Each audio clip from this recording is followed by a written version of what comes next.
the richest man in Babylon. Forward. Our prosperity as a nation depends upon the personal financial prosperity of each of us as individuals. This book deals with the personal successes of each of us. Success means accomplishments as the result of our own efforts and abilities. Proper preparation is the key to our success. Our acts can be no wiser than our thoughts. Our thinking can be no wiser than our understanding. This book of cures for lean purses has been termed a guide to financial understanding. That indeed is its purpose, to offer those who are ambitious for financial success an insight which will aid them to acquire money, to keep money, and to make their surpluses earn more money.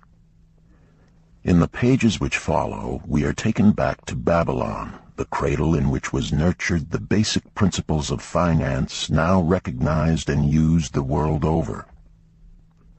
To new readers, the author is happy to extend the wish that its pages may contain for them the same inspiration for growing bank accounts, greater financial successes, and the solution of difficult personal financial problems so enthusiastically reported by readers from coast to coast. To the business executives who have distributed these tales in such generous quantities to friends, relatives, employees, and associates, the author takes this opportunity to express his gratitude.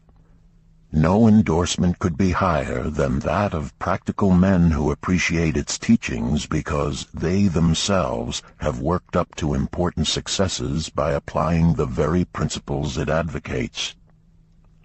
Babylon became the wealthiest city of the ancient world because its citizens were the richest people of their time.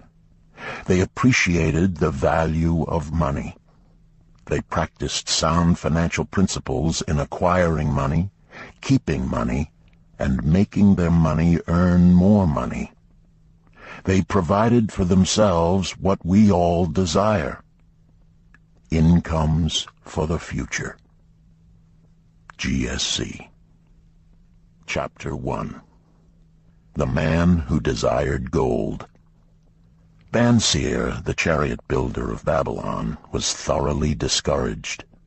From his seat upon the low wall surrounding his property, he gazed sadly at his simple home and the open workshop in which stood a partially completed chariot. His wife frequently appeared at the open door. Her furtive glances in his direction reminded him that the meal bag was almost empty and he should be at work finishing the chariot, hammering and hewing, polishing and painting, stretching taut the leather over the wheel rims, preparing it for delivery so he could collect from his wealthy customer. Nevertheless, his fat, muscular body sat stolidly upon the wall. His slow mind was struggling patiently with a problem for which he could find no answer. The hot tropical sun, so typical of this valley of the Euphrates, beat down upon him mercilessly. Beads of perspiration formed upon his brow and trickled down unnoticed to lose themselves in the hairy jungle on his chest.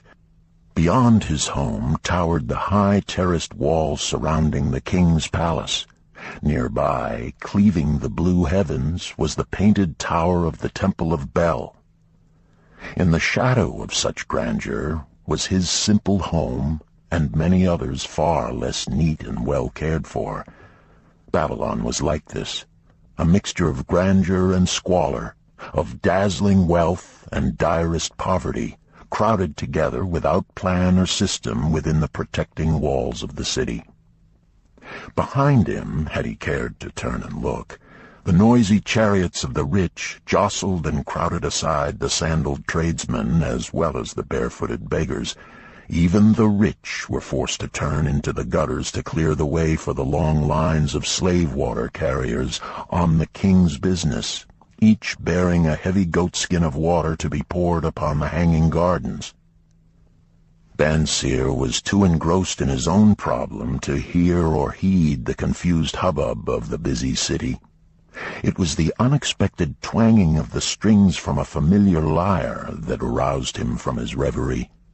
He turned and looked into the sensitive, smiling face of his best friend, Kabai, the musician. "May the gods bless thee with great liberality, my good friend," began Kabai with an elaborate salute. "Yet it does appear they have already been so generous thou needst not to labor. I rejoice with thee in thy good fortune. More, I would even share it with thee.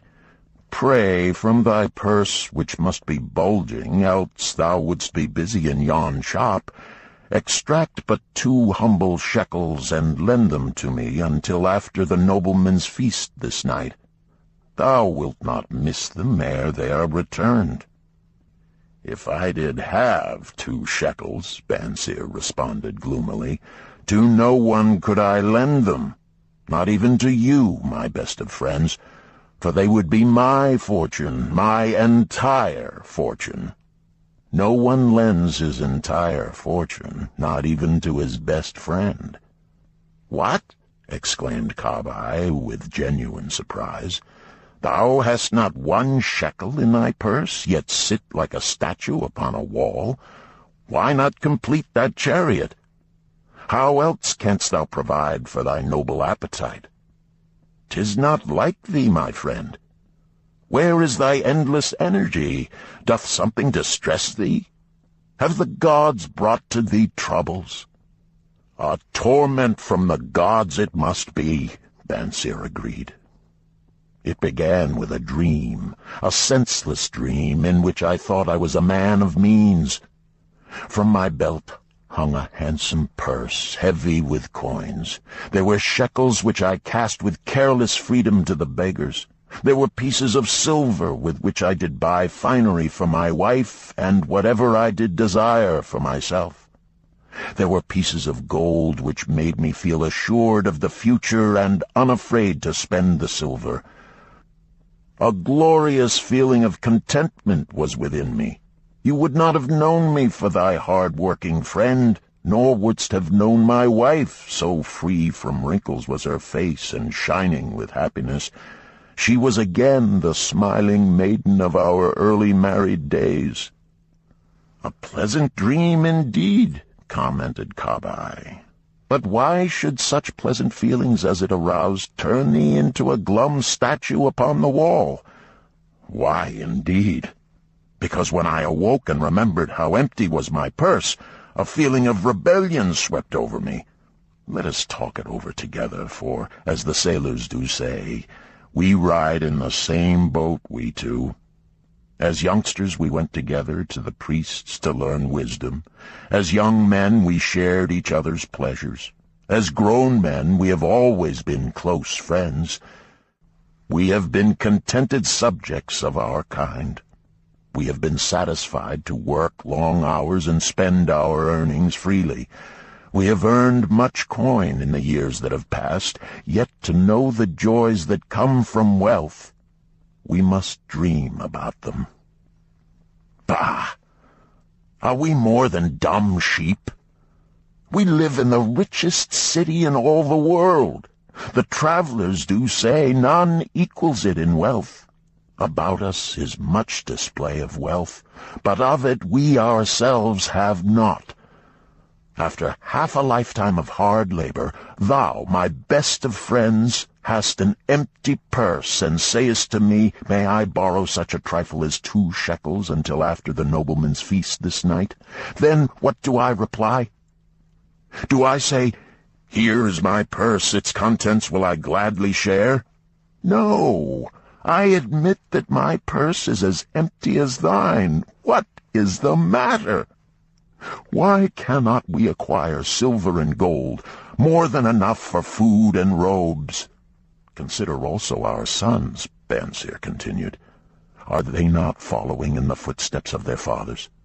Need they and their families, and their sons' families, live all their lives in the midst of such treasures of gold, and yet, like us, be content to banquet upon sour goat's milk and porridge? Never in all the years of our friendship didst thou talk like this before, Bansir. Kabai was puzzled. Never in all those years did I think like this before. From early dawn until darkness stopped me, I have labored to build the finest chariots any man could make, soft-heartedly hoping some day the gods would recognize my worthy deeds and bestow upon me great prosperity. This they have never done. At last I realize this they will never do. Therefore my heart is sad. I wish to be a man of means. I wish to own lands and cattle, to have fine robes and coins in my purse. I am willing to work for these things with all the strength in my back, with all the skill in my hands, with all the cunning in my mind. But I wish my labors to be fairly rewarded. What is the matter with us? Again I ask you, why cannot we have our just share of the good things so plentiful for those who have the gold with which to buy them? Would I knew the answer, Kabai replied. No better than thou am I satisfied. My earnings from my lyre are quickly gone. Often must I plan and scheme that my family be not hungry. Also within my breast is a deep longing for a lyre large enough that it may truly sing the strains of music that do surge through my mind. With such an instrument could I make music finer than even the king has ever heard before. Such a lyre thou shouldst have. No man in all Babylon could make it sing more sweetly. Could make it sing so sweetly not only the king, but the gods themselves would be delighted. But how mayest thou secure it while we both of us are as poor as the king's slaves? Listen to the bell. Here they come. He pointed to the long column of half-naked, sweating water-bearers plodding laboriously up the narrow street from the river. 5 abreast they marched, each bent under a heavy goatskin of water. A fine figure of a man he who doth lead them. Kabai indicated the wearer of the bell who marched in front without a load. A prominent man in his own country, 'tis easy to see. There are many good figures in the line, Bansir agreed, as good men as we. Tall blond men from the north, laughing black men from the south, little brown men from the nearer countries, all marching together from the river to the gardens, back and forth, day after day, year after year. Naught of happiness to look forward to, beds of straw upon which to sleep, hard grain porridge to eat. Pity the poor brutes, Kabai. Pity them I do, yet thou dost make me see how little better off are we, free men though we call ourselves. That is truth, Kabai. Unpleasant thought though it may be. We do not wish to go on year after year living slavish lives, working, getting nowhere. Might we not find out how others acquire gold and do as they do? Kabai inquired. Perhaps there is some secret we might learn if we but sought from those who knew, replied Bansir thoughtfully. This very day, suggested Kabai, I did pass our old friend Arkad, riding in his golden chariot. This I will say, he did not look over my humble head as many in his station might consider his right. Instead, he did wave his hand that all onlookers might see him pay greetings and bestow his smile of friendship upon Kabai, the musician. He is claimed to be the richest man in all Babylon, Bansir mused. So rich, the king is said to seek his golden aid in affairs of the treasury, Kabai replied. So rich, Bansir interrupted, I fear if I should meet him in the darkness of the night, I should lay my hands upon his fat wallet. Nonsense, reproved Kabai. A man's wealth is not in the purse he carries. A fat purse quickly empties if there be no golden stream to refill it. Arkad has an income that constantly keeps his purse full, no matter how liberally he spends. Income, that is the thing, ejaculated Banseer. I wish an income that will keep flowing into my purse whether I sit upon the wall or travel to far lands. Arkad must know how a man can make an income for himself. Dost suppose it is something he could make clear to a mind as slow as mine? Methinks he did teach his knowledge to his son, Nomasir, Kabai responded. Did he not go to Nineveh and, so it is told at the inn, become, without aid from his father, one of the richest men in that city? Kabai, thou bringest to me a rare thought. A new light gleamed in Banseer's eyes. It costs nothing to ask wise advice from a good friend, and Arkad was always that. Never mind though our purses be as empty as the falcon's nest of a year ago. Let that not detain us. We are weary of being without gold in the midst of plenty. We wish to become men of means. Come, let us go to Arkad and ask how we also may acquire incomes for ourselves. Thou speakest with true inspiration, Banseer. Thou bringest to my mind a new understanding. Thou makest me to realize the reason why we have never found any measure of wealth. We never sought it. Thou hast labored patiently to build the staunchest chariots in Babylon. To that purpose was devoted your best endeavors. Therefore, at it thou didst succeed. I strove to become a skillful lyre player, and at it I did succeed. In those things toward which we exerted our best endeavors, we succeeded. The gods were content to let us continue thus. Now at last we see a light, bright like that from the rising sun. It biddeth us to learn more, that we may prosper more. With a new understanding, we shall find honorable ways to accomplish our desires. Let us go to Arkad this very day, Banseer urged. Also let us ask other friends of our boyhood days who have fared no better than ourselves to join us, that they too may share in his wisdom. Thou wert ever thus thoughtful to thy friends, Banseer. Therefore hast thou many friends. It shall be as thou sayest. We go this day and take them with us. Chapter 2. The Richest Man in Babylon. In old Babylon there once lived a certain very rich man named Arkad. Far and wide he was famed for his great wealth. Also was he famed for his liberality. He was generous in his charities. He was generous with his family. He was liberal in his own expenses. But nevertheless, each year his wealth increased more rapidly than he spent it. And there were certain friends of younger days who came to him and said, You, Arkad, are more fortunate than we. You have become the richest man in all Babylon, while we struggle for existence. You can wear the finest garments, and you can enjoy the rarest foods, while we must be content if we can clothe our families in raiment that is presentable and feed them as best we can. Yet once we were equal. We studied under the same master. We played in the same games, and in neither the studies nor the games did you outshine us.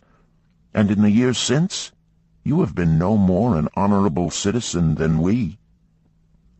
Nor have you worked harder or more faithfully in so far as we can judge. Why, then, should a fickle fate single you out to enjoy all the good things of life and ignore us who are equally deserving? Thereupon Arkad remonstrated with them, saying, If you have not acquired more than a bare existence in the years since we were youths, it is because you either have failed to learn the laws that govern the building of wealth, or else you do not observe them. Fickle fate is a vicious goddess who brings no permanent good to anyone. On the contrary, She brings ruin to almost every man upon whom she showers unearned gold. She makes wanton spenders who soon dissipate all they receive and are left beset by overwhelming appetites and desires they have not the ability to gratify. Yet others whom she favors become misers and hoard their wealth, fearing to spend what they have, knowing they do not possess the ability to replace it. They further are beset by fear of robbers and doom themselves to lives of emptiness and secret misery. Others there probably are who can take unearned gold and add to it and continue to be happy and contented citizens, but so few are they, I know of them but by hearsay. Think you of the men who have inherited sudden wealth, and see if these things are not so. His friends admitted that of the men they knew who had inherited wealth, these words were true, and they besought him to explain to them how he had become possessed of so much prosperity. So he continued, "In my youth I looked about me and saw all the good things there were to bring happiness and contentment, and I realized that wealth increased the potency of all these. Wealth is a power. With wealth, many things are possible. One may ornament the home with the richest of furnishings. One may sail the distant seas. One may feast on the delicacies of far lands.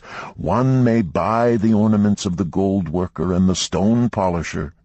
One may even build mighty temples for the gods. One may do all these things and many others in which there is delight for the senses and gratification for the soul. And when I realized all this, I decided to myself that I would claim my share of the good things of life. I would not be one of those who stand afar off, enviously watching others enjoy. I would not be content to clothe myself in the cheapest raiment that looked respectable. I would not be satisfied with the lot of a poor man. On the contrary, I would make myself a guest at this banquet of good things. Being, as you know, the son of a humble merchant, one of a large family with no hope of an inheritance, and not being endowed, as you have so frankly said, with superior powers or wisdom, I decided that if I was to achieve what I desired, time and study would be required. As for time, all men have it in abundance. You, each of you, have let slip by sufficient time to have made yourselves wealthy. Yet you admit you have nothing to show except your good families, of which you can be justly proud. As for study, did not our wise teacher teach us that learning was of two kinds, the one kind being the things we learned and knew, and the other being the training that taught us how to find out what we did not know? Therefore did I decide to find out how one might accumulate wealth, and, when I had found out, to make this my task and do it well. For is it not wise that we should enjoy while we dwell in the brightness of the sunshine? For sorrows enough shall descend upon us when we depart for the darkness of the world of spirit. I found employment as a scribe in the hall of records, and long hours each day I labored upon the clay tablets. Week after week, and month after month I labored, yet for my earnings I had naught to show. Food and clothing and penance to the gods, and other things of which I could remember not what, absorbed all my earnings, but my determination did not leave me. And one day Algamish, the moneylender, came to the house of the city master and ordered a copy of the 9th law, and he said to me, "I must have this in 2 days, and if the task is done by that time, 2 coppers will I give to thee." So I labored hard, but the law was long, and when Algamish returned, the task was unfinished. He was angry, and had I been his slave, he would have beaten me. But knowing the city master would not permit him to injure me, I was unafraid, so I said to him, "Algamish, you are a very rich man. Tell me how I may also become rich, and all night I will carve upon the clay, and when the sun rises, it shall be completed." He smiled at me and replied, "You are a forward knave, but we will call it a bargain." All that night I carved, though my back pained and the smell of the wick made my head ache until my eyes could hardly see. But when he returned at sunup, the tablets were complete. "Now," I said, "tell me what you promised." "You have fulfilled your part of our bargain, my son," he said to me kindly, "and I am ready to fulfill mine. I will tell you these things you wish to know, because I am becoming an old man, and an old tongue loves to wag. And when youth comes to age for advice, he receives the wisdom of years. But too often does youth think that age knows only the wisdom of days that are gone, and therefore profits not. But remember this: the sun that shines today is the sun that shone when thy father was born, and will still be shining when thy last grandchild shall pass into the darkness. The thoughts of youth," he continued, "are bright lights that shine forth like the meteors that oft make brilliant the sky. But the wisdom of age is like the fixed stars that shine so unchanged that the sailor may depend upon them to steer his course. Mark you well my words, for if you do not, you will fail to grasp the truth that I will tell you, and you will think that your night's work has been in vain." Then he looked at me shrewdly from under his shaggy brows, and said in a low, forceful tone, "I found the road to wealth when I decided that a part of all I earned was mine to keep. And so will you." Then he continued to look at me with a glance that I could feel pierce me, but said no more. "Is that all?" I asked. "That was sufficient to change the heart of a sheep-herder into the heart of a money-lender," he replied. "But all I earn is mine to keep, is it not?" I demanded. "Far from it," he replied. "Do you not pay the garment-maker? Do you not pay the sandal-maker? Do you not pay for the things you eat? Can you live in Babylon without spending? What have you to show for your earnings of the past month? What for the past year? Fool! You pay to everyone but yourself. Dullard! You labor for others. As well be a slave and work for what your master gives you to eat and wear. If you did keep for yourself 1/10 of all you earn, how much would you have in 10 years?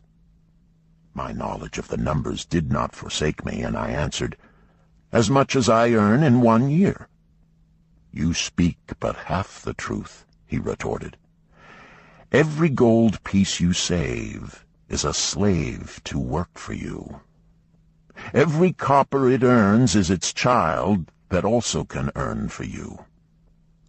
If you would become wealthy, then what you save must earn, and its children must earn, that all may help to give to you the abundance you crave. You think I cheat you for your long night's work," he continued.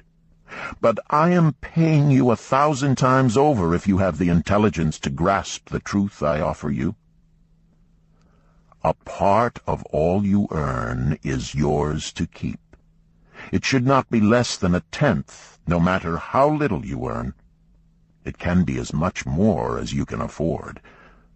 Pay yourself first." Do not buy from the clothes maker and the sandal maker more than you can pay out of the rest and still have enough for food and charity and penance to the gods. Wealth, like a tree, grows from a tiny seed. The first copper you save is the seed from which your tree of wealth shall grow. The sooner you plant that seed, the sooner shall the tree grow. And the more faithfully you nourish and water that tree with consistent savings, the sooner may you bask in contentment beneath its shade." So saying, he took his tablets and went away. I thought much about what he had said to me, and it seemed reasonable, so I decided that I would try it. Each time I was paid, I took one from each 10 pieces of copper and hid it away. And strange as it may seem, I was no shorter of funds than before. I noticed little difference as I managed to get along without it. But often I was tempted, as my hoard began to grow, to spend it for some of the good things the merchants displayed, brought by camels and ships from the land of the Phoenicians. But I wisely refrained. A 12th month after Algamish had gone, he again returned and said to me, "Son, have you paid to yourself not less than 1/10 of all you have earned for the past year?" I answered proudly, "Yes, master, I have." "That is good," he answered, beaming upon me. "And what have you done with it?" "I have given it to Asmer, the brickmaker, who told me he was traveling over the far seas, and in Tyre he would buy for me the rare jewels of the Phoenicians. When he returns, we shall sell these at high prices and divide the earnings." "Every fool must learn," he growled. "But why trust the knowledge of a brickmaker about jewels? Would you go to the breadmaker to inquire about the stars? No, by my tunic, you would go to the astrologer if you had power to think. Your savings are gone, youth. You have jerked your wealth tree up by the roots. But plant another. Try again. And next time, if you would have advice about jewels, go to the jewel merchant. If you would know the truth about sheep, go to the herdsman. Advice is one thing that is freely given away, but watch that you take only what is worth having. He who takes advice about his savings from one who is inexperienced in such matters shall pay with his savings for proving the falsity of their opinions." Saying this, he went away. And it was as he said, for the Phoenicians are scoundrels and sold to Asmer worthless bits of glass that looked like gems. But as Algamish had bid me, I again saved each 10th copper, for I now had formed the habit, and it was no longer difficult. Again, 12 months later, Algamish came to the room of the scribes and addressed me. "What progress have you made since last I saw you?" "I have paid myself faithfully," I replied, "and my savings I have entrusted to Agar, the shield-maker, to buy bronze, and each 4th month he does pay me the rental."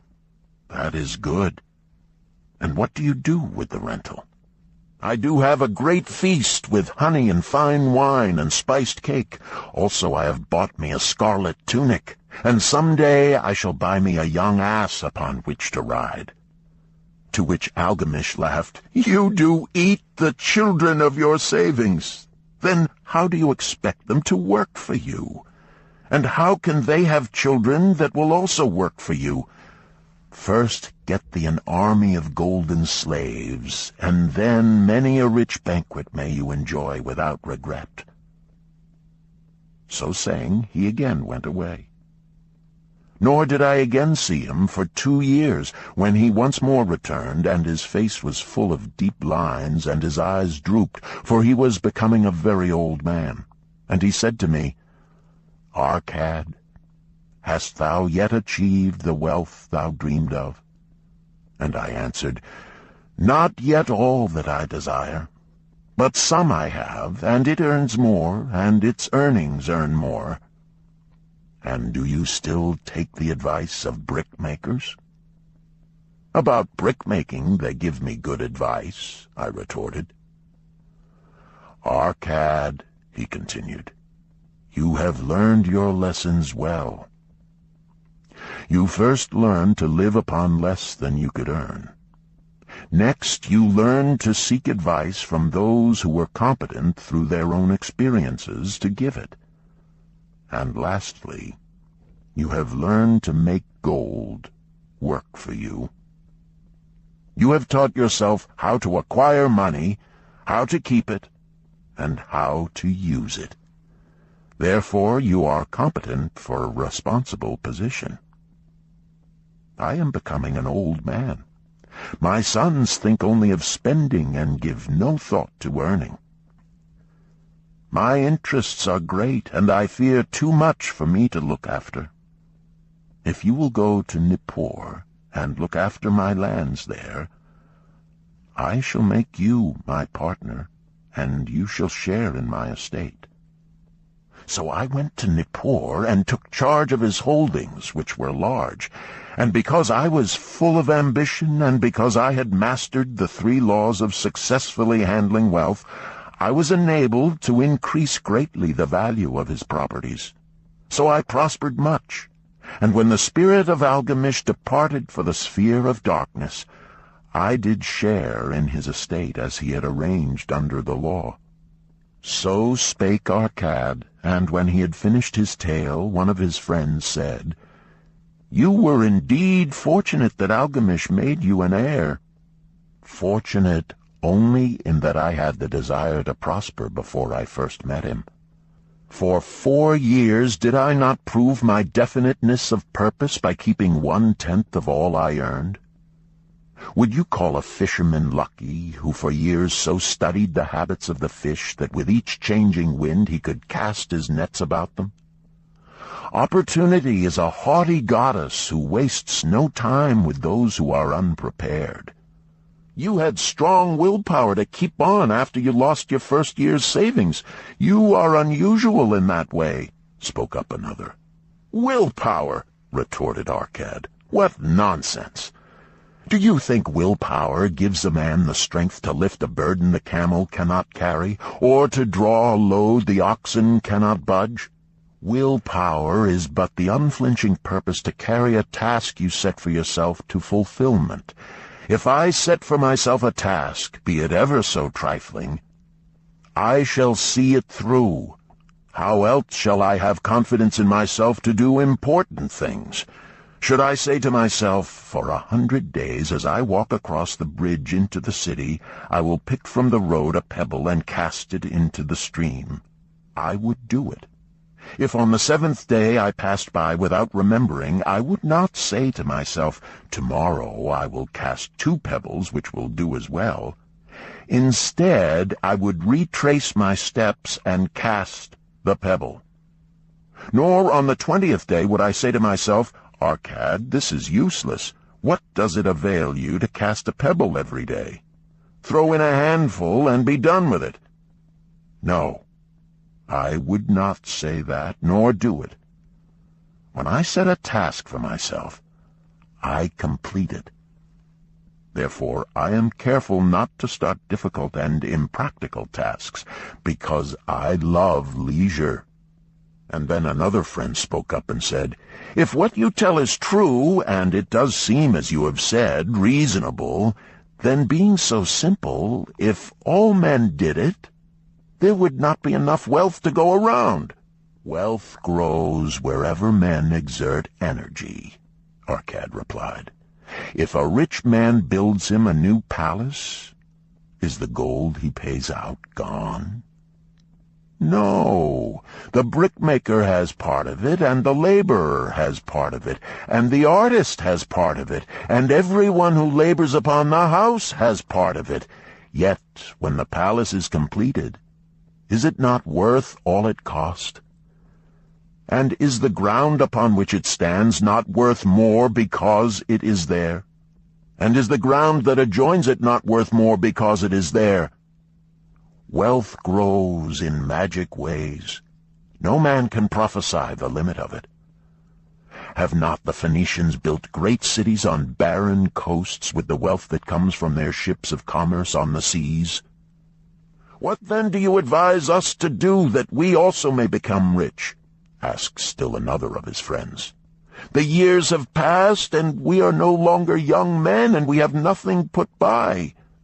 "I advise that you take the wisdom of Algamish and say to yourselves, 'A part of all I earn is mine to keep.'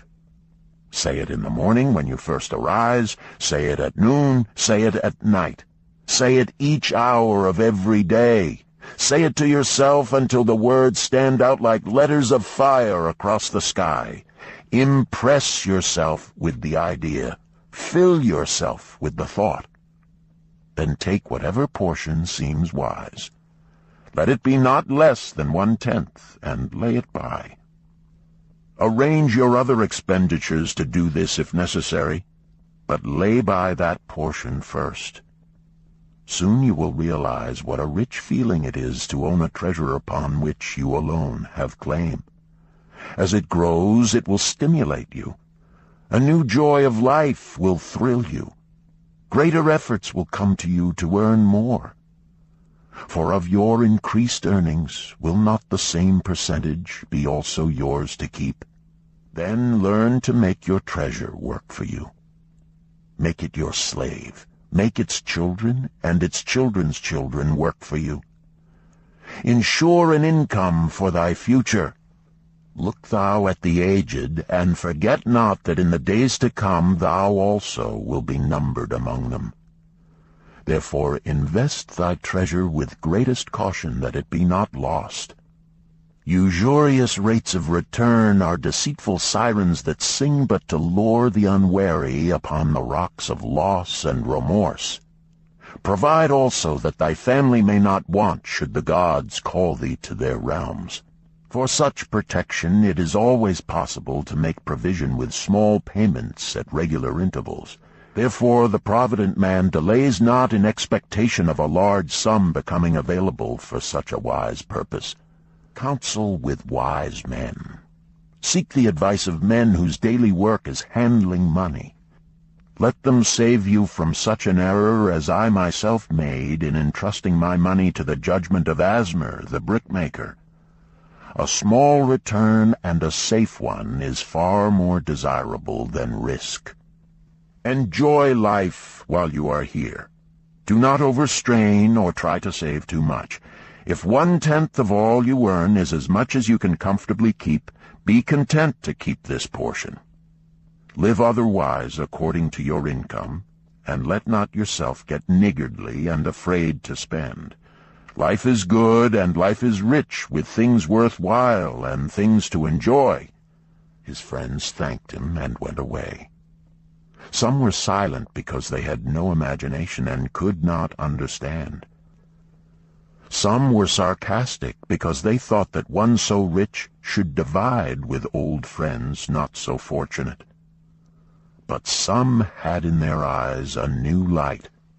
They realized that Algamish had come back each time to the room of the scribes because he was watching a man work his way out of darkness into light.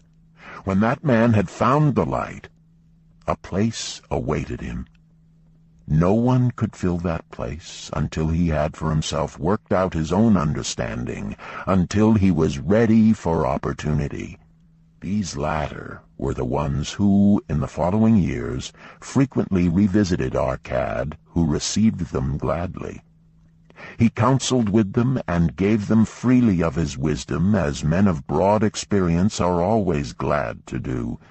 And he assisted them in so investing their savings that it would bring in a good interest with safety, and would neither be lost nor entangled in investments that paid no dividends. The turning point in these men's lives came upon that day when they realized the truth that had come from Algamish to Arkad, and from Arkad to them. A part of all you earn is yours to keep. Chapter 3. 7 Cures for a Lean Purse. The glory of Babylon endures. Down through the ages its reputation comes to us as the richest of cities, its treasures as fabulous. Yet it was not always so. The riches of Babylon were the results of the wisdom of its people. They first had to learn how to become wealthy. When the good King Sargon returned to Babylon after defeating his enemies, the Elamites, he was confronted with a serious situation. The royal chancellor explained it to the king thus: "After many years of great prosperity brought to our people because your majesty built the great irrigation canals and the mighty temples of the gods, now that these works are completed, the people seem unable to support themselves. The laborers are without employment. The merchants have few customers. The farmers are unable to sell their produce. The people have not enough gold to buy food." "But where has all the gold gone that we spent for these great improvements?" demanded the king. "It has found its way, I fear," responded the chancellor, "into the possession of a few very rich men of our city. It filtered through the fingers of most of our people as quickly as the goat's milk goes through the strainer. Now that the stream of gold has ceased to flow, most of our people have nothing to show for their earnings." The king was thoughtful for some time. Then he asked, "Why should so few men be able to acquire all the gold?" "Because they know how," replied the chancellor. "One may not condemn a man for succeeding because he knows how. Neither may one with justice take away from a man what he has fairly earned, to give to men of less ability."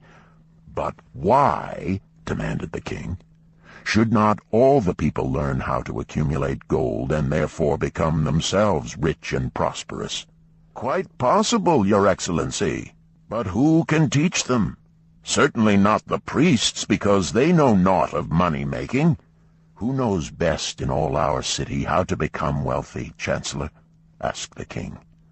"Thy question answers itself, Your Majesty. Who has amassed the greatest wealth in Babylon?" "Well said, my able Chancellor. It is Arkad. He is the richest man in Babylon. Bring him before me on the morrow." Upon the following day, as the king had decreed, Arkad appeared before him, straight and sprightly, despite his 70. "Arkad," spoke the king, "is it true thou art the richest man in Babylon?" "So it is reported, Your Majesty, and no man disputes it." "How becamest thou so wealthy?"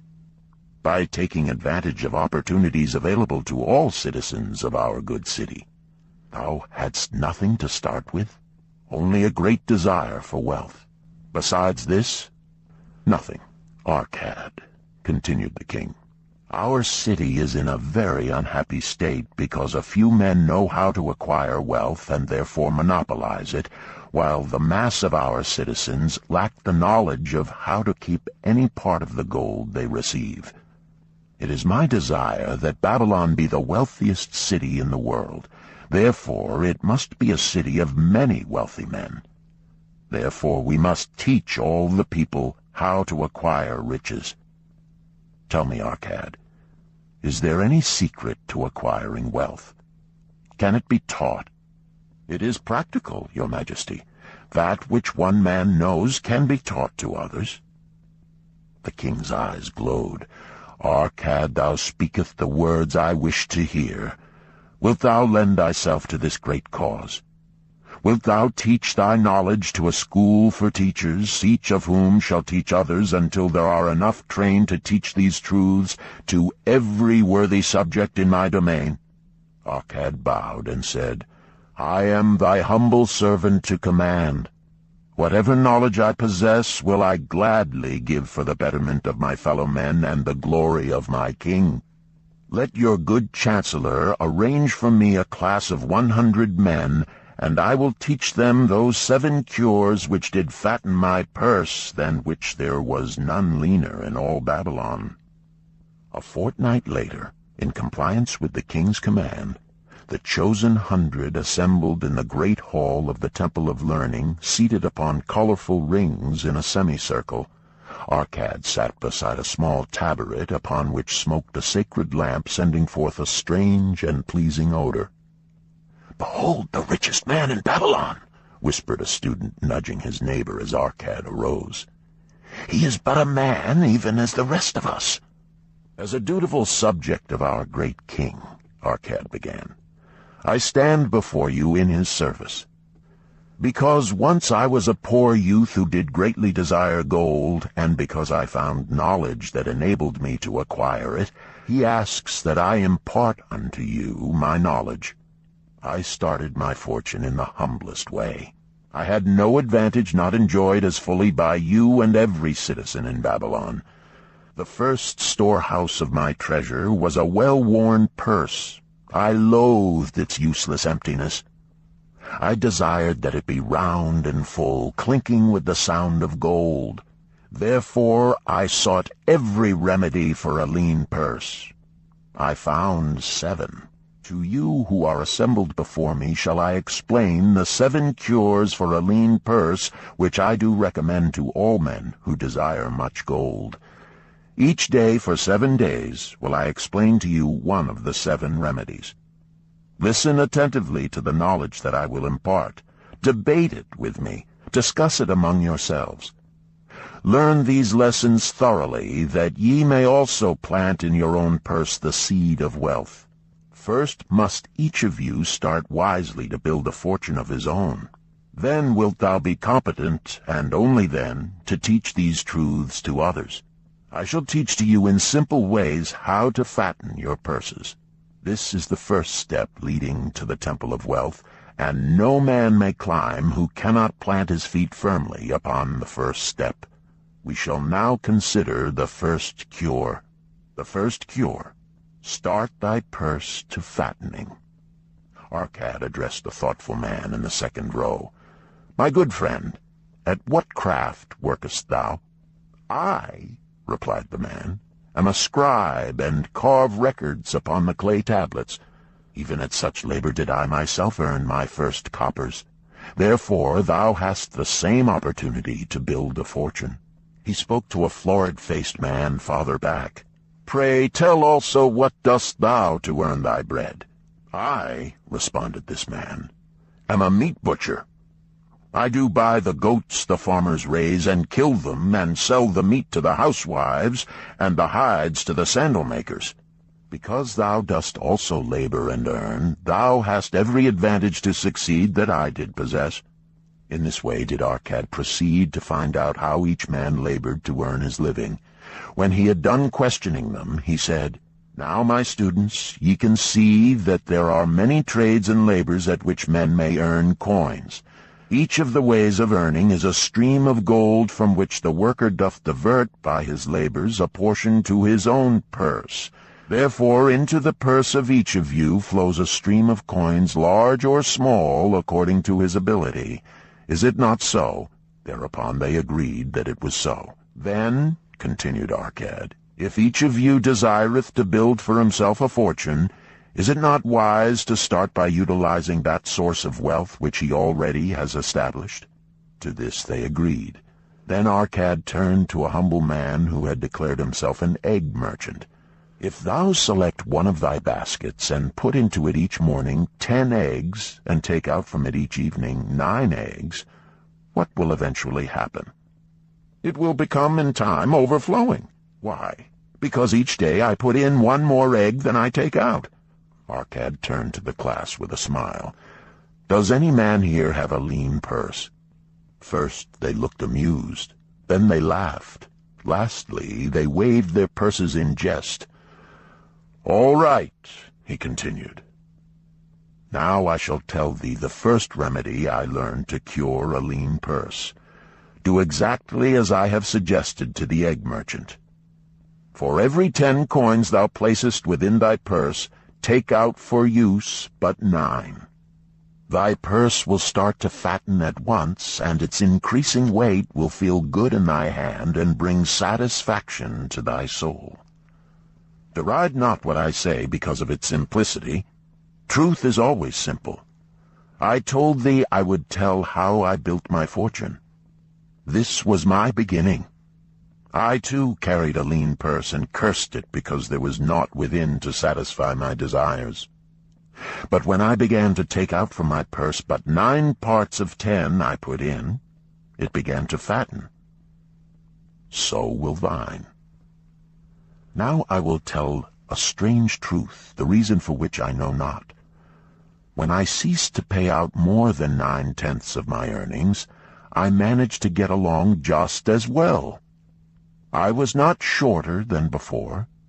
Also, ere long did coins come to me more easily than before. Surely it is a law of the gods that unto him who keepeth and spendeth not a certain part of all his earnings shall gold come more easily. Likewise him whose purse is empty does gold avoid. Which desirest thou the most? Is it the gratification of thy desires of each day, a jewel, a bit of finery, better raiment, more food, things quickly gone and forgotten? Or is it substantial belongings, gold, lands, herds, merchandise, income-bringing investments? The coins thou takest from thy purse bring the first. The coins thou leavest within it will bring the latter. This, my students, was the first cure I did discover for my lean purse. For each 10 coins I put in, to spend but 9. Debate this among yourselves. If any man proves it untrue, tell me upon the morrow when we shall meet again. The second cure. Control thy expenditures. Some of your members, my students, have asked me this.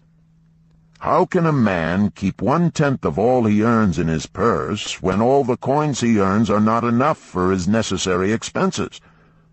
So did Arkad address his students upon the second day. Yesterday, how many of thee carried lean purses? All of us, answered the class. Yet thou do not all earn the same. Some earn much more than others. Some have much larger families to support. Yet all purses were equally lean. Now I will tell thee an unusual truth about men and sons of men. It is this, that what each of us calls our necessary expenses will always grow to equal our incomes unless we protest to the contrary. Confuse not the necessary expenses with thy desires. Each of you, together with your good families, have more desires than your earnings can gratify.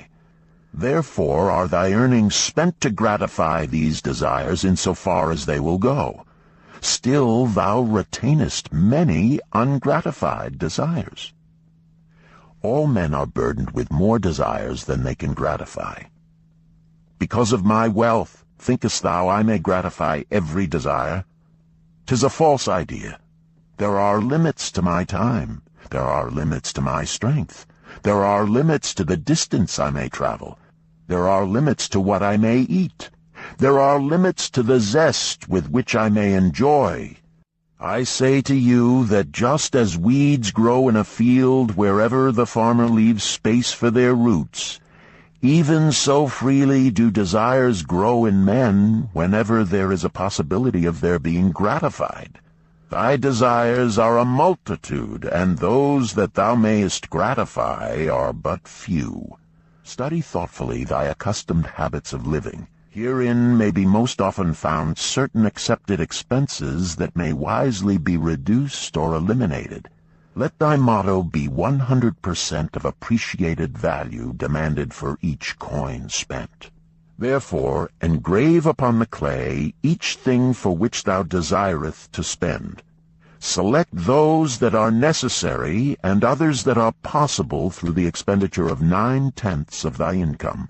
Cross out the rest, and consider them but a part of that great multitude of desires that must go unsatisfied, and regret them not. Budget then thy necessary expenses. Touch not the 1/10 that is fattening thy purse. Let this be thy great desire that is being fulfilled. Keep working with thy budget. Keep adjusting it to help thee. Make it thy first assistant in defending thy fattening purse. Hereupon one of the students, wearing a robe of red and gold, arose and said, I am a free man. I believe that it is my right to enjoy the good things of life. Therefore do I rebel against the slavery of a budget which determines just how much I may spend and for what. I feel it would take much pleasure from my life, and make me little more than a pack-ass to carry a burden." To him Arkad replied, "Who, my friend, would determine thy budget?" "I would make it for myself," responded the protesting one. "In that case, were a pack-ass to budget his burden, would he include therein jewels and rugs and heavy bars of gold? Not so. He would include hay and grain and a bag of water for the desert trail. The purpose of a budget is to help thy purse to fatten. It is to assist thee to have thy necessities and, insofar as attainable, thy other desires. It is to enable thee to realize thy most cherished desires by defending them from thy casual wishes. Like a bright light in a dark cave, thy budget shows up the leaks from thy purse and enables thee to stop them and control thy expenditures for definite and gratifying purposes. This, then, is the second cure for a lean purse. Budget thy expenses, that thou mayest have coins to pay for thy necessities, to pay for thy enjoyments, and to gratify thy worthwhile desires without spending more than 9/10 of thy earnings." The third cure: make thy gold multiply. Behold, thy lean purse is fattening. Thou hast disciplined thyself to leave therein 1/10 of all thou earnest. Thou hast controlled thy expenditures to protect thy growing treasure. Next, we will consider means to put thy treasure to labor and to increase. Gold in a purse is gratifying to own, and satisfieth a miserly soul, but earns nothing. The gold we may retain from our earnings is but the start. The earnings it will make shall build our fortunes. So spoke Arkad upon the third day to his class. How, therefore, may we put our gold to work? My first investment was unfortunate, for I lost all. Its tale I will relate later. My first profitable investment was a loan I made to a man named Agar, a shield maker. Once each year did he buy large shipments of bronze brought from across the sea to use in his trade.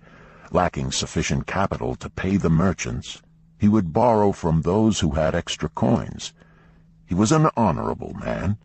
His borrowing he would repay, together with a liberal rental as he sold his shields. Each time I loaned to him, I loaned back also the rental he had paid to me. Therefore not only did my capital increase, but its earnings likewise increased. Most gratifying was it to have these sums returned to my purse. I tell you, my students, a man's wealth is not in the coins he carries in his purse. It is the income he buildeth, the golden stream that continually floweth into his purse and keepeth it always bulging.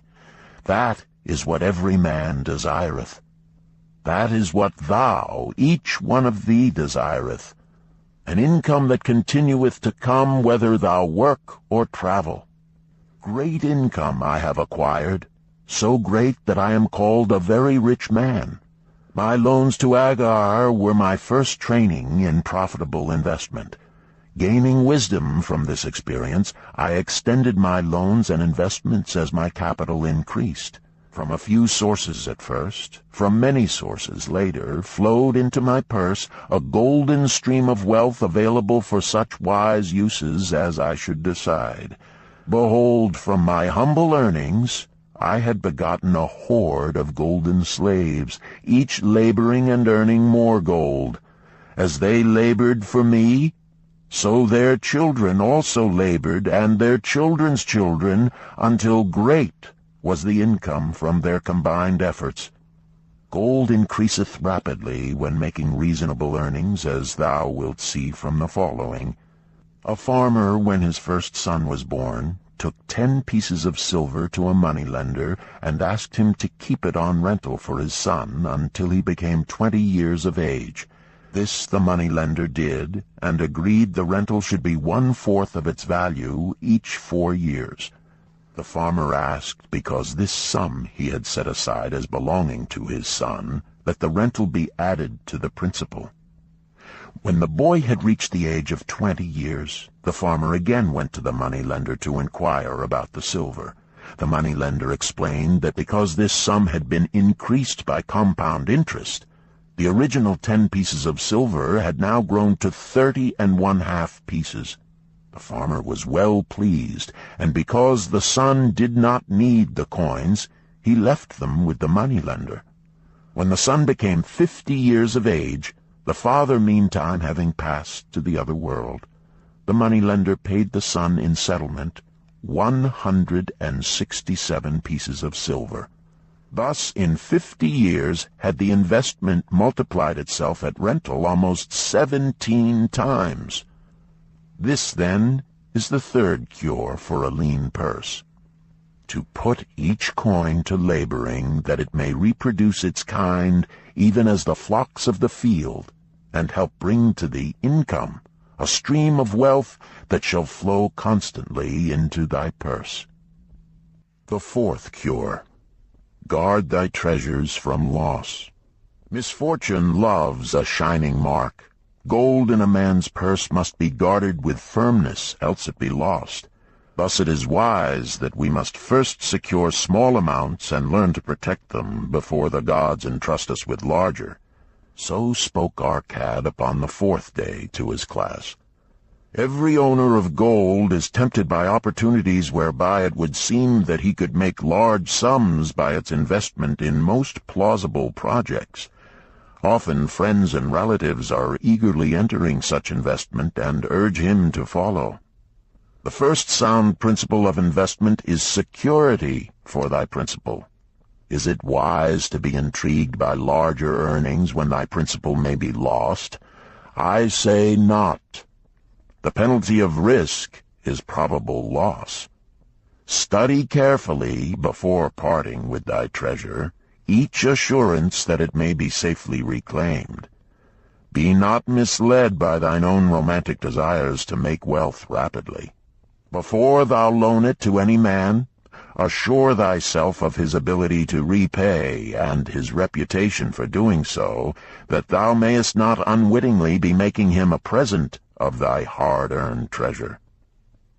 Before thou entrust it as an investment in any field, acquaint thyself with the dangers which may beset it. My own first investment was a tragedy to me at the time. The guarded savings of a year I did entrust to a brickmaker named Asmer, who was traveling over the far seas, and in Tyre agreed to buy for me the rare jewels of the Phoenicians. These we would sell upon his return and divide the profits. The Phoenicians were scoundrels and sold him bits of glass. My treasure was lost. Today my training would show to me at once the folly of entrusting a brickmaker to buy jewels. Therefore do I advise thee from the wisdom of my experiences, be not too confident of thine own wisdom in entrusting thy treasures to the possible pitfalls of investments. Better by far to consult the wisdom of those experienced in handling money for profit. Such advice is freely given for the asking, and may readily possess a value equal in gold to the sum thou considerest investing. In truth, such is its actual value if it save thee from loss. This, then, is the 4th cure for a lean purse, and of great importance if it prevent thy purse from being emptied once it has become well filled. Guard thy treasure from loss by investing only where thy principal is safe, where it may be reclaimed if desirable, and where thou wilt not fail to collect a fair rental. Consult with wise men. Secure the advice of those experienced in the profitable handling of gold. Let their wisdom protect thy treasure from unsafe investments. This ends Disc 1. The Richest Man in Babylon, Disc 2. The 5th cure. Make of thy dwelling a profitable investment. If a man setteth aside 9 parts of his earnings upon which to live and enjoy life, and if any part of this 9 parts he can turn into a profitable investment without detriment to his well-being, then so much faster will his treasures grow. So spake Arkad to his class at their 5th lesson. All too many of our men of Babylon do raise their families in unseemly quarters. They do pay to exacting landlords liberal rentals for rooms where their wives have not a spot to raise the blooms that gladden a woman's heart, and their children have no place to play their games except in the unclean alleys. No man's family can fully enjoy life unless they do have a plot of ground wherein children can play in the clean earth, and where the wife may raise not only blossoms but good rich herbs to feed her family. To a man's heart it brings gladness to eat the figs from his own trees and the grapes of his own vines, to own his own domicile and to have it a place he is proud to care for, putteth confidence in his heart, and greater effort behind all his endeavors. Therefore do I recommend that every man own the roof that sheltereth him and his. Nor is it beyond the ability of any well-intentioned man to own his home. Hath not our great king so widely extended the walls of Babylon that within them much land is now unused, and may be purchased at sums most reasonable? Also I say to you, my students, that the money-lenders gladly consider the desires of men who seek homes and land for their families. Readily may thou borrow to pay the brickmaker and the builder for such commendable purposes, if thou can show a reasonable portion of the necessary sum which thou thyself hast provided for the purpose.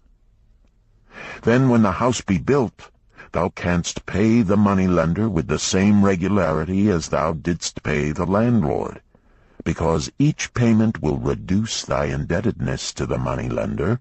A few years will satisfy his loan. Then will thy heart be glad, because thou wilt own in thy own right a valuable property, and thy only cost will be the king's taxes.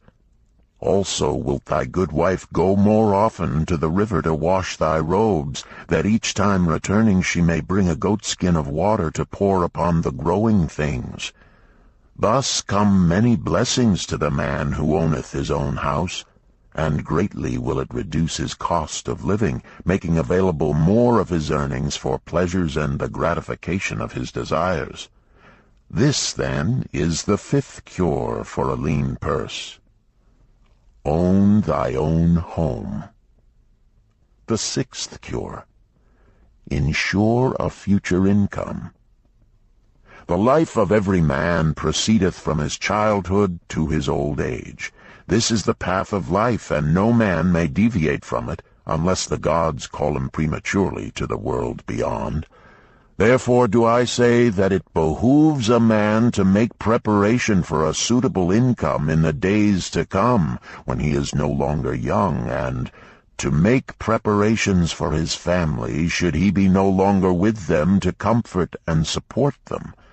This lesson shall instruct thee in providing a full purse when time has made thee less able to earn. So Arkad addressed his class upon the 6th day. The man who, because of his understanding of the laws of wealth, acquireth a growing surplus, should give thought to those future days. He should plan certain investments or provisions that may endure safely for many years, yet will be available when the time arrives which he has so wisely anticipated. There are diverse ways by which a man may provide with safety for his future. He may provide a hiding place and there bury a secret treasure. Yet no matter with what skill it be hidden, it may nevertheless become the loot of thieves. For this reason I recommend not this plan. A man may buy houses or lands for this purpose. If wisely chosen as to their usefulness and value in the future, they are permanent in their value and their earnings, or their sale will provide well for his purpose. A man may loan a small sum to the moneylender and increase it at regular periods. The rental which the moneylender adds to this will largely add to its increase. I do know a sandal-maker named Ansan, who explained to me not long ago that each week for 8 years he had deposited with his moneylender 2 pieces of silver. The moneylender had but recently given him an accounting over which he greatly rejoiced. The total of his small deposits with their rental at the customary rate of 1/4 their value for each 4 years had now become 1,040 pieces of silver. I did gladly encourage him further by demonstrating to him with my knowledge of the numbers that in 12 years more, if he would keep his regular deposits of but 2 pieces of silver each week, the moneylender would then owe him 4,000 pieces of silver, a worthy competence for the rest of his life. Surely when such a small payment made with regularity doth produce such profitable results, no man can afford not to insure a treasure for his old age and the protection of his family, no matter how prosperous his business and his investments may be. I would that I might say more about this. In my mind rests a belief that some day wise-thinking men will devise a plan to insure against death, whereby many men pay in but a trifling sum regularly, the aggregate making a handsome sum for the family of each member who passeth to the beyond. This do I see as something desirable, and which I could highly recommend. But today it is not possible, because it must reach beyond the life of any man or any partnership to operate. It must be as stable as the king's throne. Some day do I feel that such a plan shall come to pass, and be a great blessing to many men, because even the first small payment will make available a snug fortune for the family of a member, should he pass on. But because we live in our own day, and not in the days which are to come, must we take advantage of those means and ways of accomplishing our purposes. Therefore do I recommend to all men that they, by wise and well-thought-out methods, do provide against a lean purse in their mature years. For a lean purse to a man no longer able to earn, or to a family without its head, is a sore tragedy. This, then, is the 6th cure for a lean purse. Provide in advance for the needs of thy growing age and the protection of thy family. The 7th cure. Increase thy ability to earn. This day do I speak to thee, my students, of one of the most vital remedies for a lean purse. Yet I will not talk of gold, but of yourselves, of the men beneath the robes of many colors who do sit before me. I will talk to you of those things within the minds and lives of men which do work for or against their success. So did Arkad address his class upon the 7th day. Not long ago came to me a young man seeking to borrow. When I questioned him the cause of his necessity, he complained that his earnings were insufficient to pay his expenses. Thereupon I explained to him, this being the case, he was a poor customer for the moneylender, as he possessed no surplus earning capacity to repay the loan. What you need, young man, I told him, is to earn more coins. What dost thou to increase thy capacity to earn? All that I can do, he replied. 6 times within 2 moons have I approached my master to request my pay be increased, but without success. No man can go oftener than that. We may smile at his simplicity, yet he did possess one of the vital requirements to increase his earnings. Within him was a strong desire to earn more, a proper and commendable desire. Preceding accomplishment must be desire. Thy desires must be strong and definite.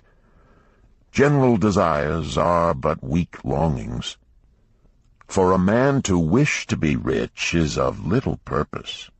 For a man to desire 5 pieces of gold is a tangible desire which he can press to fulfillment. After he has backed his desire for 5 pieces of gold with strength of purpose to secure it, next he can find similar ways to obtain 10 pieces, and then 20 pieces, and later 1,000 pieces, and, behold, he has become wealthy. In learning to secure his one definite small desire, he hath trained himself to secure a larger one. This is the process by which wealth is accumulated, first in small sums, then in larger ones as a man learns and becomes more capable. Desires must be simple and definite. They defeat their own purpose should they be too many, too confusing, or beyond a man's training to accomplish. As a man perfecteth himself in his calling, even so doth his ability to earn increase. In those days when I was a humble scribe carving upon the clay for a few coppers each day, I observed that other workers did more than I, and were paid more. Therefore did I determine that I would be exceeded by none. Nor did it take long for me to discover the reason for their greater success. More interest in my work, more concentration upon my task, more persistence in my effort, and, behold, few men could carve more tablets in a day than I. With reasonable promptness my increased skill was rewarded, nor was it necessary for me to go 6 times to my master to request recognition. The more of wisdom we know, the more we may earn. That man who seeks to learn more of his craft shall be richly rewarded. If he is an artisan, he may seek to learn the methods and the tools of those most skillful in the same line. If he laboreth at the law or at healing, he may consult and exchange knowledge with others of his calling. If he be a merchant, he may continually seek better goods that can be purchased at lower prices. Always do the affairs of men change and improve, because keen-minded men seek greater skill, that they may better serve those upon whose patronage they depend.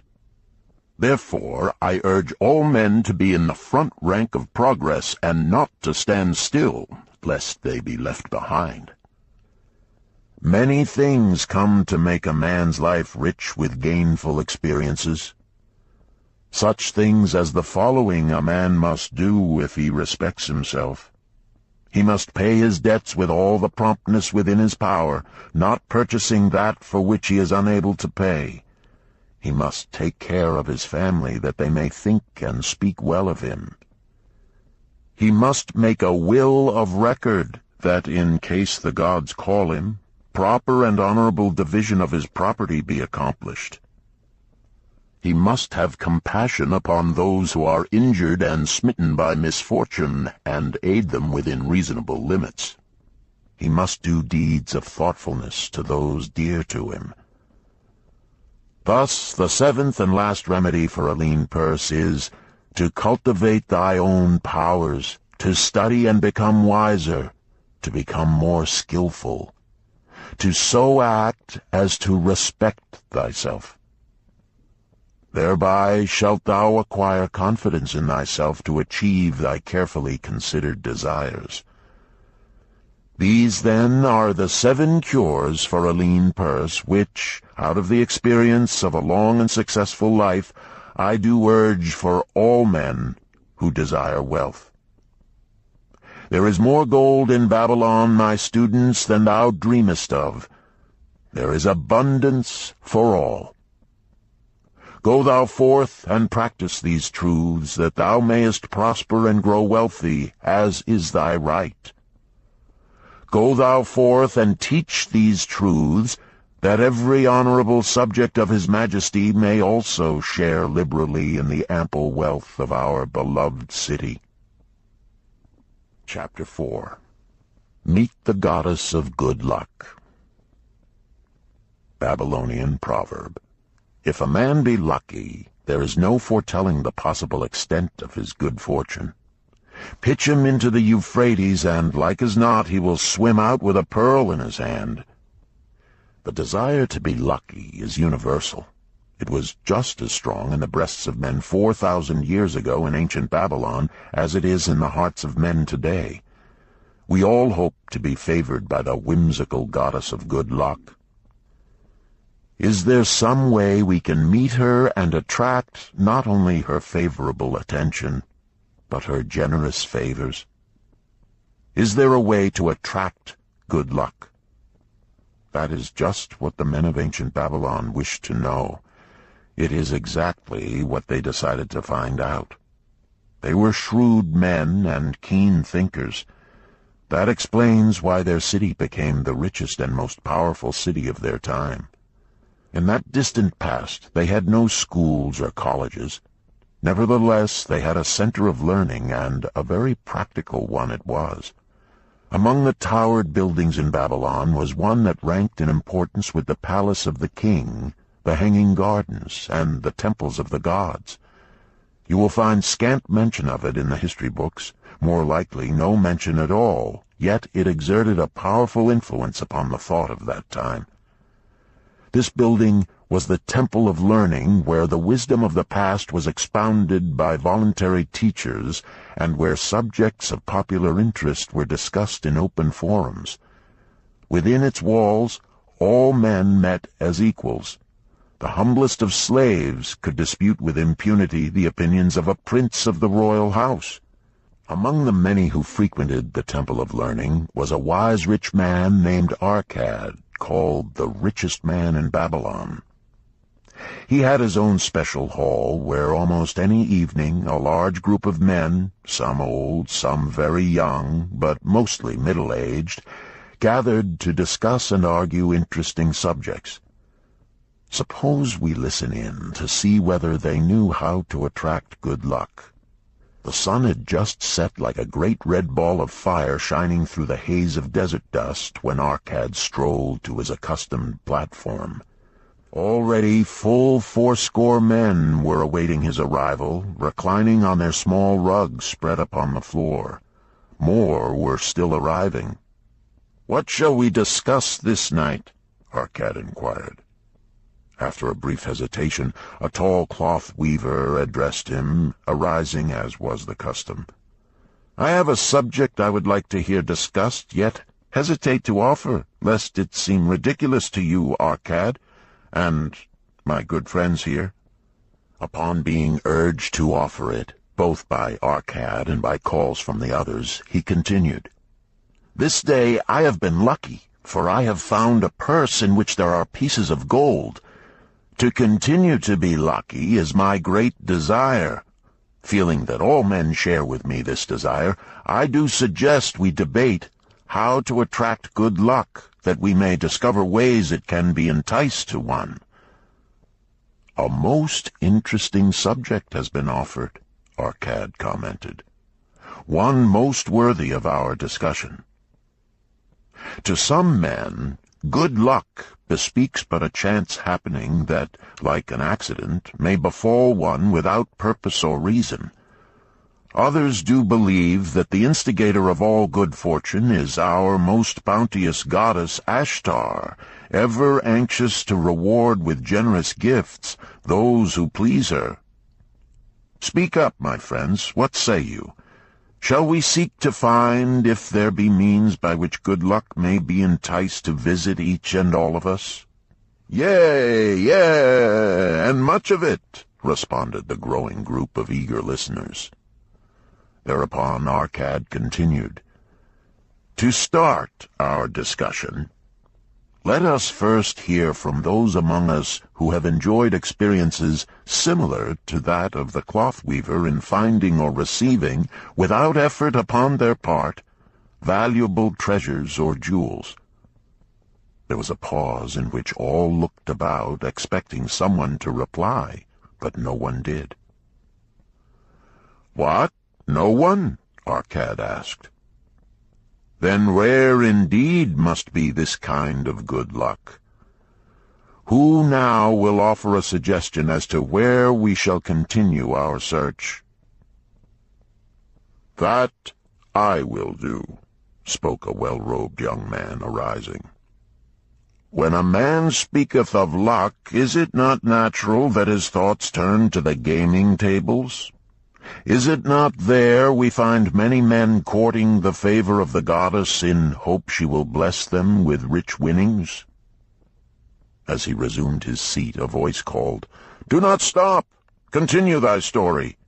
Tell us, didst thou find favor with the goddess at the gaming tables? Did she turn the cubes with red side up, so thou filled thy purse at the dealer's expense? Or did she permit the blue sides to come up, so the dealer raked in thy hard-earned pieces of silver?" The young man joined the good-natured laughter, then replied, "I am not averse to admitting she seemed not to know I was even there. But how about the rest of you? Have you found her waiting about such places to roll the cubes in your favor? We are eager to hear as well as to learn." "A wise start," broke in Arkad. "We meet here to consider all sides of each question. To ignore the gaming table would be to overlook an instinct common to most men, the love of taking a chance with a small amount of silver in the hope of winning much gold." "That doth remind me of the races but yesterday," called out another listener. "If the goddess frequents the gaming tables, certainly she does not overlook the races where the gilded chariots and the foaming horses offer far more excitement. Tell us honestly, Arkad, didst she whisper to you to place your bet upon those gray horses from Nineveh yesterday? I was standing just behind thee, and could scarce believe my ears when I heard thee place thy bet upon the Greys. Thou knowest as well as any of us that no team in all Assyria can beat our beloved bays in a fair race. Didst the goddess whisper in thy ear to bet upon the Greys because at the last turn the inside black would stumble and so interfere with our bays that the Greys would win the race and score an unearned victory?" Arkad smiled indulgently at the banter. "What reason have we to feel the good goddess would take that much interest in any man's bet upon a horse race? To me she is a goddess of love and dignity, whose pleasure it is to aid those who are in need and to reward those who are deserving. I look to find her, not at the gaming tables or the races where men lose more gold than they win, but in other places where the doings of men are more worthwhile and more worthy of reward. In tilling the soil, in honest trading, in all of man's occupations, there is opportunity to make a profit upon his efforts and his transactions. Perhaps not all the time will he be rewarded, because sometimes his judgment may be faulty, and other times the winds and the weather may defeat his efforts. Yet, if he persists, he may usually expect to realize his profit. This is so because the chances of profit are always in his favor. But when a man playeth the games, the situation is reversed, for the chances of profit are always against him, and always in favor of the gamekeeper. The game is so arranged that it will always favor the keeper.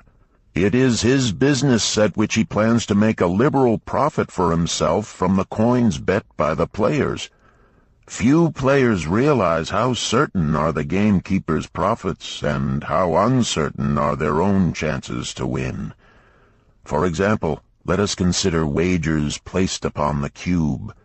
Each time it is cast, we bet which side will be uppermost. If it be the red side, the game master pays to us 4 times our bet.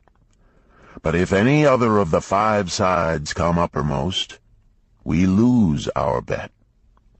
Thus the figures show that for each cast we have 5 chances to lose, but because the red pays 4 for 1, we have 4 chances to win.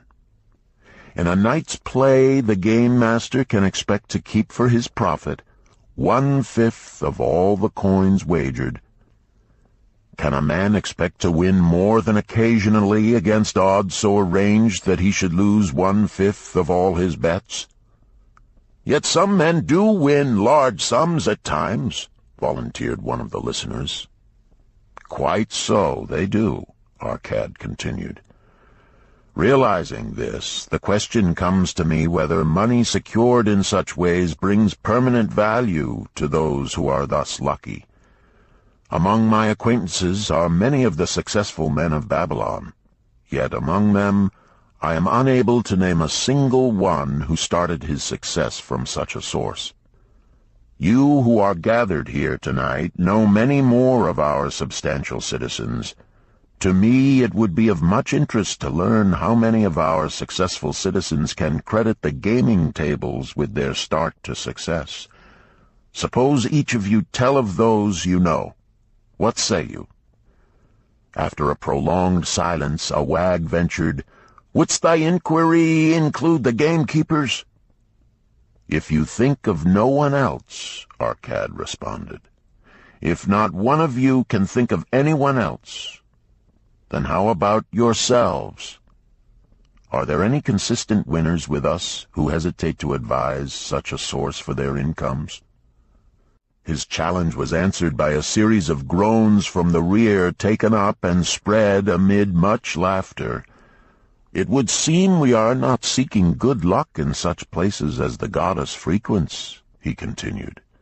"Therefore let us explore other fields. We have not found it in picking up lost wallets, neither have we found it haunting the gaming tables. As to the races, I must confess to have lost far more coins there than I have ever won. Now suppose we consider our trades and businesses. Is it not natural, if we conclude a profitable transaction, to consider it not good luck, but a just reward for our efforts? I am inclined to think we may be overlooking the gifts of the goddess. Perhaps she really does assist us when we do not appreciate her generosity. Who can suggest further discussion?" Thereupon an elderly merchant arose, smoothing his genteel white robe. "With thy permission, most honorable Arkad and my friends, I offer a suggestion. If, as you have said, we take credit to our own industry and ability for our business success, why not consider the successes we almost enjoyed but which escaped us, happenings which would have been most profitable? They would have been rare examples of good luck if they had actually happened. Because they were not brought to fulfillment, we cannot consider them as our just rewards. Surely many men here have such experiences to relate." "Here is a wise approach," Arkad approved. "Who among you have had good luck within your grasp only to see it escape?" Many hands were raised, among them that of the merchant. Arkad motioned to him to speak. "As you suggested this approach, we should like to hear first from you." "I will gladly relate a tale," he resumed, "that doth illustrate how closely unto a man good luck may approach, and how blindly he may permit it to escape, much to his loss and later regret. Many years ago, when I was a young man, just married and well started to earning, my father did come one day and urge most strongly that I enter upon an investment. The son of one of his good friends had taken notice of a barren tract of land not far beyond the outer walls of our city. It lay high above the canal where no water could reach it. The son of my father's friend devised a plan to purchase this land, build 3 large water wheels that could be operated by oxen, and thereby raise the life-giving waters to the fertile soil. This accomplished, he planned to divide it into small tracts and sell to the residents of the city for herb patches. The son of my father's friend did not possess sufficient gold to complete such an undertaking. Like myself, he was a young man earning a fair sum. His father, like mine, was a man of large family and small means. He therefore decided to interest a group of men to enter the enterprise with him. The group was to comprise 12, each of whom must be a money earner and agree to pay 1/10 of his earnings into the enterprise until the land was made ready for sale. All would then share justly in the profits in proportion to their investment. Thou, my son, bespoke my father unto me, art now in thy young manhood. It is my deep desire that thou begin the building of a valuable estate for thyself, that thou mayest become respected among men. I desire to see thou profit from a knowledge of the thoughtless mistakes of thy father. This do I most ardently desire, my father, I replied. Then this do I advise. Do what I should have done at thy age. From thy earnings keep out 1/10 to put into favorable investments. With this 1/10 of thy earnings, and what it will also earn, thou canst, before thou art my age, accumulate for thyself a valuable estate. Thy words are words of wisdom, my father. Greatly do I desire riches. Yet there are many uses to which my earnings are called. Therefore do I hesitate to do as thou dost advise. I am young. There is plenty of time. So I thought at thy age, yet behold, many years have passed, and I have not yet made the beginning. We live in a different age, my father. I shall avoid thy mistakes. Opportunity stands before thee, my son. It is offering a chance that may lead to wealth. I beg of thee, do not delay. Go upon the morrow to the son of my friend, and bargain with him to pay 10% of thy earnings into this investment. Go promptly upon the morrow. Opportunity waits for no man. Today it is here, soon it is gone, therefore delay not. In spite of the advice of my father, I did hesitate. There were beautiful new robes just brought by the tradesmen from the east, robes of such richness and beauty my good wife and I felt we must each possess one. Should I agree to pay 1/10 of my earnings into the enterprise, we must deprive ourselves of these and other pleasures we dearly desired. I delayed making a decision until it was too late, much to my subsequent regret. The enterprise did prove to be more profitable than any man had prophesied. This is my tale, showing how I did permit good luck to escape. In this tale, we see how good luck waits to come to that man who accepts opportunity, commented a swarthy man of the desert. To the building of an estate, there must always be the beginning. That start may be a few pieces of gold or silver which a man diverts from his earnings to his first investment. I, myself, am the owner of many herds. The start of my herds I did begin when I was a mere boy, and did purchase with 1 piece of silver a young calf. This, being the beginning of my wealth, was of great importance to me. To take his first start to building an estate is as good luck as can come to any man. With all men, that first step, which changes them from men who earn from their own labor to men who draw dividends from the earnings of their gold, is important. Some fortunately take it when young, and thereby outstrip in financial success those who do take it later, or those unfortunate men, like the father of this merchant, who never take it. Had our friend the merchant taken this step in his early manhood when this opportunity came to him, this day he would be blessed with much more of this world's goods. Should the good luck of our friend the cloth-weaver cause him to take such a step at this time, it will indeed be but the beginning of much greater good fortune." "Thank you. I like to speak also," a stranger from another country arose.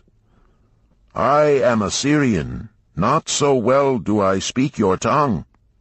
I wish to call this friend, the merchant, a name. Maybe you think it not polite, this name. Yet I wish to call him that. But, alas, I not know your word for it. If I do call it in Syrian, you will not understand. Therefore, please, some good gentleman, tell me that right name you call man who puts off doing those things that mighty good for him." "Procrastinator," called a voice.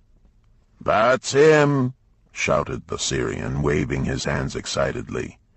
"He accepts not opportunity when she comes. He waits. He says I have much business right now.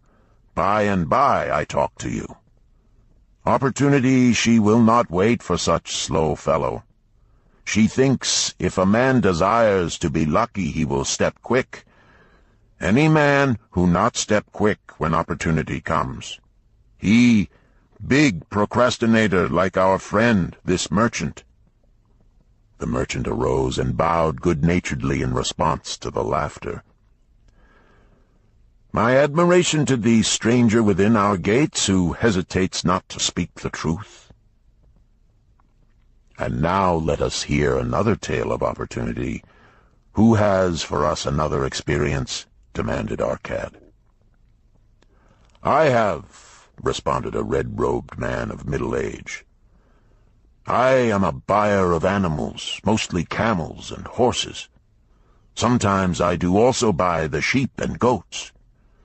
The tale I am about to relate will tell truthfully how opportunity came one night when I did least expect it. Perhaps for this reason I did let it escape. Of this you shall be the judge.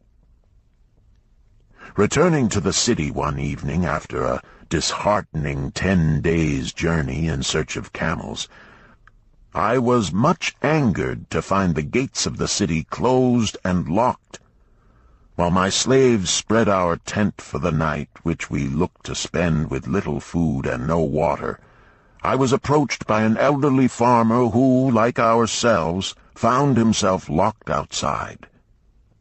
"Honored sir," he addressed me, "from thy appearance I do judge thee to be a buyer. If this be so, much would I like to sell to thee the most excellent flock of sheep just driven up. Alas, my good wife lies very sick with the fever. I must return with all haste. Buy thou my sheep, that I and my slaves may mount our camels and travel back without delay." So dark it was that I could not see his flock, but from the bleating I did know it must be large. Having wasted 10 days searching for camels I could not find, I was glad to bargain with him. In his anxiety he did set a most reasonable price. I accepted, well knowing my slaves could drive the flock through the city gates in the morning and sell at a substantial profit. The bargain concluded, I called my slaves to bring torches, that we might count the flock which the farmer declared to contain 900. I shall not burden you, my friends, with a description of our difficulty in attempting to count so many thirsty, restless, milling sheep. It proved to be an impossible task. Therefore, I bluntly informed the farmer I would count them at daylight and pay him then. "Please, most honorable sir," he pleaded, "pay me but 2/3 of the price tonight, that I may be on my way. I will leave my most intelligent and educated slave to assist to make the count in the morning. He is trustworthy, and to him thou canst pay the balance." but I was stubborn and refused to make payment that night.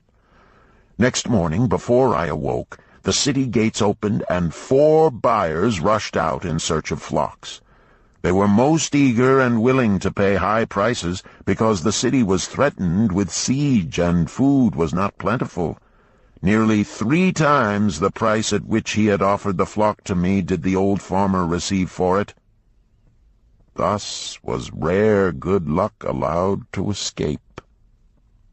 "Here is a tale most unusual," commented Arkad. "What wisdom doth it suggest?"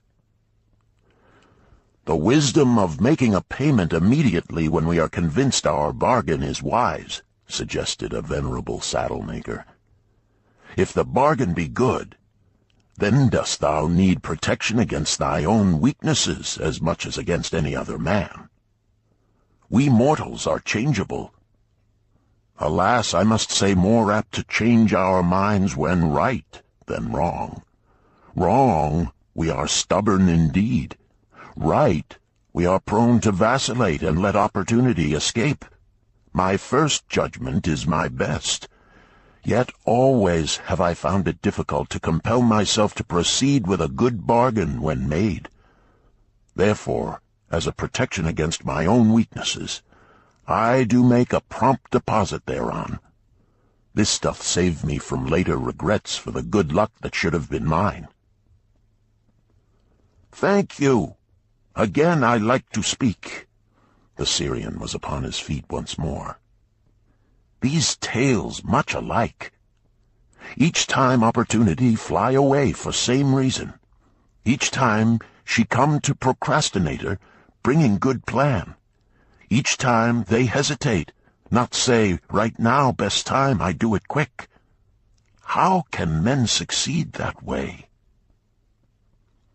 "Wise are thy words, my friend," responded the buyer. "Good luck fled from procrastination in both these tales. Yet this is not unusual. The spirit of procrastination is within all men. We desire riches, yet how often, when opportunity doth appear before us, that spirit of procrastination from within doth urge various delays in our acceptance. In listening to it, we do become our own worst enemies. In my younger days, I did not know it by this long word our friend from Syria doth enjoy. I did think at first it was my own poor judgment that did cause me loss at many profitable trades. Later I did credit it to my stubborn disposition. At last I did recognize it for what it was, a habit of needless delaying where action was required, action prompt and decisive. How I did hate it when its true character stood revealed. With the bitterness of a wild ass hitched to a chariot, I did break loose from this enemy to my success. "Thank you. I like ask question from Mr. Merchant," the Syrian was speaking. "You wear fine robes, not like those of poor man. You speak like successful man. Tell us, do you listen now when procrastination whispers in your ear?" "Like our friend the buyer, I also had to recognize and conquer procrastination," responded the merchant. "To me, it proved to be an enemy ever watching and waiting to thwart my accomplishments. The tale I did relate is but one of many similar instances I could tell to show how it drove away my opportunities. 'Tis not difficult to conquer once understood. No man willingly permits the thief to rob his bins of grain, nor does any man willingly permit an enemy to drive away his customers and rob him of his profits. When once I did recognize that such acts as these my enemy was committing, with determination I conquered him. So must every man master his own spirit of procrastination before he can expect to share in the rich treasures of Babylon. What sayest, Arkad? Because thou art the richest man in Babylon, many do proclaim thee to be the luckiest. Dost agree with me that no man can arrive at a full measure of success until he hath completely crushed the spirit of procrastination within him? It is even as thou sayest, Arkad admitted. During my long life, I have watched generation following generation, marching forward along those avenues of trade, science, and learning that lead to success in life. Opportunities came to all these men. Some grasped theirs and moved steadily to the gratification of their deepest desires, but the majority hesitated, faltered, and fell behind. Arkad turned to the cloth weaver. Thou didst suggest that we debate good luck. Let us hear what thou now thinkest upon the subject. I do see good luck in a different light. I had thought of it as something most desirable that might happen to a man without effort upon his part. Now I do realize such happenings are not the sort of thing one may attract to himself. From our discussion have I learned that to attract good luck to oneself, it is necessary to take advantage of opportunities. Therefore, in the future, I shall endeavor to make the best of such opportunities as do come to me. Thou hast well grasped the truths brought forth in our discussion, Arkad replied. Good luck, we do find, often follows opportunity, but seldom comes otherwise. Our merchant friend would have found great good luck had he accepted the opportunity the good goddess did present to him. Our friend the buyer likewise would have enjoyed good luck had he completed the purchase of the flock and sold at such a handsome profit. We did pursue this discussion to find a means by which good luck could be enticed to us. I feel that we have found the way. Both the tales did illustrate how good luck follows opportunity. Herein lies a truth that many similar tales of good luck, won or lost, could not change. The truth is this: good luck can be enticed by accepting opportunity. Those eager to grasp opportunities for their betterment do attract the interest of the good goddess. She is ever anxious to aid those who please her. Men of action please her best. Action will lead thee forward to the successes thou dost desire. Men of action are favored by the goddess of good luck.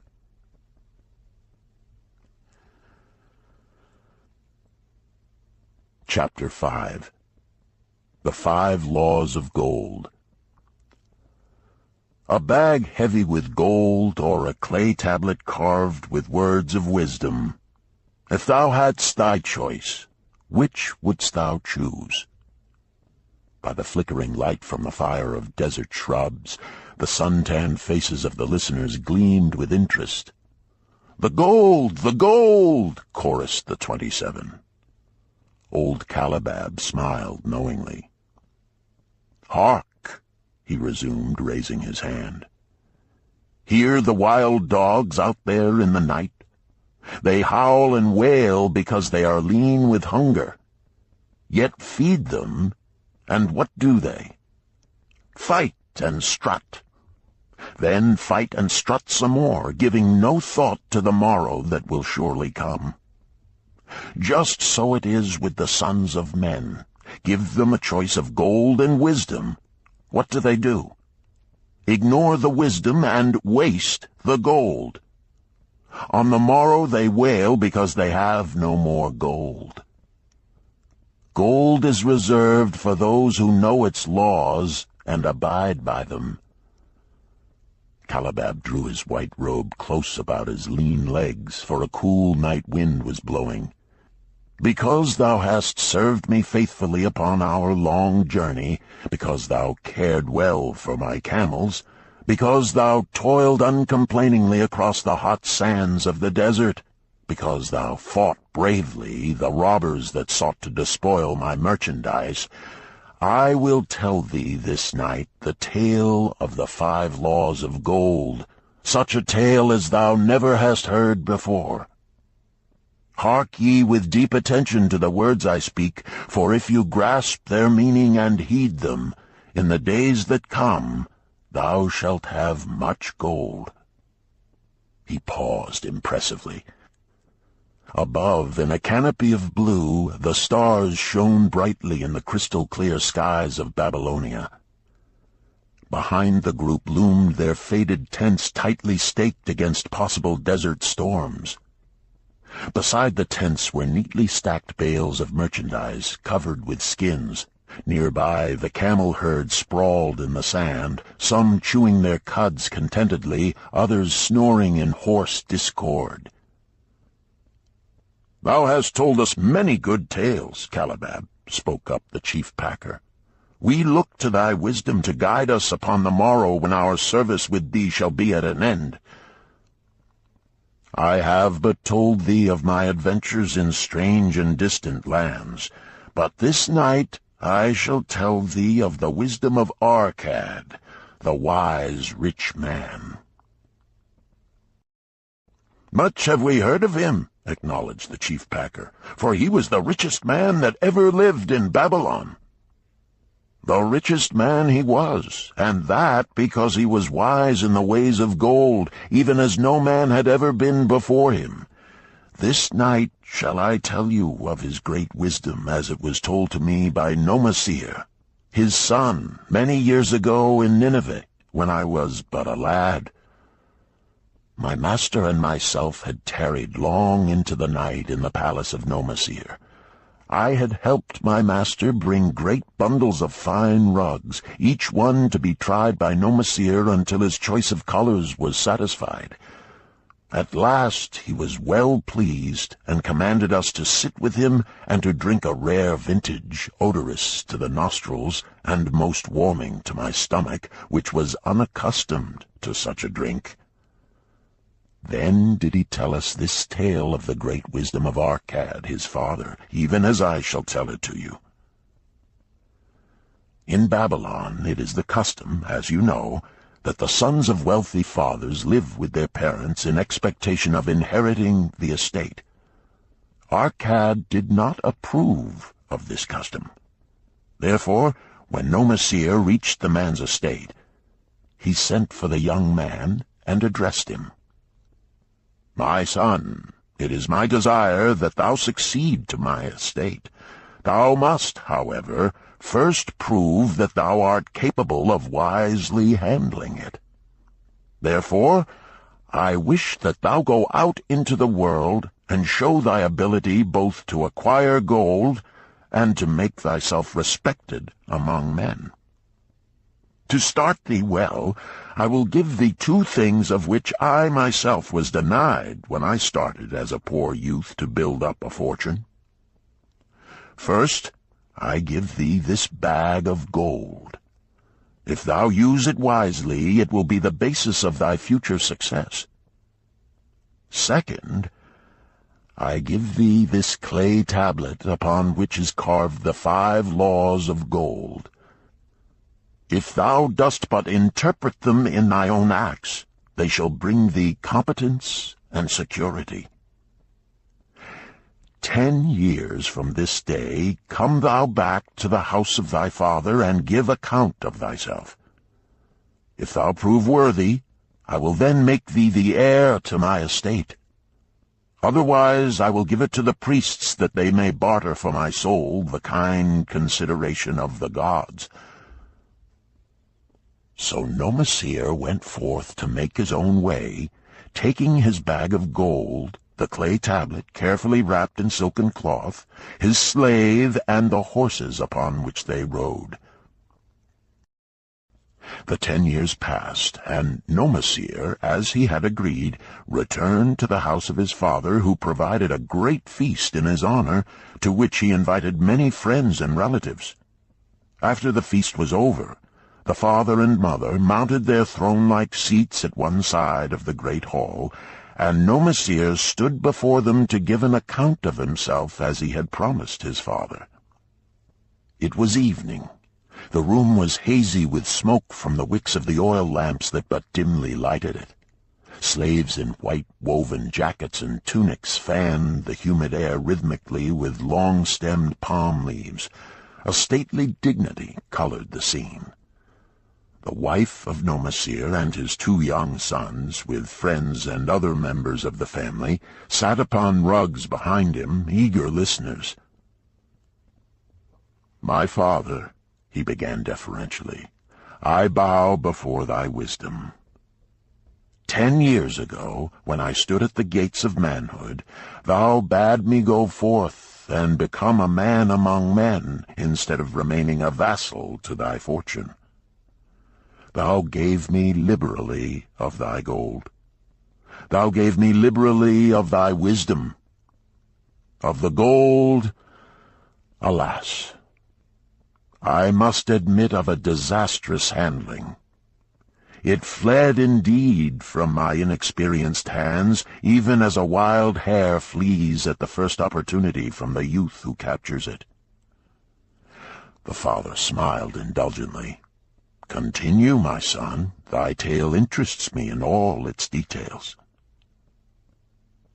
"I decided to go to Nineveh, as it was a growing city, believing that I might find there opportunities.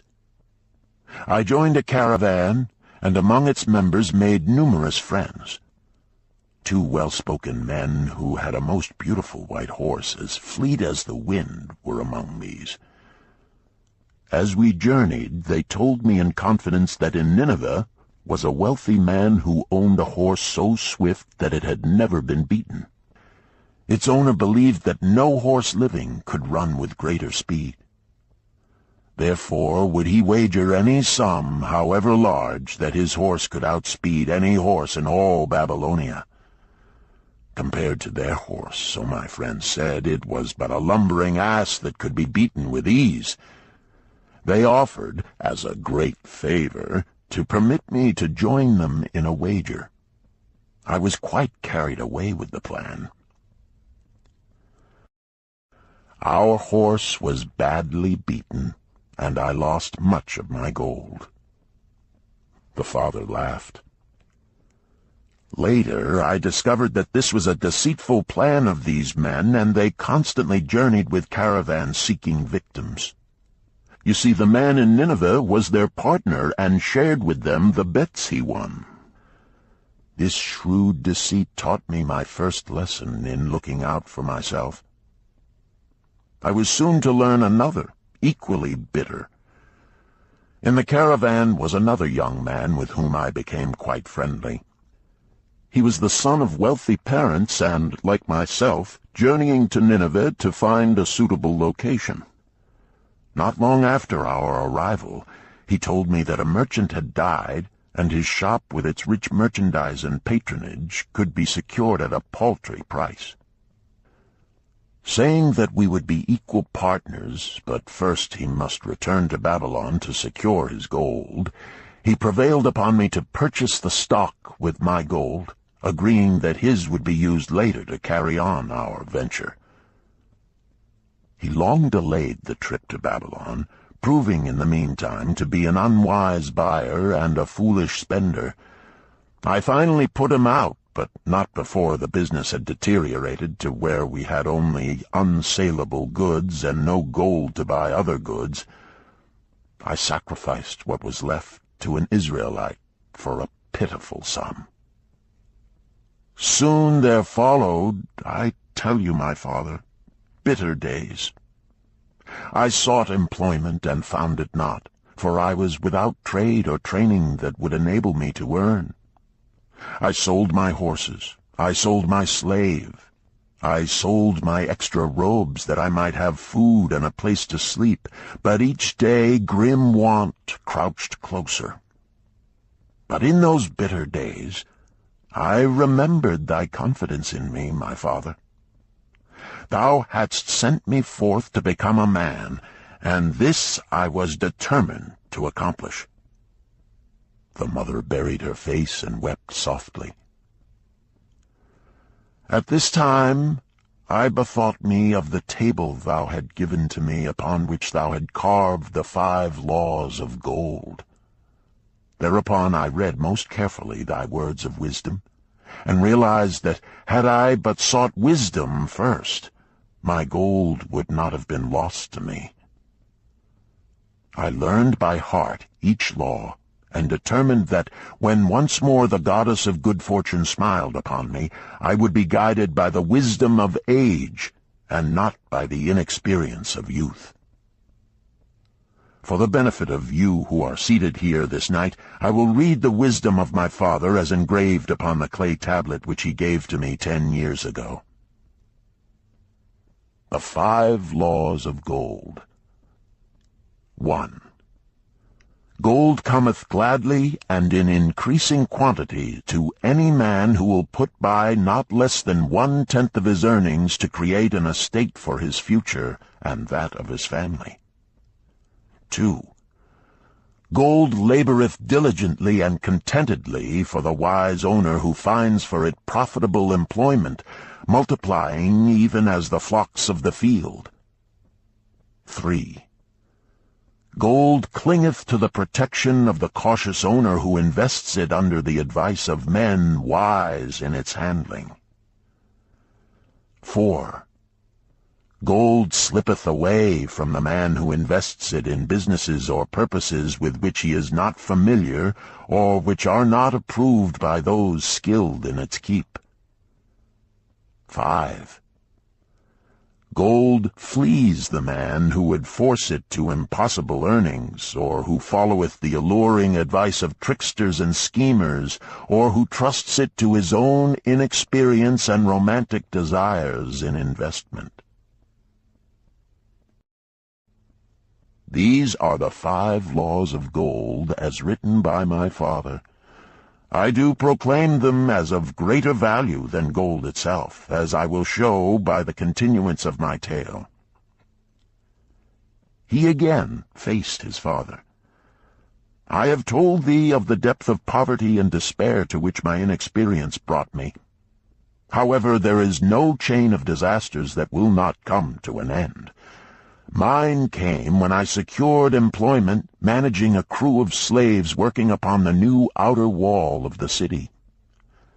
Profiting from my knowledge of the first law of gold, I saved a copper from my first earnings, adding to it at every opportunity until I had a piece of silver. It was a slow procedure, for one must live. I did spend grudgingly, I admit, because I was determined to earn back before the 10 years were over as much gold as you, my father, had given to me. One day the slave-master with whom I had become quite friendly said to me, "Thou art a thrifty youth who spends not wantonly what he earns. Hast thou gold put by that is not earning?" "Yes," I replied. "It is my greatest desire to accumulate gold, to replace that which my father gave to me and which I have lost. 'Tis a worthy ambition, I will grant. And do you know that the gold which you have saved can work for you, and earn much more gold?" "Alas, my experience has been bitter, for my father's gold has fled from me, and I am in much fear lest my own do the same." "If thou hast confidence in me, I will give thee a lesson in the profitable handling of gold," he replied. "Within a year the outer wall will be complete and ready for the great gates of bronze that will be built at each entrance to protect the city from the king's enemies. In all Nineveh there is not enough metal to make these gates, and the king has not thought to provide it. Here is my plan. A group of us will pool our gold and send a caravan to the mines of copper and tin which are distant, and bring to Nineveh the metal for the gates. When the king says, 'Make the great gates,' we alone can supply the metal, and a rich price he will pay. If the king will not buy from us, we will yet have the metal which can be sold for a fair price."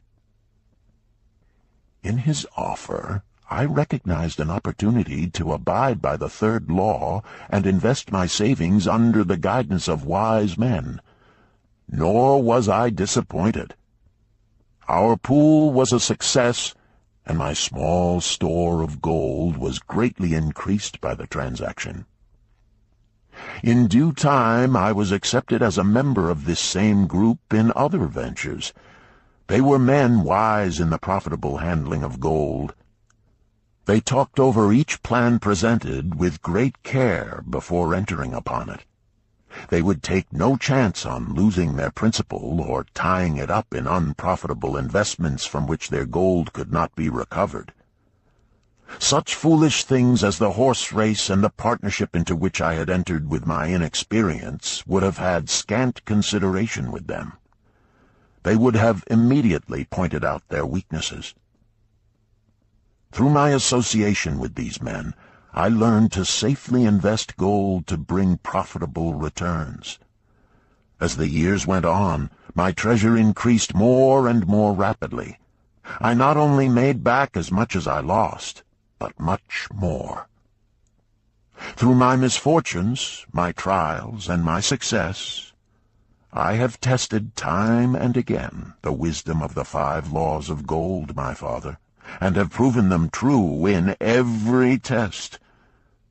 To him who is without knowledge of the 5 laws, gold comes not often, and goeth away quickly. But to him who abide by the 5 laws, gold comes and works as his dutiful slave.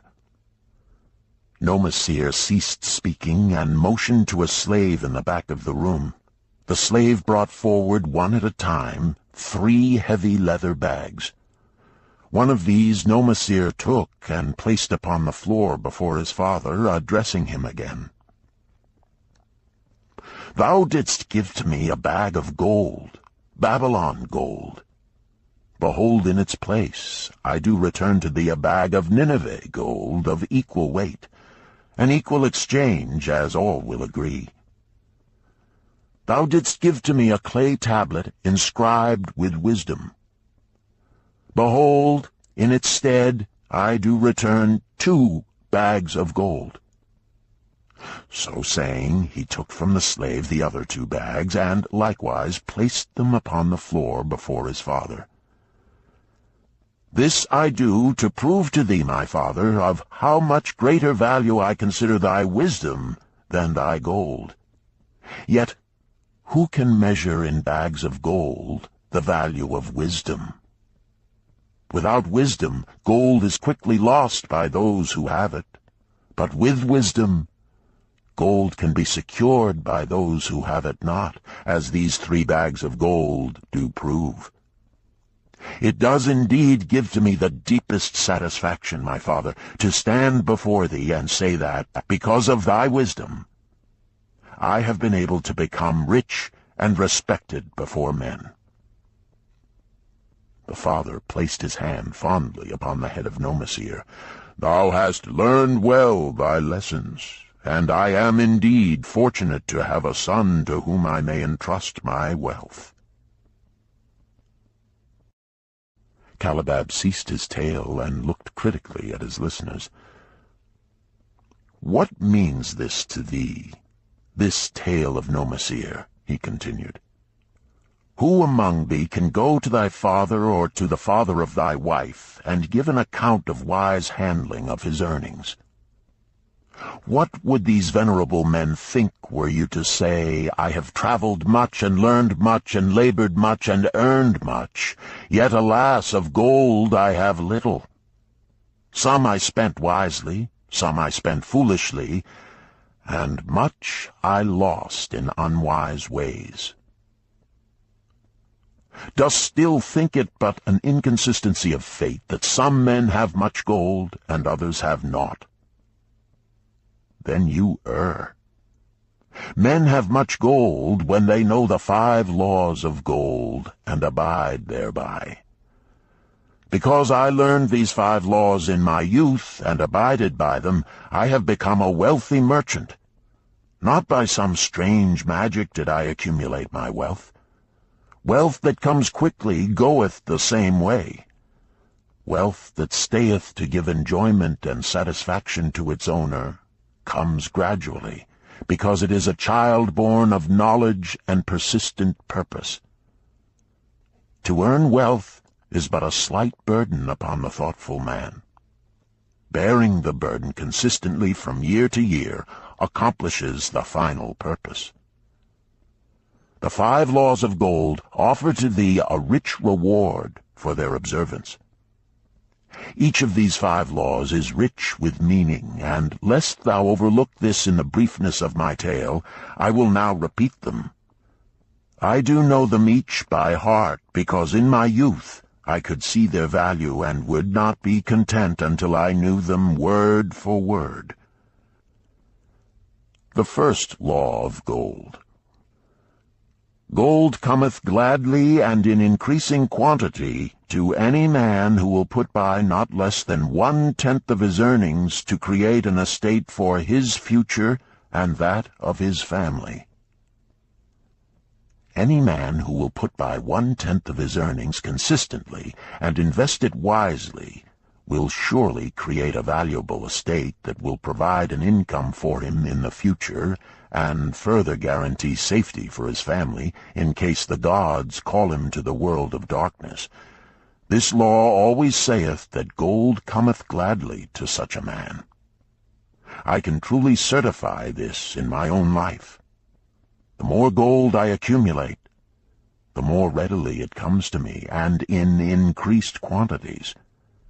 The gold which I save earns more, even as yours will, and its earnings earn more, and this is the working out of the first law.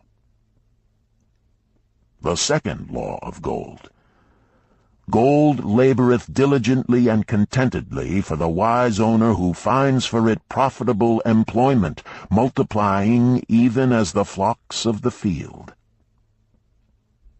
Gold indeed is a willing worker. It is ever eager to multiply when opportunity presents itself. To every man who hath a store of gold set by, opportunity comes for its most profitable use. As the years pass, it multiplies itself in surprising fashion. The third law of gold. Gold clingeth to the protection of the cautious owner who invests it under the advice of men wise in its handling. Gold indeed clingeth to the cautious owner, even as it flees the careless owner. The man who seeks the advice of men wise in handling gold soon learneth not to jeopardize his treasure, but to preserve in safety and to enjoy in contentment its consistent increase. This ends Disc 2. The Richest Man in Babylon, Disc 3. The fourth law of gold. Gold slippeth away from the man who invests it in businesses or purposes with which he is not familiar, or which are not approved by those skilled in its keep. To the man who hath gold, yet is not skilled in its handling, many uses for it appear most profitable. Too often these are fraught with danger of loss, and if properly analyzed by wise men, show small possibility of profit. Therefore, the inexperienced owner of gold who trusts to his own judgment and invests it in businesses or purposes with which he is not familiar, too often finds his judgment imperfect and pays with his treasure for his inexperience. Wise indeed is he who investeth his treasures under the advice of men skilled in the ways of gold. The fifth law of gold. Gold flees the man who would force it to impossible earnings, or who followeth the alluring advice of tricksters and schemers, or who trusts it to his own inexperience and romantic desires in investment. Fanciful propositions that thrill like adventure tales always come to the new owner of gold. These appear to endow his treasure with magic powers that will enable it to make impossible earnings. Yet heed ye the wise men, for verily they know the risks that lurk behind every plan to make great wealth suddenly. Forget not the rich men of Nineveh, who would take no chance of losing their principal or tying it up in unprofitable investments. This ends my tale of the 5 laws of gold. In telling it to thee, I have told the secrets of my own success. Yet they are not secrets, but truths which every man must first learn and then follow, who wishes to step out of the multitude that, like yon wild dogs, must worry each day for food to eat. Tomorrow we enter Babylon. Look, see the fire that burns eternal above the temple of Bel? We are already in sight of the golden city. Tomorrow each of thee shall have gold, the gold thou hast so well earned by thy faithful services. 10 years from this night, what can you tell about this gold? If there be men among you who, like Nomasir, will use a portion of their gold to start for themselves an estate and be thenceforth wisely guided by the wisdom of Arkad, 10 years from now, 'tis a safe wager, like the son of Arkad, they will be rich and respected among men. Our wise acts accompany us through life to please us and to help us. Just as surely our unwise acts follow us to plague and torment us. Alas, they cannot be forgotten. In the front rank of the torments that do follow us are the memories of the things we should have done, of the opportunities which came to us, and we took not. Rich are the treasures of Babylon, so rich no man can count their value in pieces of gold. Each year they grow richer and more valuable. Like the treasures of every land, they are a reward, a rich reward, awaiting those men of purpose who determine to secure their just share. In the strength of thine own desires is a magic power. Guide this power with thy knowledge of the 5 laws of gold, and thou shalt share the treasures of Babylon. Chapter 6. The Gold Lender of Babylon. 50 pieces of gold. Never before had Rodan, the spear-maker of old Babylon, carried so much gold in his leather wallet. Happily down the king's highway from the palace of his most liberal majesty he strode. Cheerfully the gold clinked as the wallet at his belt swayed with each step, the sweetest music he had ever heard.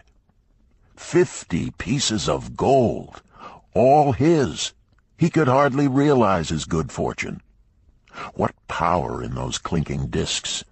They could purchase anything he wanted. A grand house, land, cattle, camels, horses, chariots, whatever he might desire. What use should he make of it? This evening, as he turned into a side street toward the home of his sister, he could think of nothing he would rather possess than those same glittering, heavy pieces of gold, his to keep. It was upon an evening some days later that a perplexed Rodan entered the shop of Mathon, the lender of gold and dealer in jewels and rare fabrics. Glancing neither to the right nor the left at the colorful articles artfully displayed, he passed through to the living quarters at the rear. Here he found the genteel Mathon lounging upon a rug partaking of a meal served by a black slave. "I would counsel with thee, for I know not what to do." Rodan stood stolidly, feet apart, hairy breast exposed by the gaping front of his leather jacket. Mathon's narrow, sallow face smiled a friendly greeting. "What indiscretions hast thou done that thou shouldst seek the lender of gold? Hast been unlucky at the gaming table? Or hath some plump dame entangled thee? For many years have I known thee, yet never hast thou sought me to aid thee in thy troubles. No, no, not such as that. I seek no gold. Instead I crave thy wise advice. Hear, hear, what this man doth say. No one comes to the lender of gold for advice. My ears must play me false. They listen true. Can this be so? Rodan, the spear-maker, doth display more cunning than all the rest, for he comes to Mathon not for gold, but for advice. Many men come to me for gold to pay for their follies, but as for advice, they want it not. Yet who is more able to advise than the lender of gold, to whom many men come in trouble? Thou shalt eat with me, Rodan, he continued. Thou shalt be my guest for the evening. Ando, he commanded of the black slave, draw up a rug for my friend Rodan, the spear-maker, who comes for advice. He shall be mine honored guest. Bring to him much food, and get for him my largest cup. Choose well of the best wine, that he may have satisfaction in the drinking. Now tell me, what troubles thee? It is the king's gift. The king's gift? The king did make thee a gift, and it gives thee trouble? What manner of gift? Because he was much pleased with the design I did submit to him for a new point on the spears of the royal guard, he did present me with 50 pieces of gold, and now I am much perplexed. I am beseeched each hour the sun doth travel across the sky by those who would share it with me. That is natural. More men want gold than have it, and would wish one who comes by it easily to divide. But can you not say no? Is thy will not as strong as thy fist? To many I can say no, yet sometimes it would be easier to say yes. Can one refuse to share with one's sister to whom he is deeply devoted? Surely thy own sister would not wish to deprive thee of enjoying thy reward? But it is for the sake of Ahriman, her husband, whom she wishes to see a rich merchant. She does feel that he has never had a chance, and she beseeches me to loan to him this gold, that he may become a prosperous merchant and repay me from his profits. My friend, resumed Mathon, 'tis a worthy subject thou bringest to discuss. Gold bringeth unto its possessor responsibility and a changed position with his fellow men. It bringeth fear lest he lose it, or it be tricked away from him. It bringeth a feeling of power and ability to do good. Likewise, it bringeth opportunities whereby his very good intentions may bring him into difficulties. Didst ever hear of the farmer of Nineveh who could understand the language of animals? I wot not, for 'tis not the kind of tale men like to tell over the bronze-caster's forge. I will tell it to thee, for thou shouldst know that to borrowing and lending there is more than the passing of gold from the hands of one to the hands of another. This farmer, who could understand what the animals said to each other, did linger in the farmyard each evening just to listen to their words. One evening he did hear the ox bemoaning to the ass the hardness of his lot. I do labor pulling the plough from morning until night, no matter how hot the day, or how tired my legs, or how the bow doth chafe my neck, still must I work. But you are a creature of leisure. You are trapped with a colorful blanket, and do nothing more than carry our master about where he wishes to go. When he goes nowhere, you do rest and eat the green grass all the day. Now the ass, in spite of his vicious heels, was a goodly fellow, and sympathized with the ox. "My good friend," he replied, "you do work very hard, and I would help ease your lot. Therefore will I tell you how you may have a day of rest. In the morning, when the slave comes to fetch you to the plough, lie upon the ground and bellow much, that he may say you are sick and cannot work." So the ox took the advice of the ass, and the next morning the slave returned to the farmer and told him the ox was sick and could not pull the plough. "Then," said the farmer, "hitch the ass to the plough, for the ploughing must go on." All that day the ass, who had only intended to help his friend, found himself compelled to do the ox's task. When night came and he was released from the plough, his heart was bitter, and his legs were weary, and his neck was sore where the bow had chafed it. The farmer lingered in the barnyard to listen. The ox began first. "You are my good friend. Because of your wise advice I have enjoyed a day of rest." "And I," retorted the ass, "am like many another simple-hearted one who starts to help a friend and ends up by doing his task for him. Hereafter you draw your own plough, for I did hear the master tell the slave to send for the butcher were you sick again. I wish he would, for you are a lazy fellow." Thereafter they spoke to each other no more. This ended their friendship. "Canst thou tell the moral to this tale, Rodan?" "'Tis a good tale," responded Rodan, "but I see not the moral." "I thought not that you would, but it is there, and simple too. Just this: if you desire to help thy friend, do so in a way that will not bring thy friend's burdens upon thyself." "I had not thought of that." "It is a wise moral. I wish not to assume the burdens of my sister's husband. But tell me, you lend to many. Do not the borrowers repay?" Mathon smiled the smile of one whose soul is rich with much experience. "Could a loan be well made if the borrower cannot repay? Must not the lender be wise and judge carefully whether his gold can perform a useful purpose to the borrower and return to him once more? Or whether it will be wasted by one unable to use it wisely and leave him without his treasure, and leave the borrower with a debt he cannot repay? I will show to thee the tokens in my token chest, and let them tell thee some of their stories."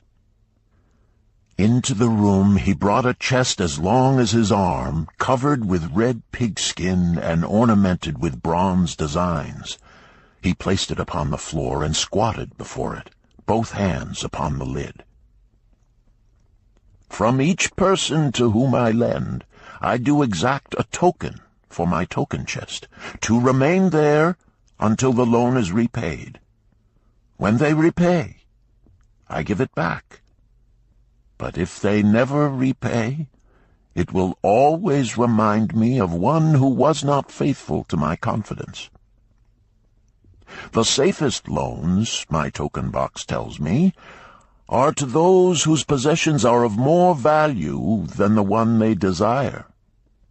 They own lands or jewels or camels or other things which could be sold to repay the loan. Some of the tokens given to me are jewels of more value than the loan. Others are promises that if the loan be not repaid as agreed, they will deliver to me certain property settlement. On loans like those I am assured that my gold will be returned with the rental thereon, for the loan is based on property. In another class are those who have the capacity to earn. They are such as you, who labor or serve and are paid. They have income.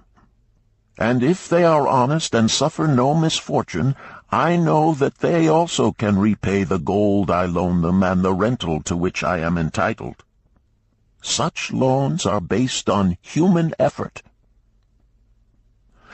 Others are those who have neither property nor assured earning capacity. Life is hard, and there will always be some who cannot adjust themselves to it. Alas for the loans I make them! Even though they be no larger than a pence, my token box may censure me in the years to come unless they be guaranteed by good friends of the borrower who know him honorable. Mathon released the clasp and opened the lid. Rodan leaned forward eagerly. At the top of the chest a bronze neckpiece lay upon a scarlet cloth. Mathon picked up the piece and patted it affectionately. "This shall always remain in my token chest, because the owner has passed on into the great darkness. I treasure it, his token, and I treasure his memory, for he was my good friend. We traded together with much success until out of the East he brought a woman to wed, beautiful, but not like our women, a dazzling creature. He spent his gold lavishly to gratify her desires. He came to me in distress when his gold was gone. I counseled with him. I told him I would help him to once more master his own affairs. He swore by the sign of the great bull that he would. But it was not to be. In a quarrel she thrust a knife into the heart he dared her to pierce." "And she?" questioned Rodan. "Yes, of course. This was hers." He picked up the scarlet cloth. "In bitter remorse she threw herself into the Euphrates. These 2 loans will never be repaid. The chest tells you, Rodan, that humans in the throes of great emotions are not safe risks for the gold lender. Here, now, this is different." He reached for a ring carved of ox bone. "This belongs to a farmer. I buy the rugs of his women. The locusts came, and they had not food. I helped him, and when the new crop came, he repaid me. Later he came again, and told of strange goats in a distant land, as described by a traveler. They had long hair so fine and soft it would weave into rugs more beautiful than any ever seen in Babylon. He wanted a herd, but he had no money. So I did lend him gold to make the journey and bring back goats. Now his herd is begun, and next year I shall surprise the lords of Babylon with the most expensive rugs it has been their good fortune to buy. Soon I must return his ring. He doth insist on repaying promptly." "Some borrowers do that?" queried Rodan. "If they borrow for purposes that bring money back to them, I find it so. But if they borrow because of their indiscretions, I warn thee to be cautious if thou wouldst ever have thy gold back in hand again." "Tell me about this," requested Rodan, picking up a heavy gold bracelet inset with jewels in rare designs. "The women do appeal to my good friend," bantered Mathon. "I am still much younger than you," retorted Rodan. "I grant that, but this time thou doth suspicion romance where it is not. The owner of this is fat and wrinkled, and doth talk so much and say so little she drives me mad. Once they had much money and were good customers, but ill times came upon them. She has a son of whom she would make a merchant. So she came to me and borrowed gold that he might become a partner of a caravan owner who travels with his camels, bartering in one city what he buys in another. This man proved a rascal, for he left the poor boy in a distant city without money and without friends, pulling out early while the youth slept. Perhaps when this youth has grown to manhood he will repay. Until then I get no rental for the loan, only much talk. But I do admit the jewels are worthy of the loan." "Did this lady ask thy advice as to the wisdom of the loan?" "Quite otherwise. She had pictured to herself this son of hers as a wealthy and powerful man of Babylon. To suggest the contrary was to infuriate her. A fair rebuke I had. I knew the risk for this inexperienced boy, but as she offered security, I could not refuse her." "This," continued Mathon, waving a bit of pack rope tied into a knot, "belongs to Nebator, the camel trader. When he would buy a herd larger than his funds, he brings to me this knot, and I lend to him according to his needs. He is a wise trader. I have confidence in his good judgment and can lend him freely. Many other merchants of Babylon have my confidence because of their honorable behavior. Their tokens come and go frequently in my token box. Good merchants are an asset to our city, and it profits me to aid them to keep trade moving that Babylon be prosperous." Mathon picked out a beetle carved in turquoise and tossed it contemptuously on the floor. "A bug from Egypt. The lad who owns this does not care whether I ever receive back my gold. When I reproach him, he replies, 'How can I repay when ill fate pursues me? You have plenty more. What can I do?' The token is his father's, a worthy man of small means who did pledge his land and herd to back his son's enterprises. The youth found success at first, and then was overzealous to gain great wealth. His knowledge was immature. His enterprises collapsed. Youth is ambitious. Youth would take shortcuts to wealth and the desirable things for which it stands. To secure wealth quickly, youth often borrows unwisely.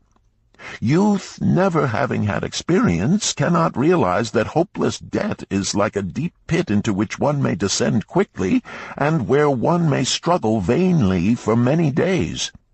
It is a pit of sorrow and regrets, where the brightness of the sun is overcast, and night is made unhappy by restless sleeping.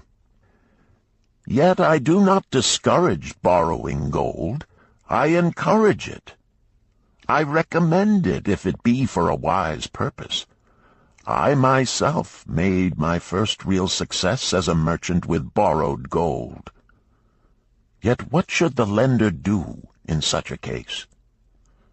The youth is in despair and accomplishes nothing. He is discouraged. He makes no effort to repay. My heart turns against depriving the father of his land and cattle." "You tell me much that I am interested to hear," ventured Rodan, "but I hear no answer to my question. Should I lend my 50 pieces of gold to my sister's husband? They mean much to me." "Thy sister is a sterling woman whom I do much esteem. Should her husband come to me and ask to borrow 50 pieces of gold, I should ask him for what purpose he would use it. If he answered that he desired to become a merchant like myself and deal in jewels and rich furnishings, I would say, 'What knowledge have you of the ways of trade? Do you know where you can buy at lowest cost? Do you know where you can sell at a fair price?'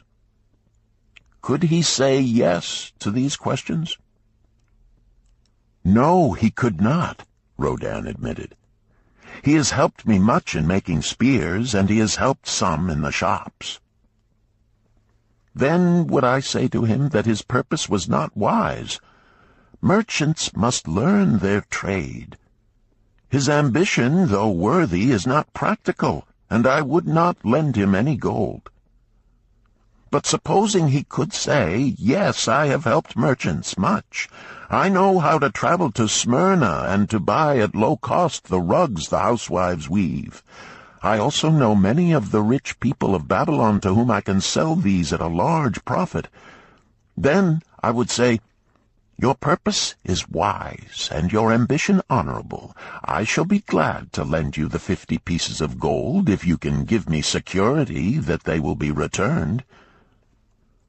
But would he say, 'I have no security other than that I am an honored man and will pay you well for the loan?' Then would I reply, 'I treasure much each piece of gold.' Were the robbers to take it from you as you journeyed to Smyrna, or take the rugs from you as you returned, then you would have no means of repaying me, and my gold would be gone. Gold, you see, Rodan, is the merchandise of the lender of money. It is easy to lend. If it is lent unwisely, then it is difficult to get back. The wise lender wishes not the risk of the undertaking, but the guarantee of safe repayment.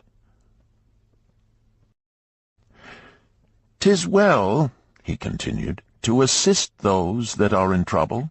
'Tis well to help those upon whom fate has laid a heavy hand. 'Tis well to help those who are starting, that they may progress and become valuable citizens. But help must be given wisely, lest, like the farmer's ass, in our desire to help, we but take upon ourselves the burden that belongs to another." Again I wandered from thy question, Rodan, but hear my answer. Keep thy 50 pieces of gold. What thy labor earns for thee, and what is given thee for reward, is thine own, and no man can put an obligation upon thee to part with it, unless it do be thy wish. If thee wouldst lend it so that it may earn thee more gold, then lend with caution and in many places. I like not idle gold, even less I like too much of risk. How many years hast thou labored as a spear-maker? Fully 3. How much besides the king's gift hast saved? 3 gold pieces. Each year that thou hast labored, thou hast denied thyself good things to save from thine earnings 1 piece of gold? 'Tis as you say. Then mightest save in 50 years of labor 50 pieces of gold by thy self-denial? A lifetime of labor it would be. Thinkest thou thy sister would wish to jeopardize the savings of 50 years of labor over the bronze melting pot, that her husband might experiment on being a merchant? Not if I spoke in your words. Then go to her and say, 3 years I have labored each day except fast days, from morning until night, and I have denied myself many things that my heart craved. For each year of labor and self-denial, I have to show 1 piece of gold. Thou art my favored sister, and I wish that thy husband may engage in business in which he will prosper greatly. If he will submit to me a plan that seems wise and possible to my friend Mathon, then will I gladly lend to him my savings of an entire year, that he may have an opportunity to prove that he can succeed. Do that, I say, and if he has within him the soul to succeed, he can prove it. If he fails, he will not owe thee more than he can hope some day to repay. I am a gold lender because I own more gold than I can use in my own trade. I desire my surplus gold to labor for others and thereby earn more gold. I do not wish to take risk of losing my gold, for I have labored much and denied myself much to secure it. Therefore I will no longer lend any of it where I am not confident that it is safe and will be returned to me. Neither will I lend it where I am not convinced that its earnings will be promptly paid to me. I have told to thee, Rodan, a few of the secrets of my token chest. From them you may understand the weakness of men and their eagerness to borrow that which they have no certain means to repay. From this you can see how often their high hopes of the great earnings they could make if they but had gold are but false hopes they have not the ability or training to fulfill. Thou, Rodan, now have gold which thou shouldst put to earning more gold for thee. Thou art about to become, even as I, a gold lender. If thou dost safely preserve thy treasure, it will produce liberal earnings for thee, and be a rich source of pleasure and profit during all thy days.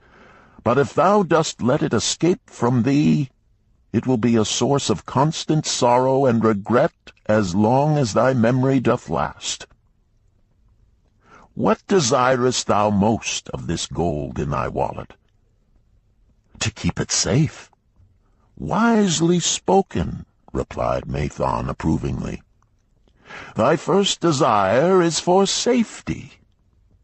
Thinkest thou that in the custody of thy sister's husband it would be truly safe from possible loss? I fear not, for he is not wise in guarding gold.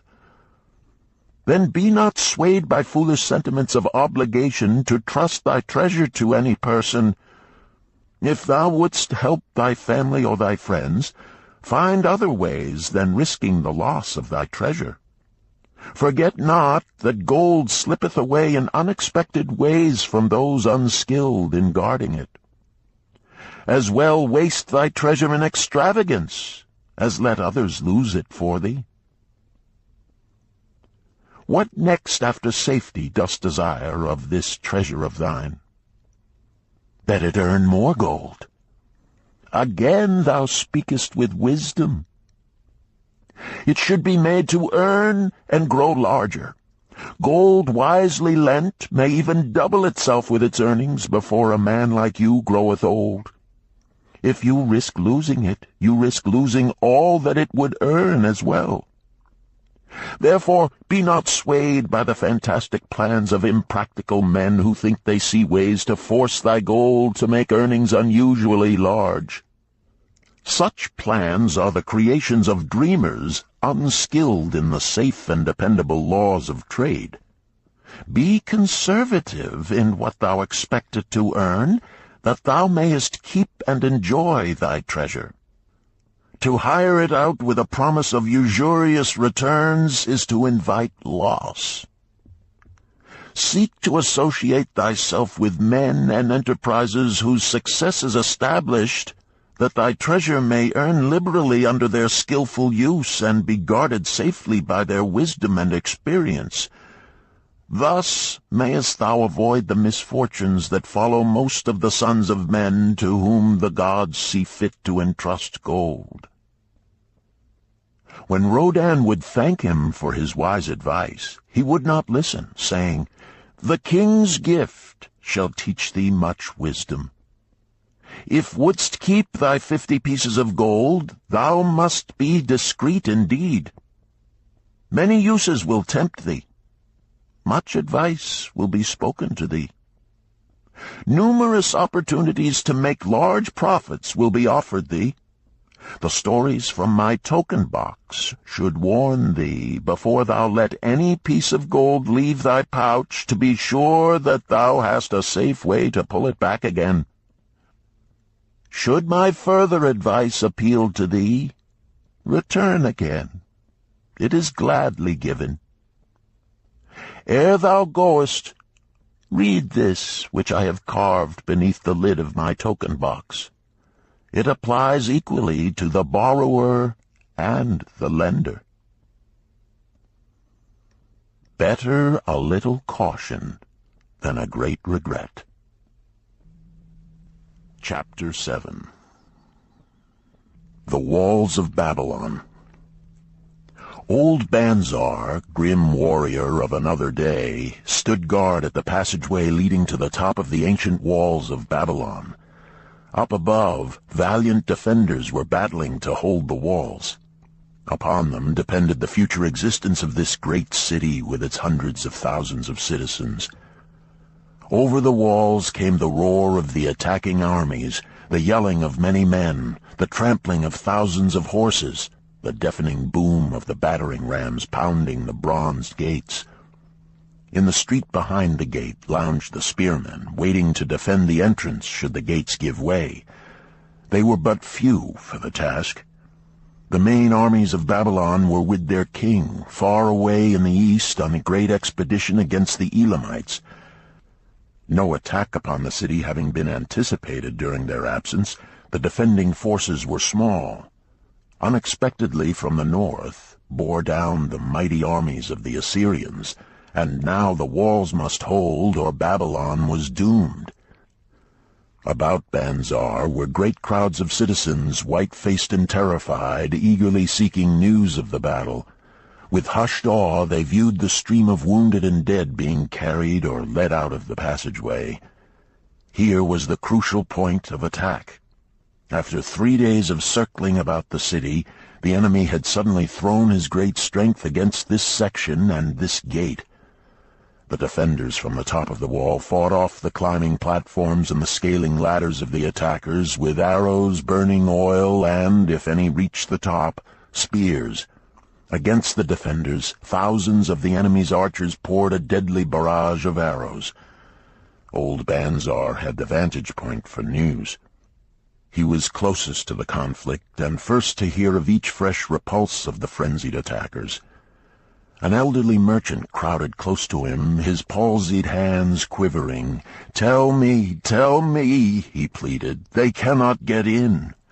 My sons are with the good king. There is no one to protect my old wife. My goods, they will steal all. My food, they will leave nothing. We are old, too old to defend ourselves, too old for slaves. We shall starve, we shall die. Tell me they cannot get in." "Calm thyself, good merchant," the guard responded. "The walls of Babylon are strong. Go back to the bazaar and tell your wife that the walls will protect you and all of your possessions as safely as they protect the rich treasures of the king. Keep close to the walls, lest the arrows flying over strike you." A woman with a babe in arms took the old man's place as he withdrew. "Sergeant, what news from the top? Tell me truly that I may reassure my poor husband. He lies with fever from his terrible wounds, yet insists upon his armor and his spear to protect me who am with child. Terrible, he says, will be the vengeful lust of our enemies should they break in." "Be thou good of heart, thou mother that is, and is again to be. The walls of Babylon will protect you and your babes. They are high and strong. Hear ye not the yells of our valiant defenders as they empty the cauldrons of burning oil upon the ladder scalers?" "Yes, that do I hear, and also the roar of the battering rams that do hammer at our gates." "Back to thy husband. Tell him the gates are strong and withstand the rams. Also that the scalers climb the walls, but to receive the waiting spear thrust. Watch thy way, and hasten behind yon buildings." Banzar stepped aside to clear the passage for heavily armed reinforcements, as, with clanking bronze shields and heavy tread they tramped by, a small girl plucked at his girdle. "Tell me, soldier, are we safe?" she pleaded. "I hear the awful noises. I see the men all bleeding. I am so frightened. What will become of our family, of my mother, little brother, and the baby?" The grim old campaigner blinked his eyes and thrust forward his chin as he beheld the child. "Be not afraid, little one," he reassured her. "The walls of Babylon will protect you and mother and little brother and the baby. It was for the safety of such as you that the good Queen Semiramis built them over 100 years ago. Never have they been broken through. Go back and tell your mother and little brother and the baby that the walls of Babylon will protect them, and they need have no fear." Day after day old Banzar stood at his post and watched the reinforcements file up the passageway, there to stay and fight until, wounded or dead, they came down once more. Around him unceasingly crowded the throngs of frightened citizens eagerly seeking to learn if the walls would hold. To all he gave his answer with the fine dignity of an old soldier: "The walls of Babylon will protect you." For 3 weeks and 5 days the attack waged with scarcely ceasing violence. Harder and grimmer set the jaw of Banzar as the passage behind, wet with the blood of the many wounded, was churned into mud by the never-ceasing streams of men passing up and staggering down. Each day the slaughtered attackers piled up in heaps before the wall. Each night they were carried back and buried by their comrades. Upon the 5th night of the 4th week, the clamor without diminished. The first streaks of daylight illuminated the plains, disclosed great clouds of dust raised by the retreating armies. A mighty shout went up from the defenders. There was no mistaking its meaning. It was repeated by the waiting troops behind the walls. It was echoed by the citizens upon the streets. It swept over the city with the violence of a storm. People rushed from the houses. The streets were jammed with a throbbing mob. The pent-up fear of weeks found an outlet in the wild chorus of joy. From the top of the high tower of the Temple of Bel burst forth the flames of victory. Skyward floated the column of blue smoke to carry the message far and wide. The walls of Babylon had once again repulsed a mighty and vicious foe determined to loot her rich treasures and to ravish and enslave her citizens. Babylon endured century after century because it was fully protected. It could not afford to be otherwise. The walls of Babylon were an outstanding example of man's need and desire for protection. This desire is inherent in the human race. It is just as strong today as it ever was, but we have developed broader and better plans to accomplish the same purpose. In this day, behind the impregnable walls of insurance, savings accounts, and dependable investments, we can guard ourselves against the unexpected tragedies that may enter any door and seat themselves before any fireside. We cannot afford to be without adequate protection. Chapter 8. The Camel Trader of Babylon. The hungrier one becomes, the clearer one's mind works. Also, the more sensitive one becomes to the odors of food. Arkad, the son of Azure, certainly thought so.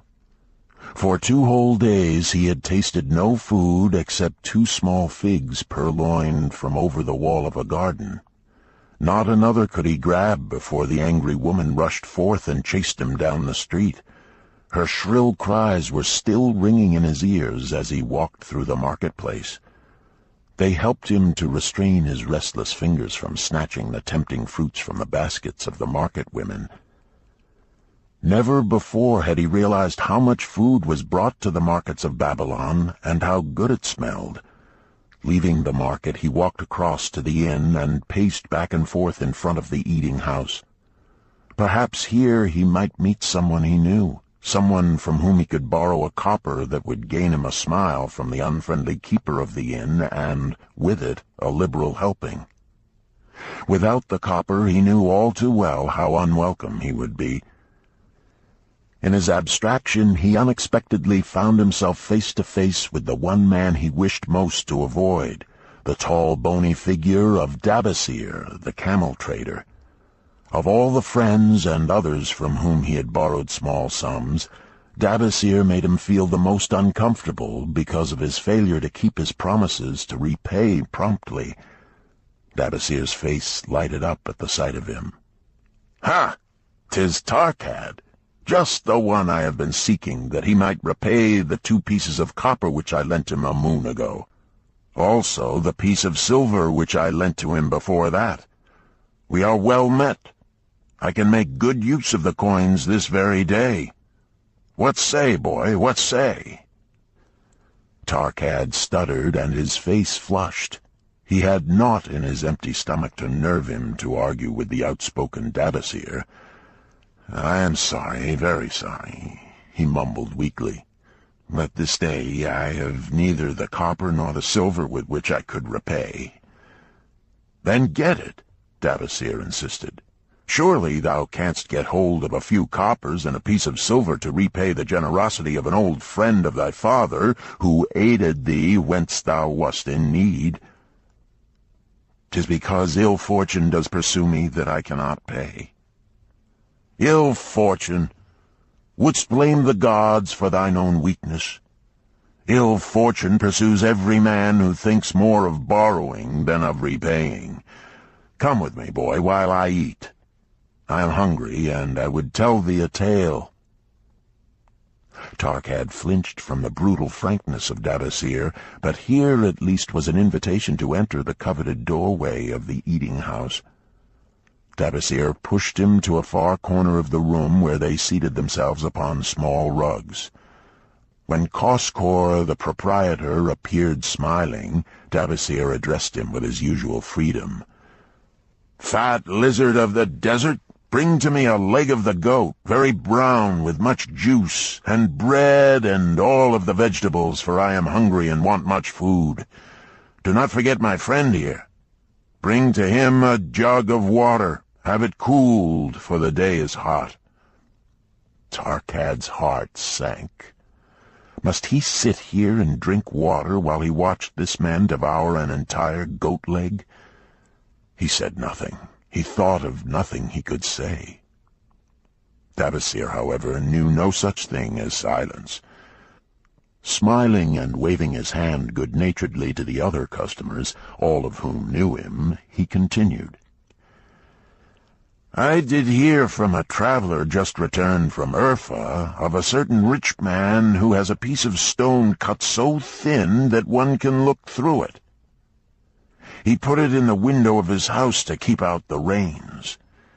It is yellow, so this traveler does relate, and he was permitted to look through it, and all the outside world looks strange and not like it really is. What say you to that, Arkad? Thinkest all the world could look to a man a different color from what it is?"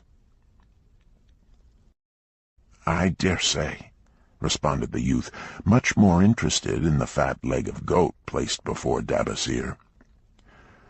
"Well, I know it to be true, for I, myself, have seen the world all of a different color from what it really is, and the tale I am about to tell relates how I came to see it in its right color once more."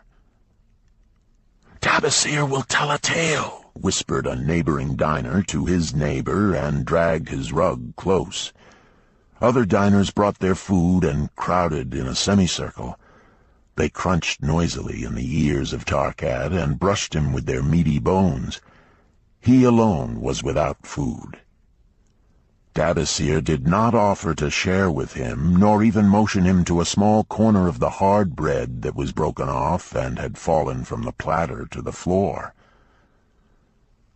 "The tale that I am about to tell," began Davasir, pausing to bite a goodly chunk from the goat leg, "relates to my early life and how I came to be a camel trader. Didst anyone know that I once was a slave in Syria?" A murmur of surprise ran through the audience, to which Davasir listened with satisfaction. "When I was a young man," continued Davasir after another vicious onslaught on the goat leg, "I learned the trade of my father, the making of saddles. I worked with him in his shop and took to myself a wife. Being young and not greatly skilled, I could earn but little, just enough to support my excellent wife in a modest way. I craved good things which I could not afford. Soon I found that the shopkeepers would trust me to pay later, even though I could not pay at the time. Being young and without experience, I did not know that he who spends more than he earns is sowing the winds of needless self-indulgence from which he is sure to reap the whirlwinds of trouble and humiliation. So I indulged my whims for fine raiment and bought luxuries for my good wife and our home beyond our means. I paid as I could, and for a while all went well. But in time I discovered I could not use my earnings both to live upon and to pay my debts. Creditors began to pursue me to pay for my extravagant purchases, and my life became miserable. I borrowed from my friends, but could not repay them either. Things went from bad to worse. My wife returned to her father, and I decided to leave Babylon and seek another city where a young man might have better chances. For 2 years I had a restless and unsuccessful life working for caravan traders. From this I fell in with a set of likable robbers who scoured the desert for unarmed caravans. Such deeds were unworthy of the son of my father, but I was seeing the world through a colored stone and did not realize to what degradation I had fallen. We met with success on our first trip, capturing a rich haul of gold and silks and valuable merchandise. This loot we took to Ganir and squandered. The second time we were not so fortunate. Just after we had made our capture, we were attacked by the spearsmen of a native chief to whom the caravans paid for protection. Our 2 leaders were killed, and the rest of us were taken to Damascus, where we were stripped of our clothing and sold as slaves. I was purchased for 2 pieces of silver by a Syrian desert chief. With my hair shorn and but a loincloth to wear, I was not so different from the other slaves. Being a reckless youth, I thought it merely an adventure until my master took me before his 4 wives and told them they could have me for a eunuch. Then, indeed, did I realize the hopelessness of my situation. These men of the desert were fierce and warlike. I was subject to their will without weapons or means of escape. Fearful I stood as those 4 women looked me over. I wondered if I could expect pity from them. Sirah, the first wife, was older than the others. Her face was impassive as she looked upon me. I turned from her with little consolation. The next was a contemptuous beauty who gazed at me as indifferently as if I had been a worm of the earth. The 2 younger ones tittered as though it were all an exciting joke. It seemed an age that I stood waiting sentence. Each woman appeared willing for the others to decide. Finally, Sirah spoke up in a cold voice. "Of eunuchs we have plenty, but of camel-tenders we have few, and they are a worthless lot. Even this day I would visit my mother who was sick with the fever, and there is no slave I would trust to lead my camel. Ask this slave if he can lead a camel." My master thereupon questioned me, "What know you of camels?" Striving to conceal my eagerness, I replied, "I can make them kneel, I can load them, I can lead them on long trips without tiring. If need be, I can repair their trappings." "The slave speaks forward enough," observed my master. "If thou so desire, Sirah, take this man for thy camel-tender." So I was turned over to Sirah, and that day I led her camel upon a long journey to her sick mother. I took the occasion to thank her for her intercession, and also to tell her that I was not a slave by birth, but the son of a freeman, an honorable saddle-maker of Babylon. I also told her much of my story. Her comments were disconcerting to me, and I pondered much afterward on what she said. "How can you call yourself a free man when your weakness has brought you to this? If a man has in himself the soul of a slave, will he not become one, no matter what his birth, even as water seeks its level? If a man has within him the soul of a free man, will he not become respected and honored in his own city in spite of his misfortune?" For over a year I was a slave and lived with the slaves, but I could not become as one of them. One day Sirah asked me, "In the eventime, when the other slaves can mingle and enjoy the society of each other, why dost thou sit in thy tent alone?" To which I responded, I am pondering what you have said to me. I wonder if I have the soul of a slave. I cannot join them, so I must sit apart." "I, too, must sit apart," she confided. "My dowry was large, and my lord married me because of it. Yet he does not desire me. What every woman longs for is to be desired. Because of this, and because I am barren and have neither son nor daughter, must I sit apart. Were I a man, I would rather die than be such a slave, but the conventions of our tribe make slaves of women." "What think thou of me by this time?" I asked her suddenly.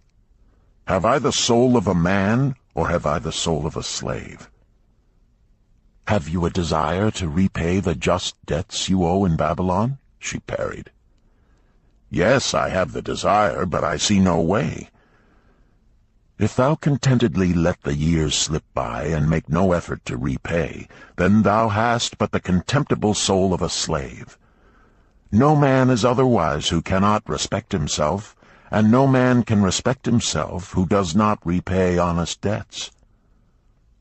"But what can I do who am a slave in Syria?"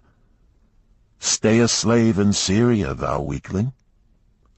"I am not a weakling," I denied hotly. "Then prove it." "How?" "Does not thy great king fight his enemies in every way he can, and with every force he has? Thy debts are thy enemies. They ran thee out of Babylon. You left them alone, and they grew too strong for thee. Hadst fought them as a man, thou couldst have conquered them and been one honored among the townspeople. But thou had not the soul to fight them, and behold, thy pride hast gone down until thou art a slave in Syria." Much I thought over her unkind accusations, and many defensive phrases I worded to prove myself not a slave at heart. But I was not to have the chance to use them. 3 days later, the maid of Sirah took me to her mistress. "My mother is again very sick," she said. "Saddle the 2 best camels in my husband's herd. Tie on waterskins and saddlebags for a long journey. The maid will give thee food at the kitchen tent." I packed the camels, wondering much at the quantity of provisions the maid provided, for the mother dwelt less than a day's journey away. The maid rode the rear camel which followed, and I led the camel of my mistress. When we reached her mother's house, it was just dark. Sirah dismissed the maid and said to me, "Dabasir, hast thou the soul of a free man, or the soul of a slave?" "The soul of a free man," I insisted. "Now is thy chance to prove it. Thy master hath imbibed deeply, and his chiefs are in a stupor. Take then these camels and make thy escape. Here in this bag is raiment of thy master's to disguise thee. I will say thou stole the camels and ran away while I visited my sick mother." "Thou hast the soul of a queen," I told her. "Much do I wish that I might lead thee to happiness." "Happiness," she responded, "awaits not the runaway wife who seeks it in far lands among strange people. Go thy own way, and may the gods of the desert protect thee, for the way is far and barren of food or water." I needed no further urging, but thanked her warmly and was away into the night. I knew not this strange country, and had only a dim idea of the direction in which lay Babylon, but struck out bravely across the desert toward the hills. 1 camel I rode, and the other I led. All that night I traveled, and all the next day, urged on by the knowledge of the terrible fate that was meted out to slaves who stole their master's property and tried to escape. Late that afternoon I reached a rough country as uninhabitable as the desert. The sharp rocks bruised the feet of my faithful camels, and soon they were picking their way slowly and painfully along. I met neither man nor beast, and could well understand why they shunned this inhospitable land. It was such a journey from then on as few men live to tell of. Day after day we plodded along. Food and water gave out. The heat of the sun was merciless. At the end of the 9th day I slid from the back of my mount with the feeling that I was too weak to ever remount, and I would surely die, lost in this abandoned country.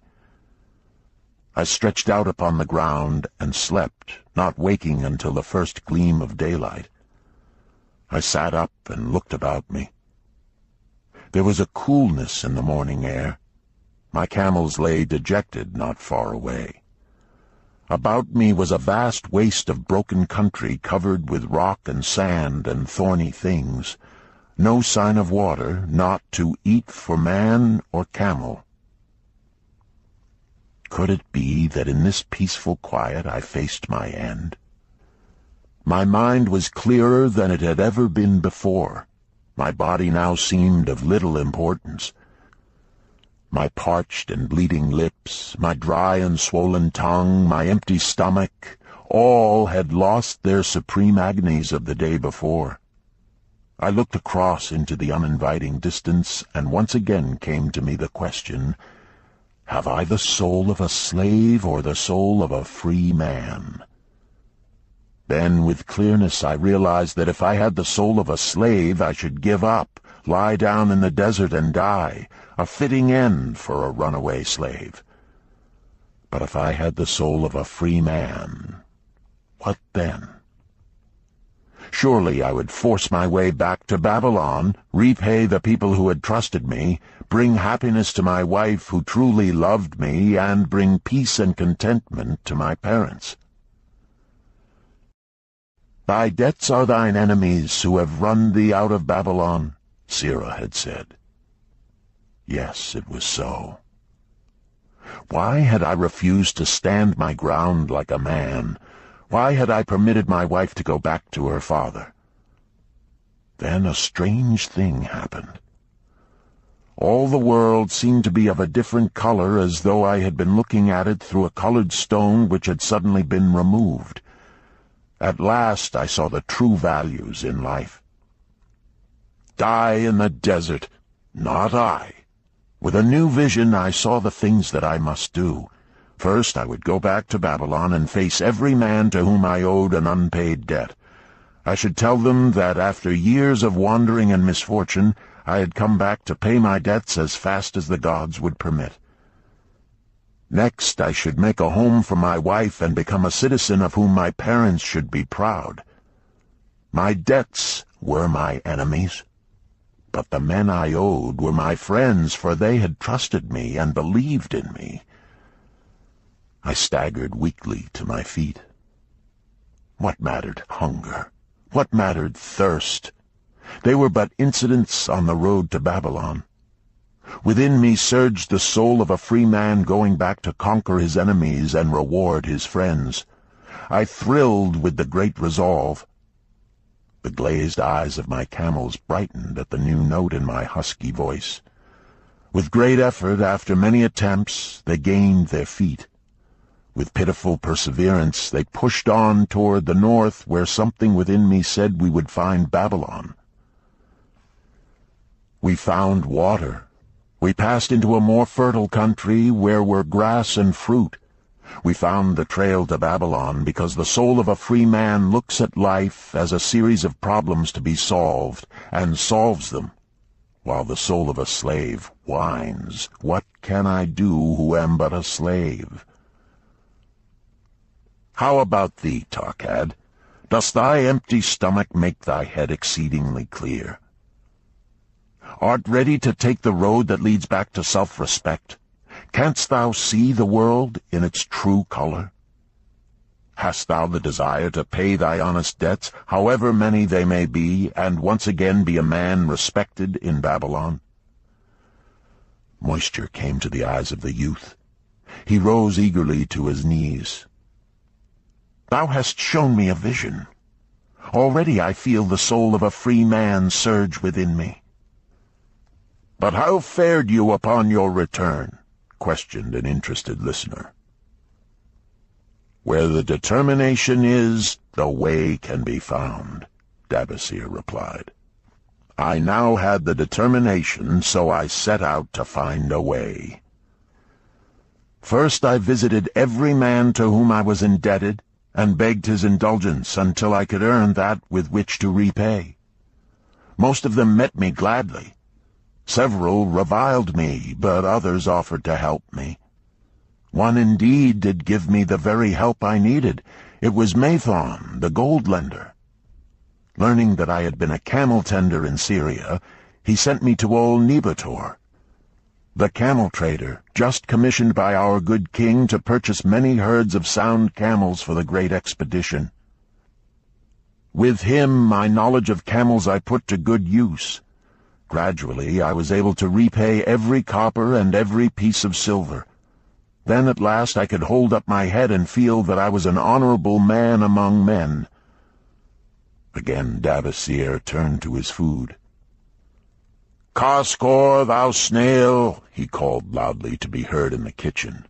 "The food is cold. Bring me more meat fresh from the roasting.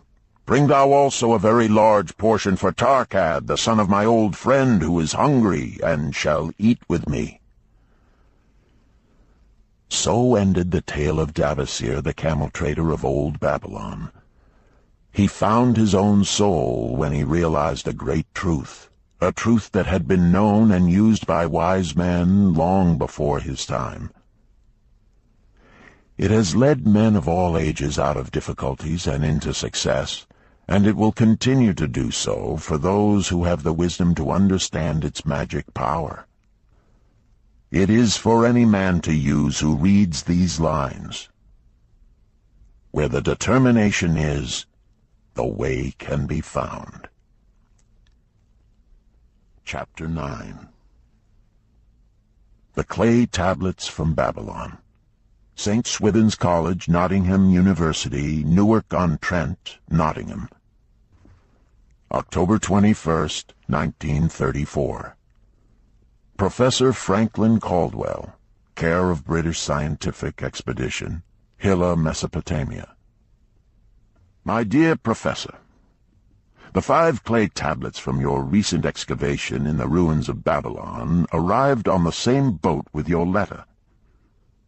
I have been fascinated no end and have spent many pleasant hours translating their inscriptions. I should have answered your letter at once, but delayed until I could complete the translations which are attached. The tablets arrived without damage thanks to your careful use of preservatives and excellent packing. You will be as astonished as we in the laboratory at the story they relate. One expects the dim and distant past to speak of romance and adventure. Arabian Nights sort of things, you know. When instead it discloses the problem of a person named Dabaseer to pay off his debts, one realizes that conditions upon this old world have not changed as much in 5,000 years as one might expect. It's odd, you know, but these old inscriptions rather rag me, as the students say.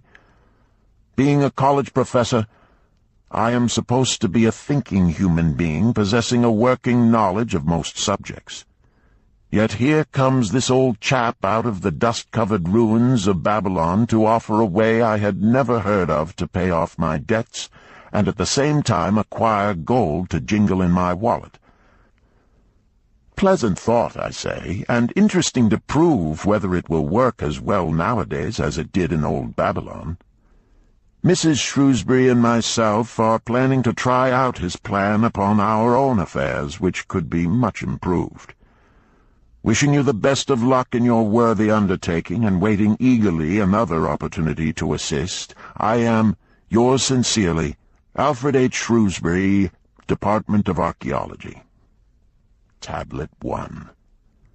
Now, when the moon becometh full, I, Dabaseer, who am but recently returned from slavery in Syria, with the determination to pay my many just debts and become a man of means worthy of respect in my native city of Babylon, Do here engrave upon the clay a permanent record of my affairs to guide and assist me in carrying through my high desires.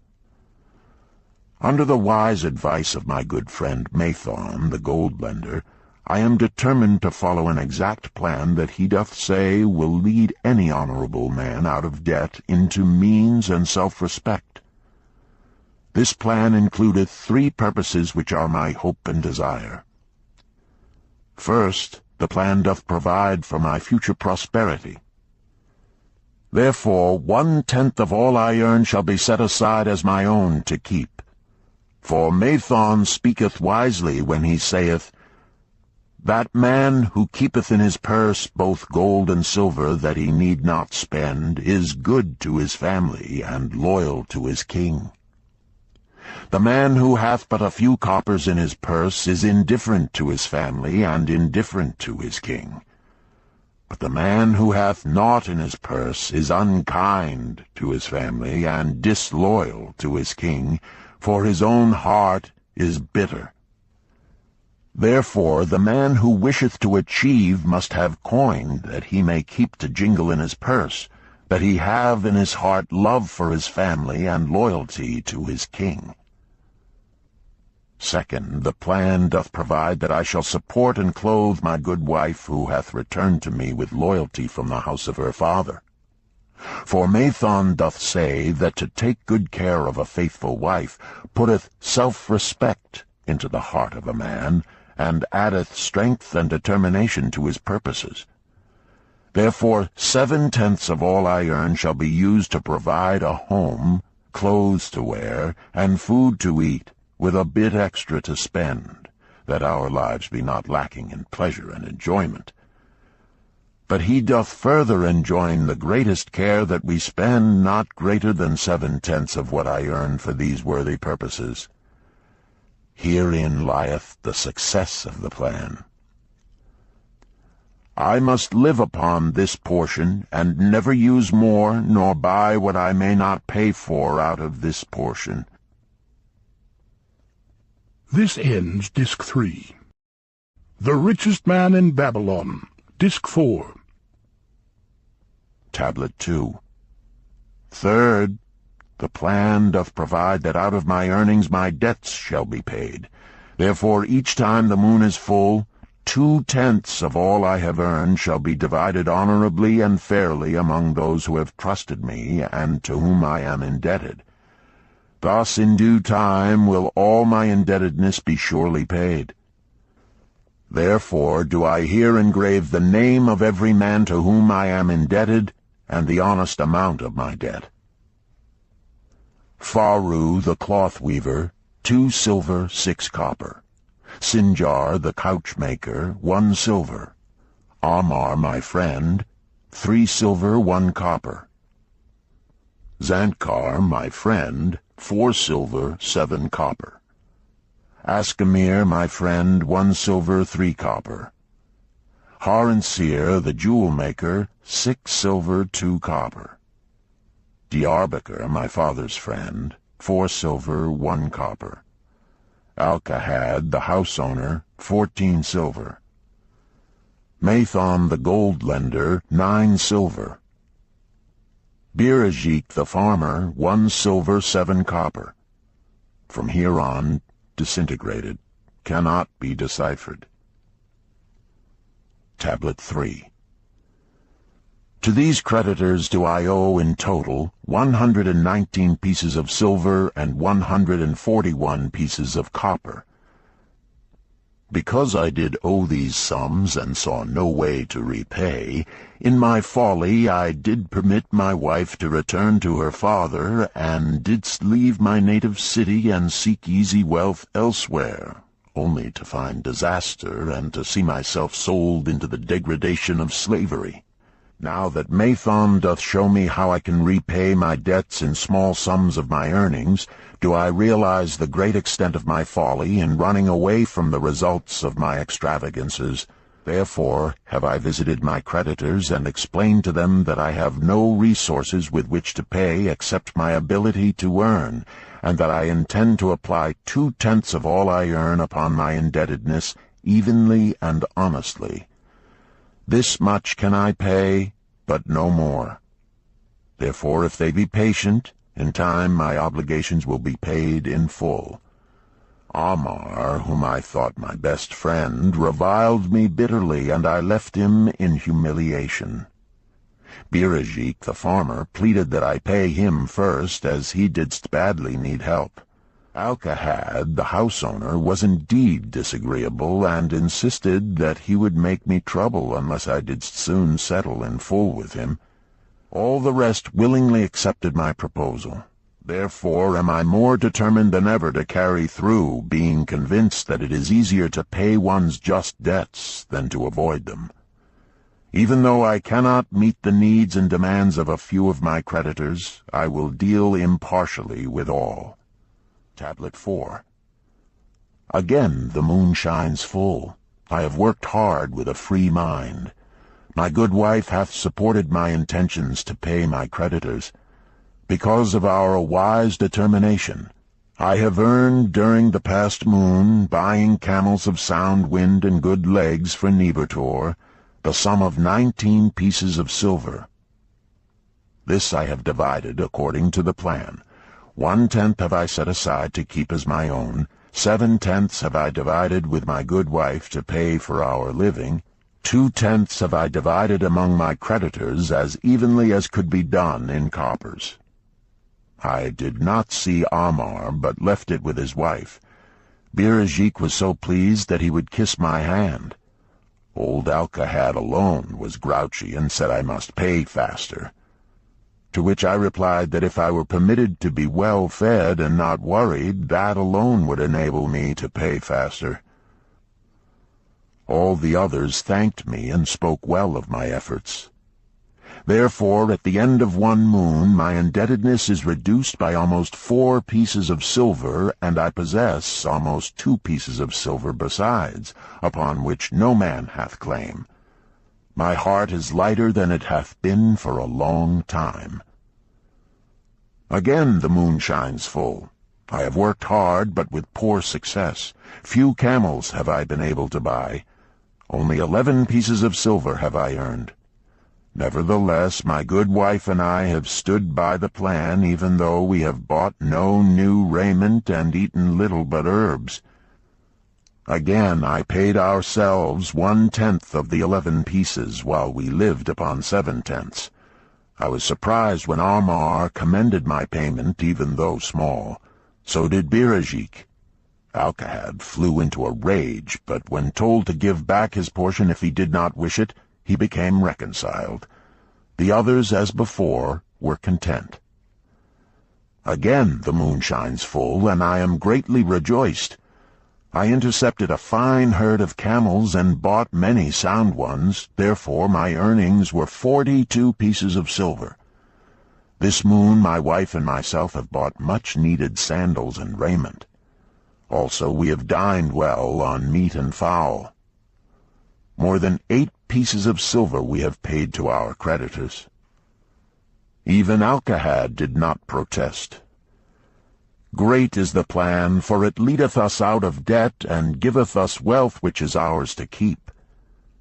3 times the moon hath been full since I last carved upon this clay. Each time I paid to myself 1/10 of all I earned. Each time my good wife and I have lived upon 7/10, even though at times it was difficult. Each time have I paid to my creditors 2/10. In my purse I now have 21 pieces of silver that are mine. It maketh my head to stand straight upon my shoulders, and maketh me proud to walk among my friends. My wife keepeth well our home, and is becomingly gowned. We are happy to live together. The plan is of untold value. Hath it not made an honorable man of an ex-slave?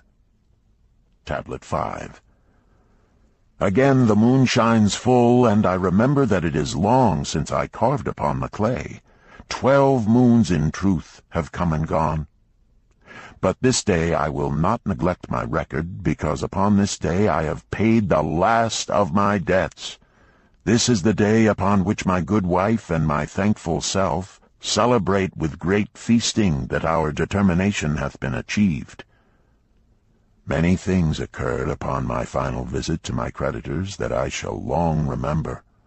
Amar begged my forgiveness for his unkind words, and said that I was one of all others he most desired for a friend.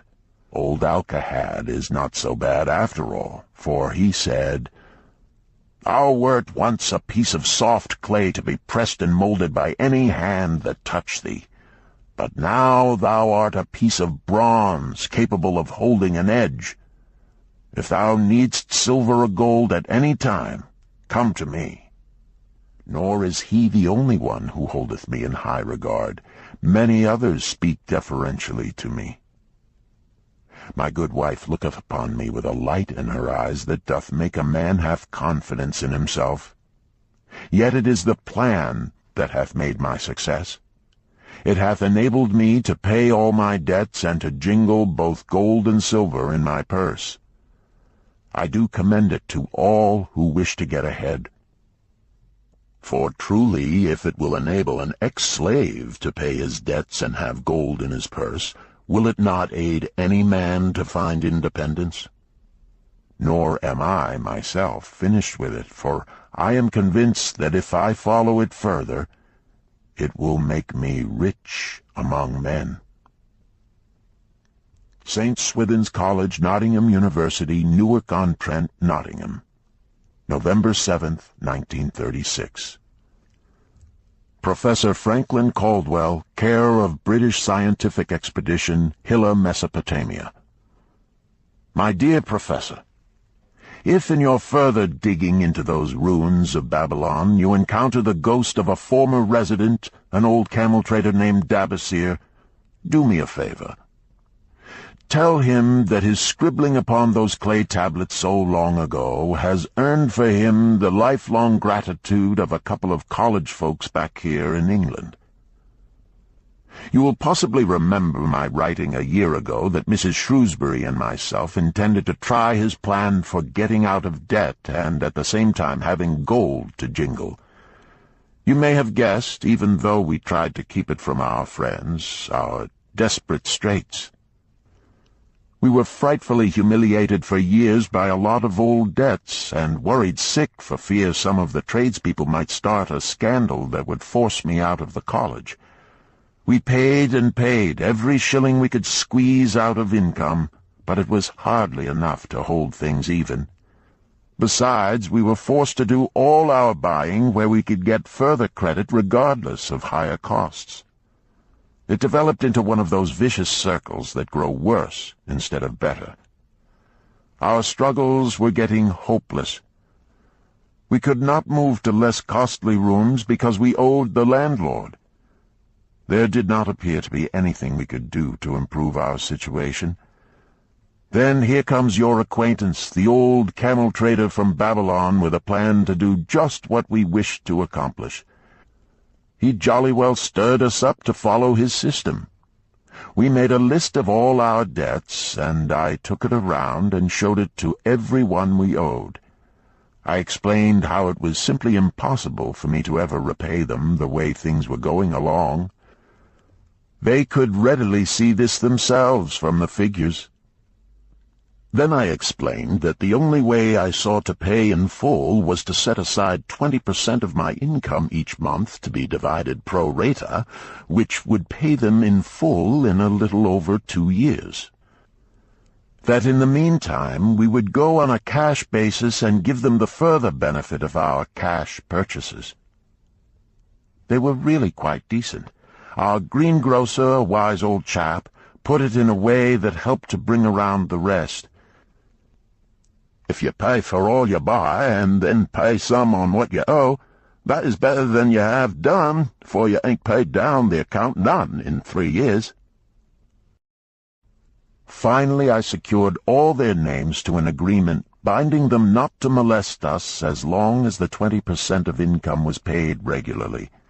Then we began scheming on how to live upon 70%. We were determined to keep that extra 10% to jingle. The thought of silver and possibly gold was most alluring. It was like having an adventure to make the change. We enjoyed figuring this way and that to live comfortably upon that remaining 70%. We started with rent and managed to secure a fair reduction. Next, we put our favorite brands of tea and such under suspicion, and were agreeably surprised how often we could purchase superior qualities at less cost. It is too long a story for a letter, but anyhow it did not prove difficult. We managed, and right cheerfully at that. What a relief it proved to have our affairs in such a shape we were no longer persecuted by past due accounts. I must not neglect, however, to tell you about that extra 10% we were supposed to jingle. Well, we did jingle it for some time. Now, don't laugh too soon. You see, that is the sporty part. It is the real fun to start accumulating money that you do not want to spend. There is more pleasure in running up such a surplus than there could be in spending it. After we had jingled to our heart's content, we found a more profitable use for it. We took up an investment upon which we could pay that 10% each month. This is proving to be the most satisfying part of our regeneration. It is the first thing we pay out of my check. There is a most gratifying sense of security to know our investment is growing steadily. By the time my teaching days are over, it should be a snug sum, large enough so the income will take care of us from then on. All this out of my same old check. Difficult to believe, yet absolutely true. All our debts being gradually paid, and at the same time our investment increasing. Besides, we get along financially even better than before. Who would believe there could be such a difference in results between following a financial plan and just drifting along? At the end of the next year, when all our old bills shall have been paid, we will have more to pay upon our investment besides some extra for travel. We are determined never again to permit our living expenses to exceed 70% of our income. Now you can understand why we would like to extend our personal thanks to that old chap whose plan saved us from our hell on earth. He knew. He had been through it all. He wanted others to benefit from his own bitter experiences. That is why he spent tedious hours carving his message upon the clay. He had a real message for fellow sufferers, a message so important that after 5,000 years it has risen out of the ruins of Babylon just as true and just as vital as the day it was buried. Yours sincerely, Alfred H. Shrewsbury, Department of Archaeology. Chapter 10. The Luckiest Man in Babylon. At the head of his caravan proudly rode Shahrunada, the merchant prince of Babylon. He liked fine cloth and wore rich and becoming robes. He liked fine animals and sat easily upon his spirited Arabian stallion. To look at him, one would hardly have guessed his advanced years. Certainly they would not have suspected that he was inwardly troubled. The journey from Damascus is long, and the hardships of the desert many. These he minded not. The Arab tribes are fierce and eager to loot rich caravans. These he feared not, for his many fleet-mounted guards were a safe protection. About the youth at his side, whom he was bringing from Damascus, was he disturbed. This was Hayden Gula, the grandson of his partner of other years, Arid Gula, to whom he felt he owed a debt of gratitude which could never be repaid. He would like to do something for this grandson, but the more he considered this, the more difficult it seemed because of the youth himself.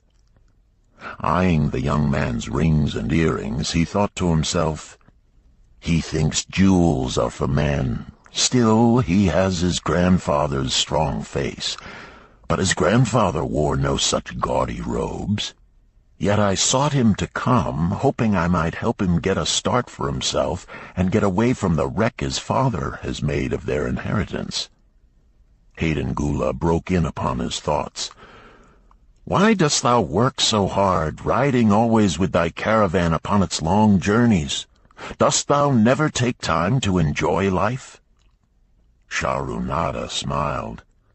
"To enjoy life?" he repeated. "What wouldst thou do to enjoy life if thou wert Shahrunada?" "If I had wealth equal to thine, I would live like a prince. Never across the hot desert would I ride. I would spend the shekels as fast as they came to my purse. I would wear the richest of robes and the rarest of jewels. That would be a life to my liking, a life worth living." Both men laughed.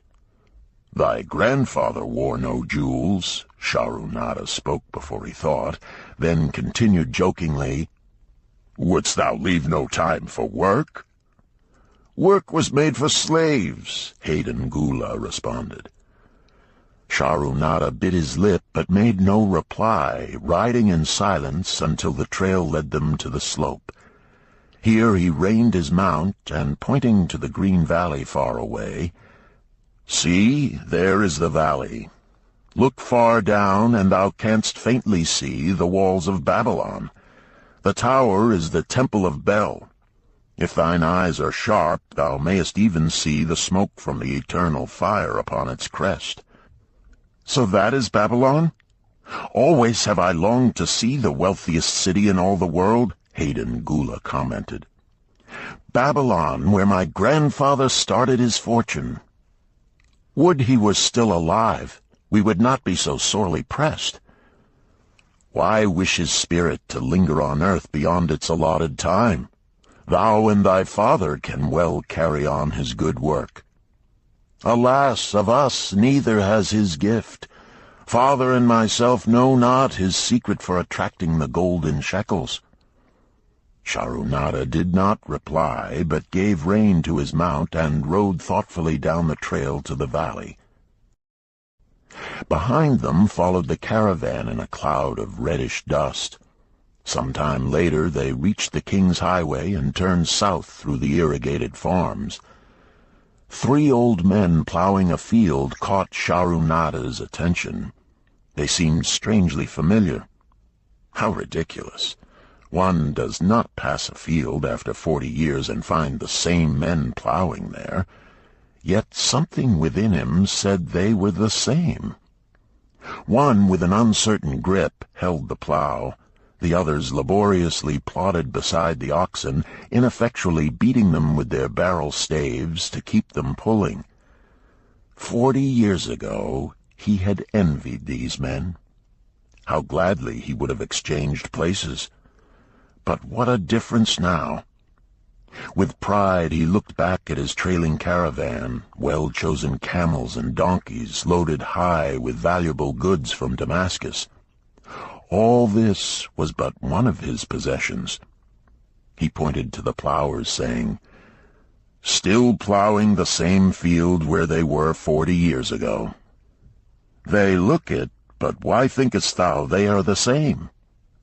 "I saw them there," Shahrunada replied. Recollections were racing rapidly through his mind.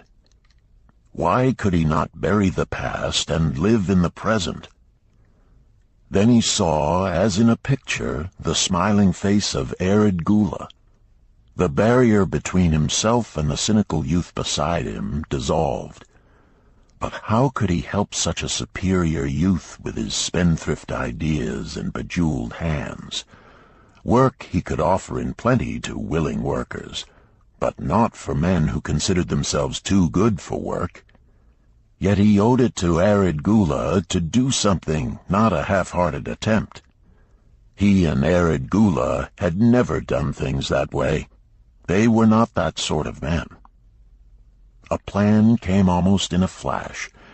There were objections. He must consider his own family and his own standing. It would be cruel. It would hurt. Being a man of quick decisions, he waived objections and decided to act. "Wouldst thou be interested in hearing how thy worthy grandfather and myself joined in the partnership which proved so profitable?" he questioned. Why not just tell me how thou madest the golden shekels? That is all I need to know, the young man parried. Sharunada ignored the reply and continued. We start with those men plowing. I was no older than thou. As the column of men in which I marched approached, good old Megiddo, the farmer, scoffed at the slipshod way in which they plowed. Megiddo was chained next to me. Look at the lazy fellows, he protested. The plow holder makes no effort to plow deep, nor do the beaters keep the oxen in the furrow. How can they expect to raise a good crop with poor plowing? Didst thou say Megiddo was chained to thee? Hayden Gula asked in surprise. Yes, with bronze collars about our necks and a length of heavy chain between us. Next to him was Zabado, the sheep thief. I had known him in Harun. At the end was a man we called Pirate because he told us not his name. We judged him as a sailor as he had entwined serpents tattooed upon his chest in sailor fashion. The column was made up thus, so the men could walk in fours.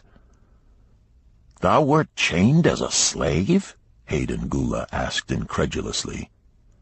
Did not thy grandfather tell thee I was once a slave? He often spoke of thee, but never hinted of this. He was a man thou couldst trust with innermost secrets. Thou, too, are a man I may trust, am I not right? Sharunada looked him squarely in the eye. Thou mayest rely upon my silence, but I am amazed. Tell me, how didst thou come to be a slave? Sharunada shrugged his shoulders. Any man may find himself a slave. It was a gaming house and barley beer that brought me disaster. I was the victim of my brother's indiscretions. In a brawl he killed his friend. I was bonded to the widow by my father, desperate to keep my brother from being prosecuted under the law.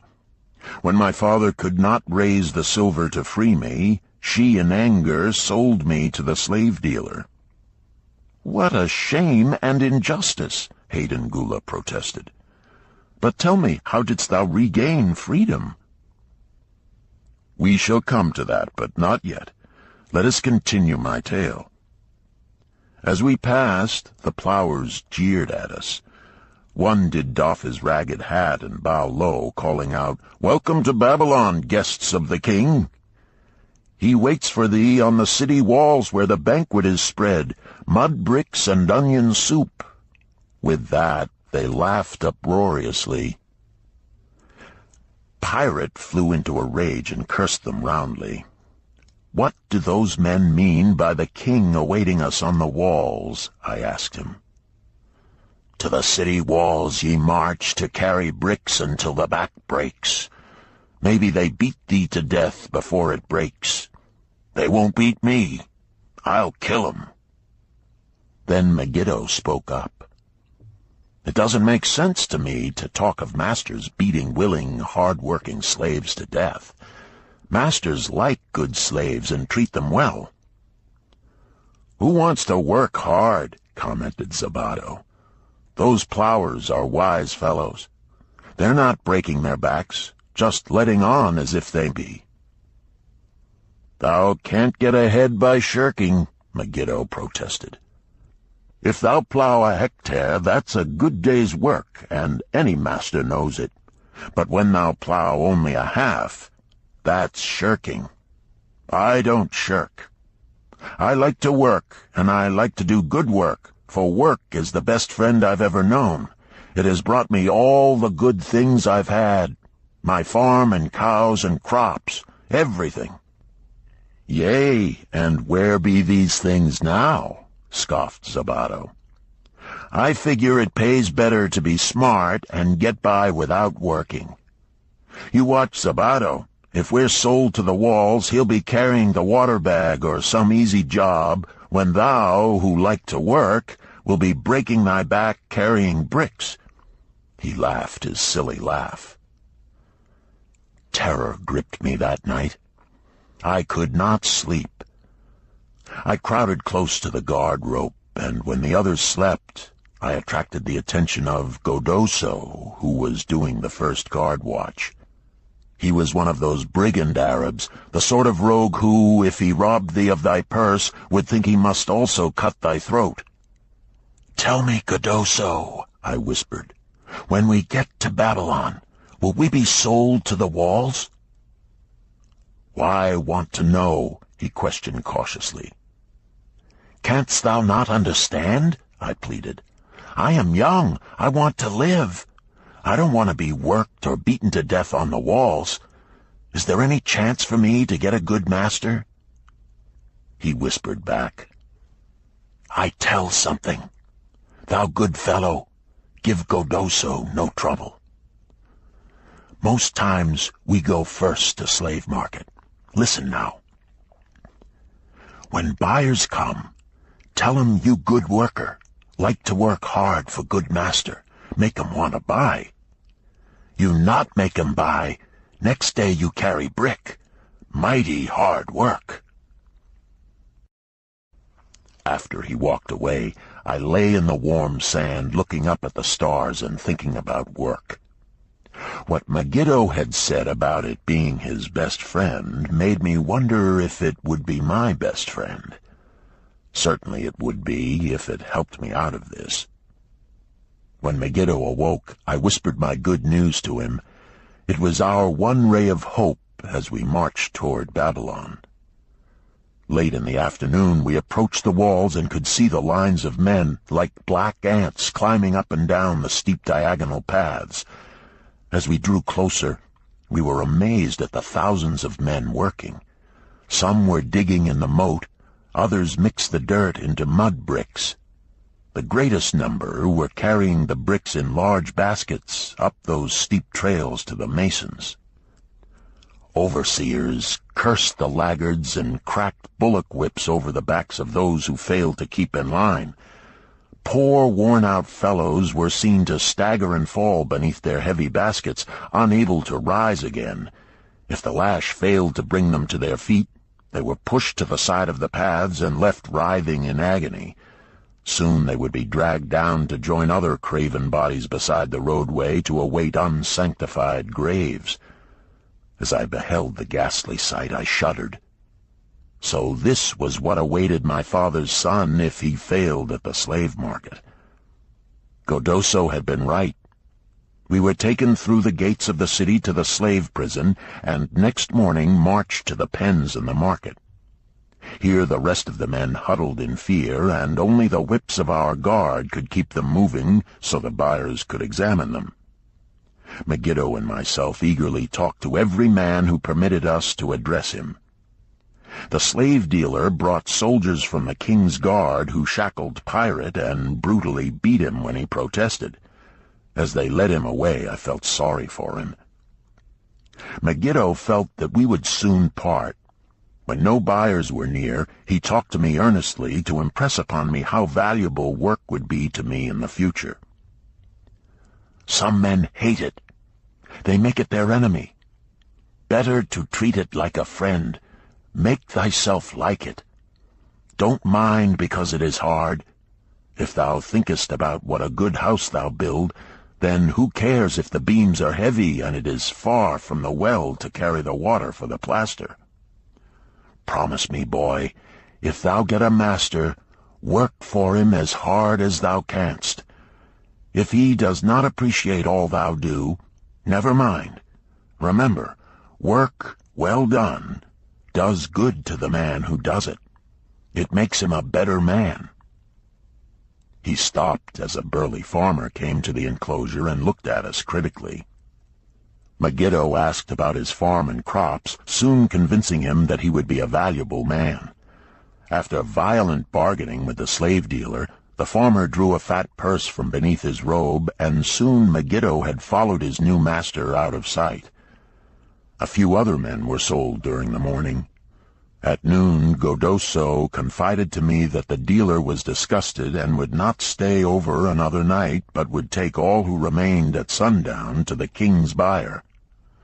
I was becoming desperate when a fat, good-natured man walked up to the wall and inquired if there was a baker among us.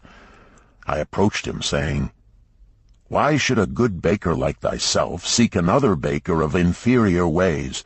Would it not be easier to teach a willing man like myself thy skilled ways? Look at me. I am young, strong, and like to work. Give me a chance, and I will do my best to earn gold and silver for thy purse." He was impressed by my willingness, and began bargaining with the dealer, who had never noticed me since he had bought me, but now waxed eloquent on my abilities, good health, and good disposition. I felt like a fat ox being sold to a butcher. At last, much to my joy, the deal was closed. I followed my new master away, thinking I was the luckiest man in Babylon. My new home was much to my liking. Nananaid, my master, taught me how to grind the barley in the stone bowl that stood in the courtyard, how to build the fire in the oven, and then how to grind very fine the sesame flour for the honey cakes. I had a couch in the shed where his grain was stored. The old slave housekeeper, Swasti, fed me well and was pleased at the way I helped her with the heavy tasks. Here was the chance I had longed for to make myself valuable to my master, and, I hoped, to find a way to earn my freedom. I asked Nananaid to show me how to knead the bread and to bake. This he did, much pleased at my willingness. Later, when I could do this well, I asked him to show me how to make the honey cakes, and soon I was doing all the baking. My master was glad to be idle, but Swasti shook her head in disapproval. "No work to do is bad for any man," she declared. I felt it was time for me to think of a way by which I might start to earn coins to buy my freedom. As the baking was finished at noon, I thought Nananaid would approve if I found profitable employment for the afternoons and might share my earnings with me. Then the thought came to me, why not bake more of the honey cakes and peddle them to hungry men upon the streets of the city? I presented my plan to Nananaid this way. "If I can use my afternoons after the baking is finished to earn for thee coins, would it be only fair for thee to share my earnings with me, that I might have money of my own to spend for those things which every man desires and needs?" "Fair enough," he admitted. When I told him of my plan to peddle our honey cakes, he was well pleased. "Here is what we will do," he suggested. "Thou sellest them at 2 for a penny, then half of the pennies will be mine to pay for the flour and the honey and the wood to bake them. Of the rest I shall take half, and thou shalt keep half." I was much pleased by this generous offer that I might keep for myself 1/4 of my sales. That night I worked late to make a tray upon which to display them. Nananaid gave me one of his worn robes that I might look well, and Swasti helped me patch it and wash it clean. The next day I baked an extra supply of honey cakes. They looked brown and tempting upon the tray as I went along the street, loudly calling my wares. At first no one seemed interested, and I became discouraged. I kept on, and later in the afternoon, as men became hungry, the cakes began to sell, and soon my tray was empty. Nananaid was well pleased with my success, and gladly paid me my share. I was delighted to own pennies. Megiddo had been right when he said a master appreciated good work from his slaves. That night I was so excited over my success I could hardly sleep, and tried to figure how much I could earn in a year and how many years would be required to buy my freedom. As I went forth with my tray of cakes every day, I soon found regular customers. One of these was none other than thy grandfather, Arkad. He was a rug merchant and sold to the housewives, going from one end of the city to the other, accompanied by a donkey loaded high with rugs and a black slave to tend it. He would buy 2 cakes for himself and 2 for his slave, always tarrying to talk with me while they ate them. Thy grandfather said something to me one day that I shall always remember. I like thy cakes, boy, but better still, I like the fine enterprise with which thou offerest them. Such spirit can carry thee far on the road to success. But how canst thou understand, Hayden Gula, what such words of encouragement could mean to a slave boy, lonesome in a great city, struggling with all he had in him to find a way out of his humiliation? As the months went by, I continued to add pennies to my purse. It began to have a comforting weight upon my belt. Work was proving to be my best friend, just as Megiddo had said. I was happy, but Swasti was worried.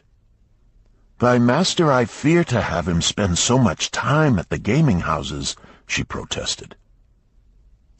I was overjoyed one day to meet my friend Megiddo upon the street.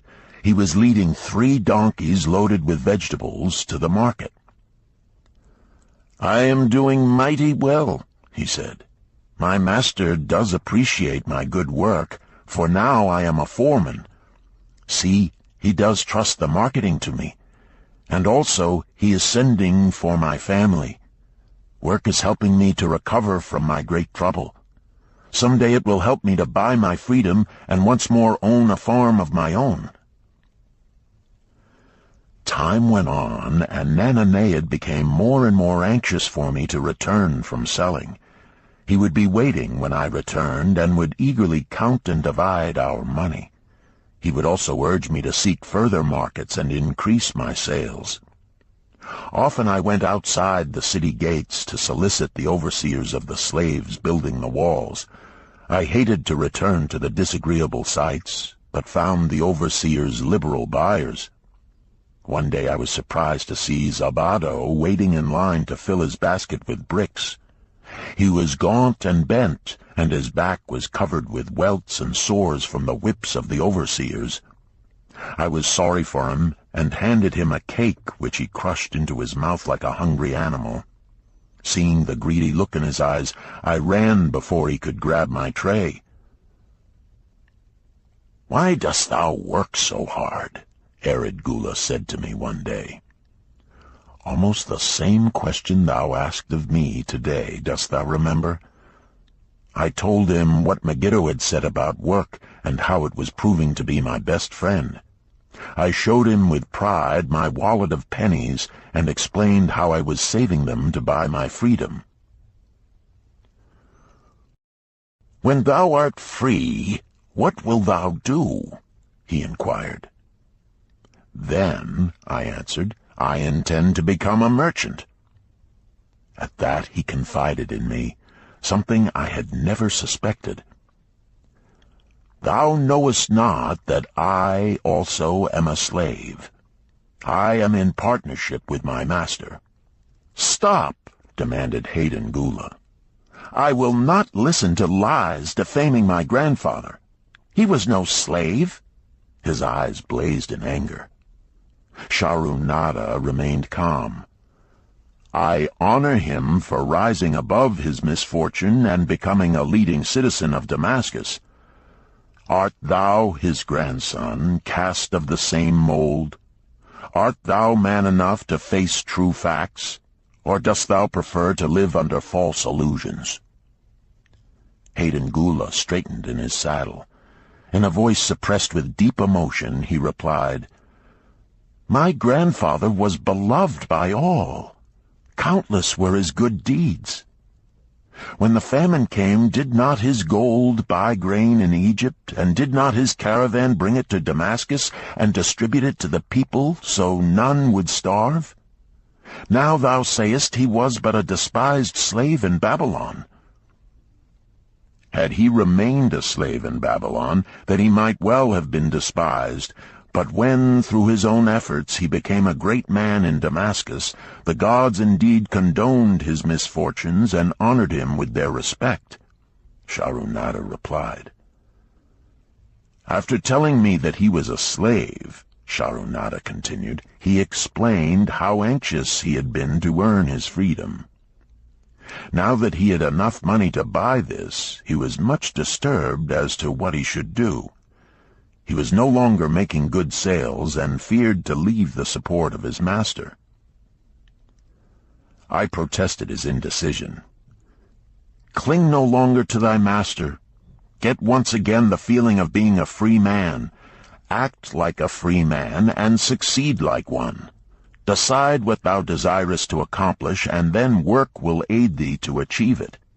He went on his way, saying he was glad I had shamed him for his cowardice. One day I went outside the gates again, and was surprised to find a great crowd gathering there. When I asked a man for an explanation, he replied, "Hast thou not heard? An escaped slave who murdered one of the king's guards has been brought to justice and will this day be flogged to death for his crime. Even the king himself is to be here."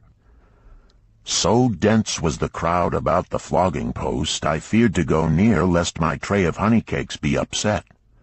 Therefore I climbed up the unfinished wall to see over the heads of the people. I was fortunate in having a view of Nebuchadnezzar himself as he rode by in his golden chariot. Never had I beheld such grandeur, such robes and hangings of gold cloth and velvet. I could not see the flogging, though I could hear the shrieks of the poor slave.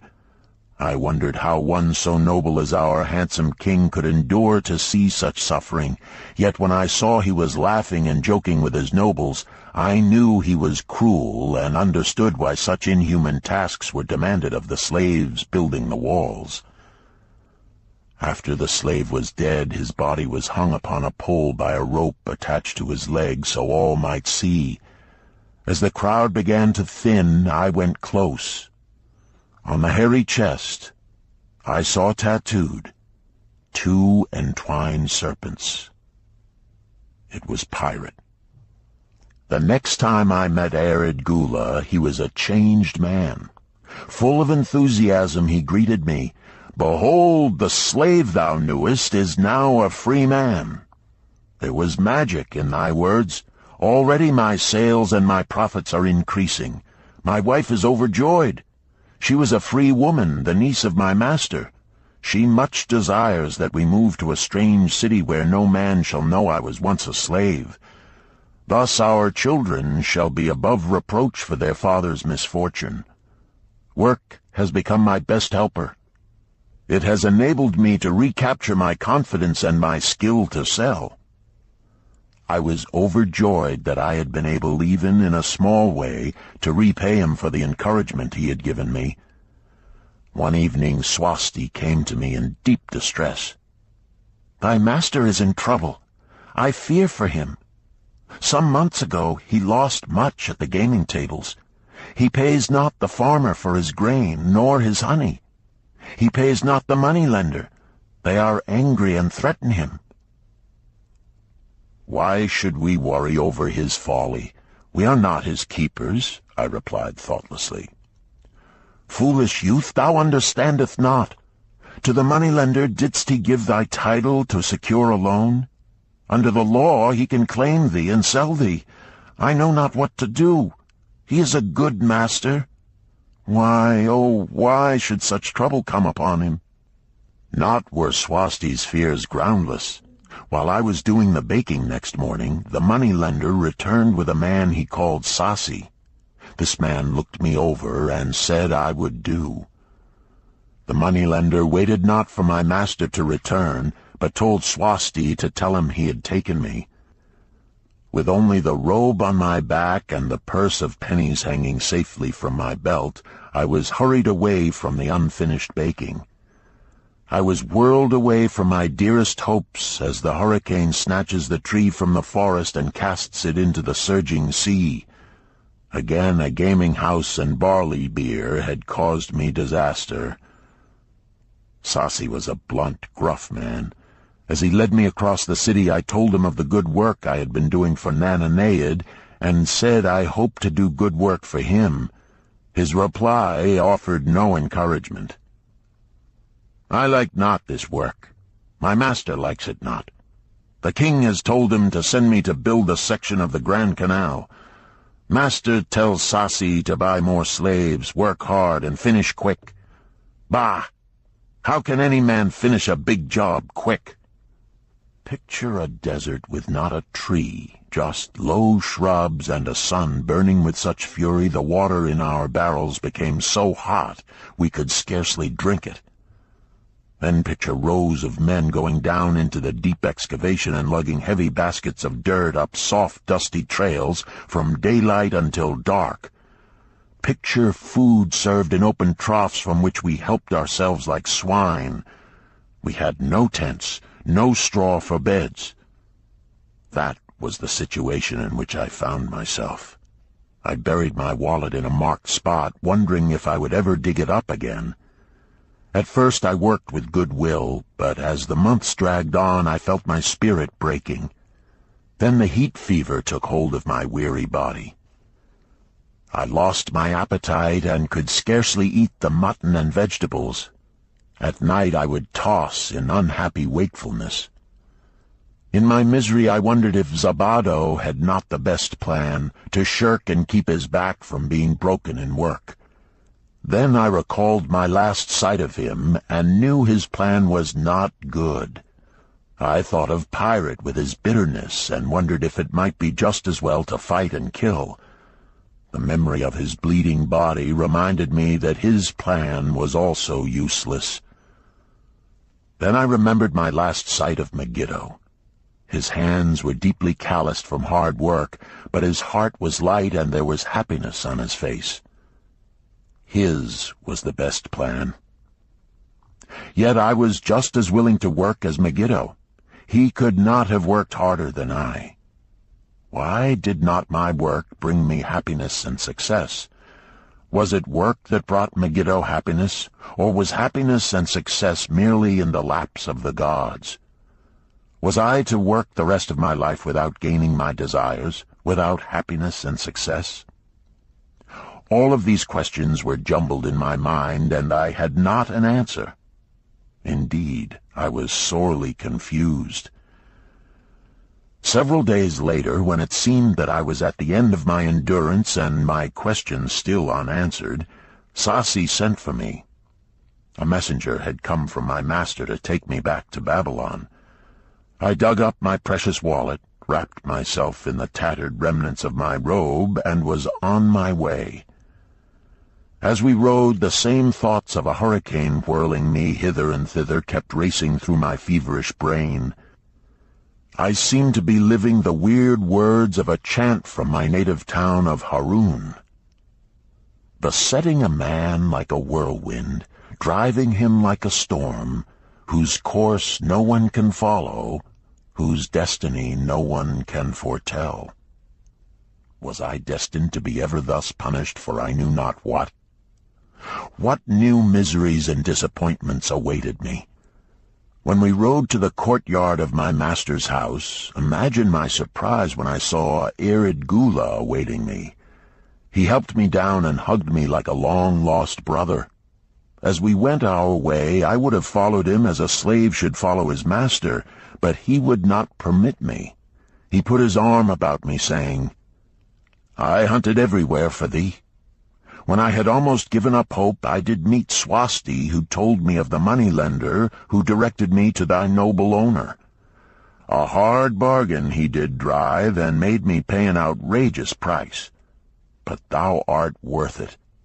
Thy philosophy and thy enterprise have been my inspiration to this new success." "Megiddo's philosophy, not mine," I interrupted. "Megiddo's and thine. Thanks to thee both, we are going to Damascus, and I need thee for my partner." "See," he exclaimed, "in one moment thou wilt be a free man." So saying, he drew from beneath his robe the clay tablet carrying my title. This he raised above his head and hurled it to break in 100 pieces upon the cobblestones. With glee he stamped upon the fragments until they were but dust. Tears of gratitude filled my eyes. I knew I was the luckiest man in Babylon. Work, thou see, by this, in the time of my greatest distress, didst prove to be my best friend. My willingness to work enabled me to escape from being sold to join the slave gangs upon the walls. It also so impressed thy grandfather, he selected me for his partner. Then Hayden-Gula questioned, "Was work my grandfather's secret key to the golden shekels?" "It was the only key he had when I first knew him," Sharu-Nada replied. "Thy grandfather enjoyed working. The gods appreciated his efforts and rewarded him liberally." "I begin to see," Hayden-Gula was speaking thoughtfully. "Work attracted his many friends who admired his industry and the success it brought. Work brought him the honors he enjoyed so much in Damascus. Work brought him all those things I have approved. And I thought work was fit only for slaves." "Life is rich with many pleasures for men to enjoy," Sharu-Nada commented. "Each has its place. I am glad that work is not reserved for slaves. Were that the case, I would be deprived of my greatest pleasure. Many things do I enjoy, but nothing takes the place of work." Sharu-Nada and Hayden-Gula rode in the shadows of the towering walls up to the massive bronze gates of Babylon. At their approach, the gate guards jumped to attention and respectfully saluted an honored citizen. With head held high, Sharu-Nada led the long caravan through the gates and up the streets of the city. "I have always hoped to be a man like my grandfather," Hayden-Gula confided to him. "Never before did I realize just what kind of man he was. This thou hast shown me. Now that I understand, I do admire him all the more and feel more determined to be like him. I fear I can never repay thee for giving me the true key to his success. From this day forth I shall use his key. I shall start humbly as he started, which befits my true station far better than jewels and fine robes."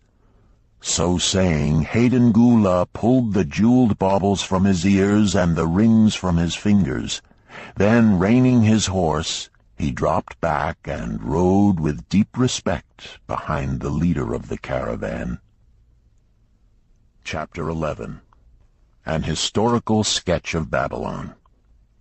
In the pages of history there lives no city more glamorous than Babylon. Its very name conjures visions of wealth and splendor. Its treasures of gold and jewels were fabulous. One naturally pictures such a wealthy city as located in a suitable setting of tropical luxury, surrounded by rich natural resources of forests and mines. Such was not the case. It was located beside the Euphrates River in a flat, arid valley. It had no forests, no mines, not even stone for building. It was not even located upon a natural trade route. The rainfall was insufficient to raise crops. Babylon is an outstanding example of man's ability to achieve great objectives using whatever means are at his disposal. All of the resources supporting this large city were man-developed. All of its riches were man-made. Babylon possessed just two natural resources: a fertile soil and water in the river. With one of the greatest engineering accomplishments of this or any other day, Babylonian engineers diverted the waters from the river by means of dams and immense irrigation canals. Far out across that arid valley went these canals to pour the life-giving waters over the fertile soil. This ranks among the first engineering feats known to history. Such abundant crops as were the reward of this irrigation system the world had never seen before. Fortunately, during its long existence, Babylon was ruled by successive lines of kings to whom conquest and plunder were but incidental. While it engaged in many wars, most of these were local or defensive against ambitious conquerors from other countries who coveted the fabulous treasures of Babylon. The outstanding rulers of Babylon live in history because of their wisdom, enterprise, and justice. Babylon produced no strutting monarchs who sought to conquer the known world that all nations might pay homage to their egotism. As a city, Babylon exists no more. When those energizing human forces that built and maintained the city for thousands of years were withdrawn, it soon became a deserted ruin. The site of the city is in Asia, about 600 miles east of the Suez Canal, just north of the Persian Gulf. The latitude is about 30 degrees above the equator, practically the same as that of Yuma, Arizona. It possessed a climate similar to that of this American city, hot and dry. Today, this valley of the Euphrates, once a populous irrigated farming district, is again a windswept arid waste. Scant grass and desert shrubs strive for existence against the wind-blown sands. Gone are the fertile fields, the mammoth cities, and the long caravans of rich merchandise. Nomadic bands of Arabs, securing a scant living by tending small herds, are the only inhabitants. Such it has been since about the beginning of the Christian era. Dotting this valley are earthen hills. For centuries they were considered by travelers to be nothing else. The attention of archaeologists were finally attracted to them because of broken pieces of pottery and brick washed down by the occasional rainstorms. Expeditions, financed by European and American museums, were sent here to excavate and see what could be found. Picks and shovels soon proved these hills to be ancient cities. City graves, they might well be called. Babylon was one of these. Over it for something like 20 centuries, the winds had scattered the desert dust. Built originally of brick, all exposed walls had disintegrated and gone back to earth once more. Such is Babylon, the wealthy city, today. A heap of dirt, so long abandoned that no living person even knew its name until it was discovered by carefully removing the refuse of centuries from the streets and the fallen wreckage of its noble temples and palaces. Many scientists consider the civilization of Babylon and other cities in this valley to be the oldest of which there is a definite record. Positive dates have been proved reaching back 8,000 years. An interesting fact in this connection is the means used to determine these dates. Uncovered in the ruins of Babylon were descriptions of an eclipse of the sun. Modern astronomers readily computed the time when such an eclipse, visible in Babylon, occurred, and thus established a known relationship between their calendar and our own. In this way we have proved that 8,000 years ago the Sumerites, who inhabited Babylonia, were living in walled cities. One can only conjecture for how many centuries previous such cities had existed. Their inhabitants were not mere barbarians living within protecting walls. They were an educated and enlightened people.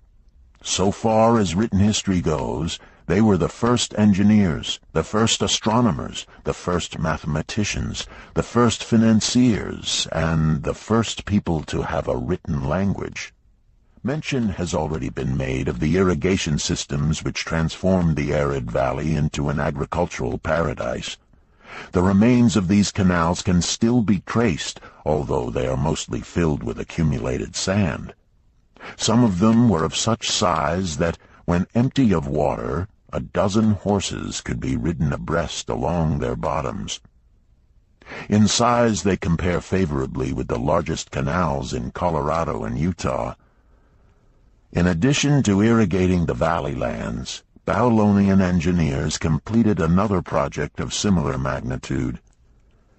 By means of an elaborate drainage system, they reclaimed an immense area of swampland at the mouths of the Euphrates and Tigris rivers and put this also under cultivation. Herodotus, the Greek traveler and historian, visited Babylon while it was in its prime and has given us the only known description by an outsider. His writings give a graphic description of the city and some of the unusual customs of its people. He mentions the remarkable fertility of the soil and the bountiful harvest of wheat and barley which they produced. The glory of Babylon has faded, but its wisdom has been preserved for us. For this we are indebted to their form of records. In that distant day, the use of paper had not been invented. Instead, they laboriously engraved their writing upon tablets of moist clay. When completed, these were baked and became hard tile. In size, they were about 6 by 8 inches and an inch in thickness. These clay tablets, as they are commonly called, were used much as we use modern forms of writing. Upon them were engraved legends, poetry, history, transcriptions of royal decrees, the laws of the land, titles to property, promissory notes, and even letters which were dispatched by messengers to distant cities. From these clay tablets we are permitted an insight into the intimate personal affairs of the people. For example, one tablet, evidently from the records of a country storekeeper, relates that upon the given date a certain named customer brought in a cow and exchanged it for 7 sacks of wheat, 3 being delivered at the time, and the other 4 to await the customer's pleasure. Safely buried in the wrecked cities, archaeologists have recovered entire libraries of these tablets, hundreds of thousands of them. One of the outstanding wonders of Babylon was the immense walls surrounding the city. The ancients ranked them with the Great Pyramid of Egypt as belonging to the 7 wonders of the world. Queen Semiramis is credited with having erected the first walls during the early history of the city. Modern excavators have been unable to find any trace of the original walls, nor is their exact height known.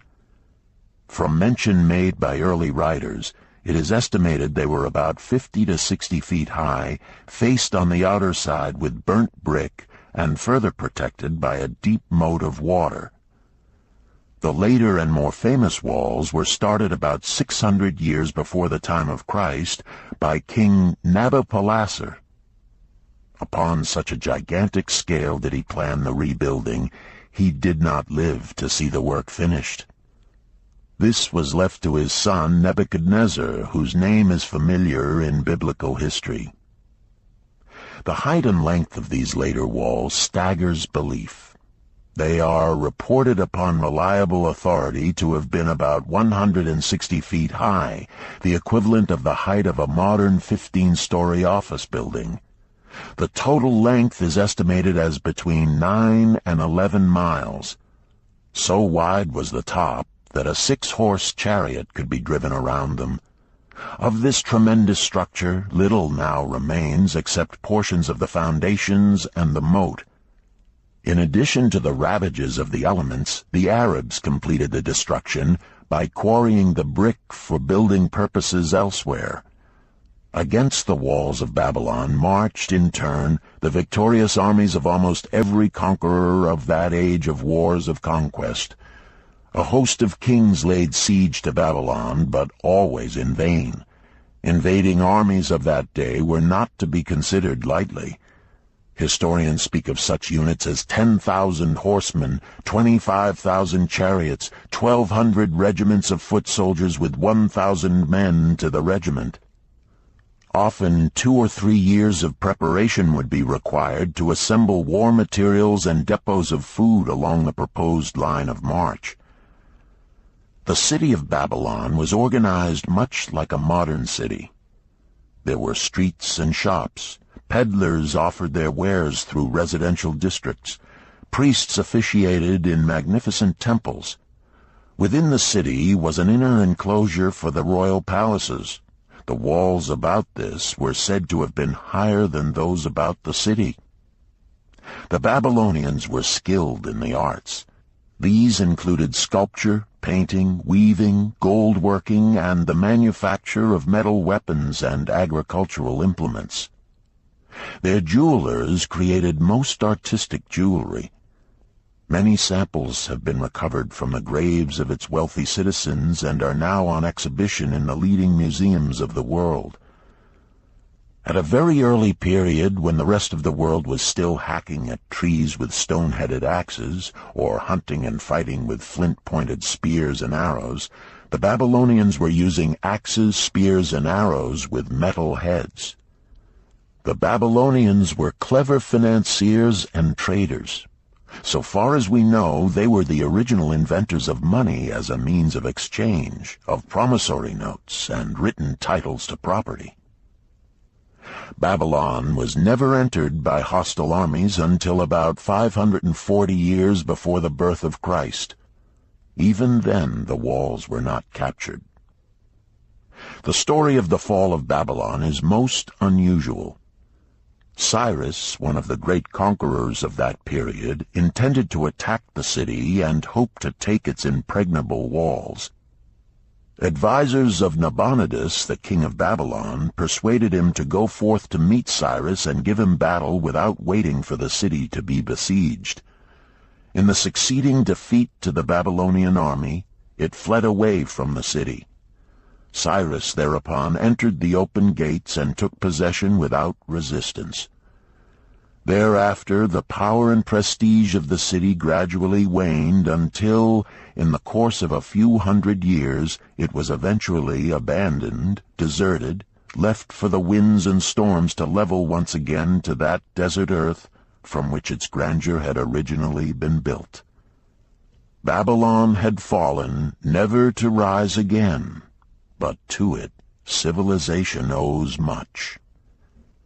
The eons of time have crumbled to dust the proud walls of its temples, but the wisdom of Babylon endures. The End. You've been listening to The Richest Man in Babylon by George S. Clason.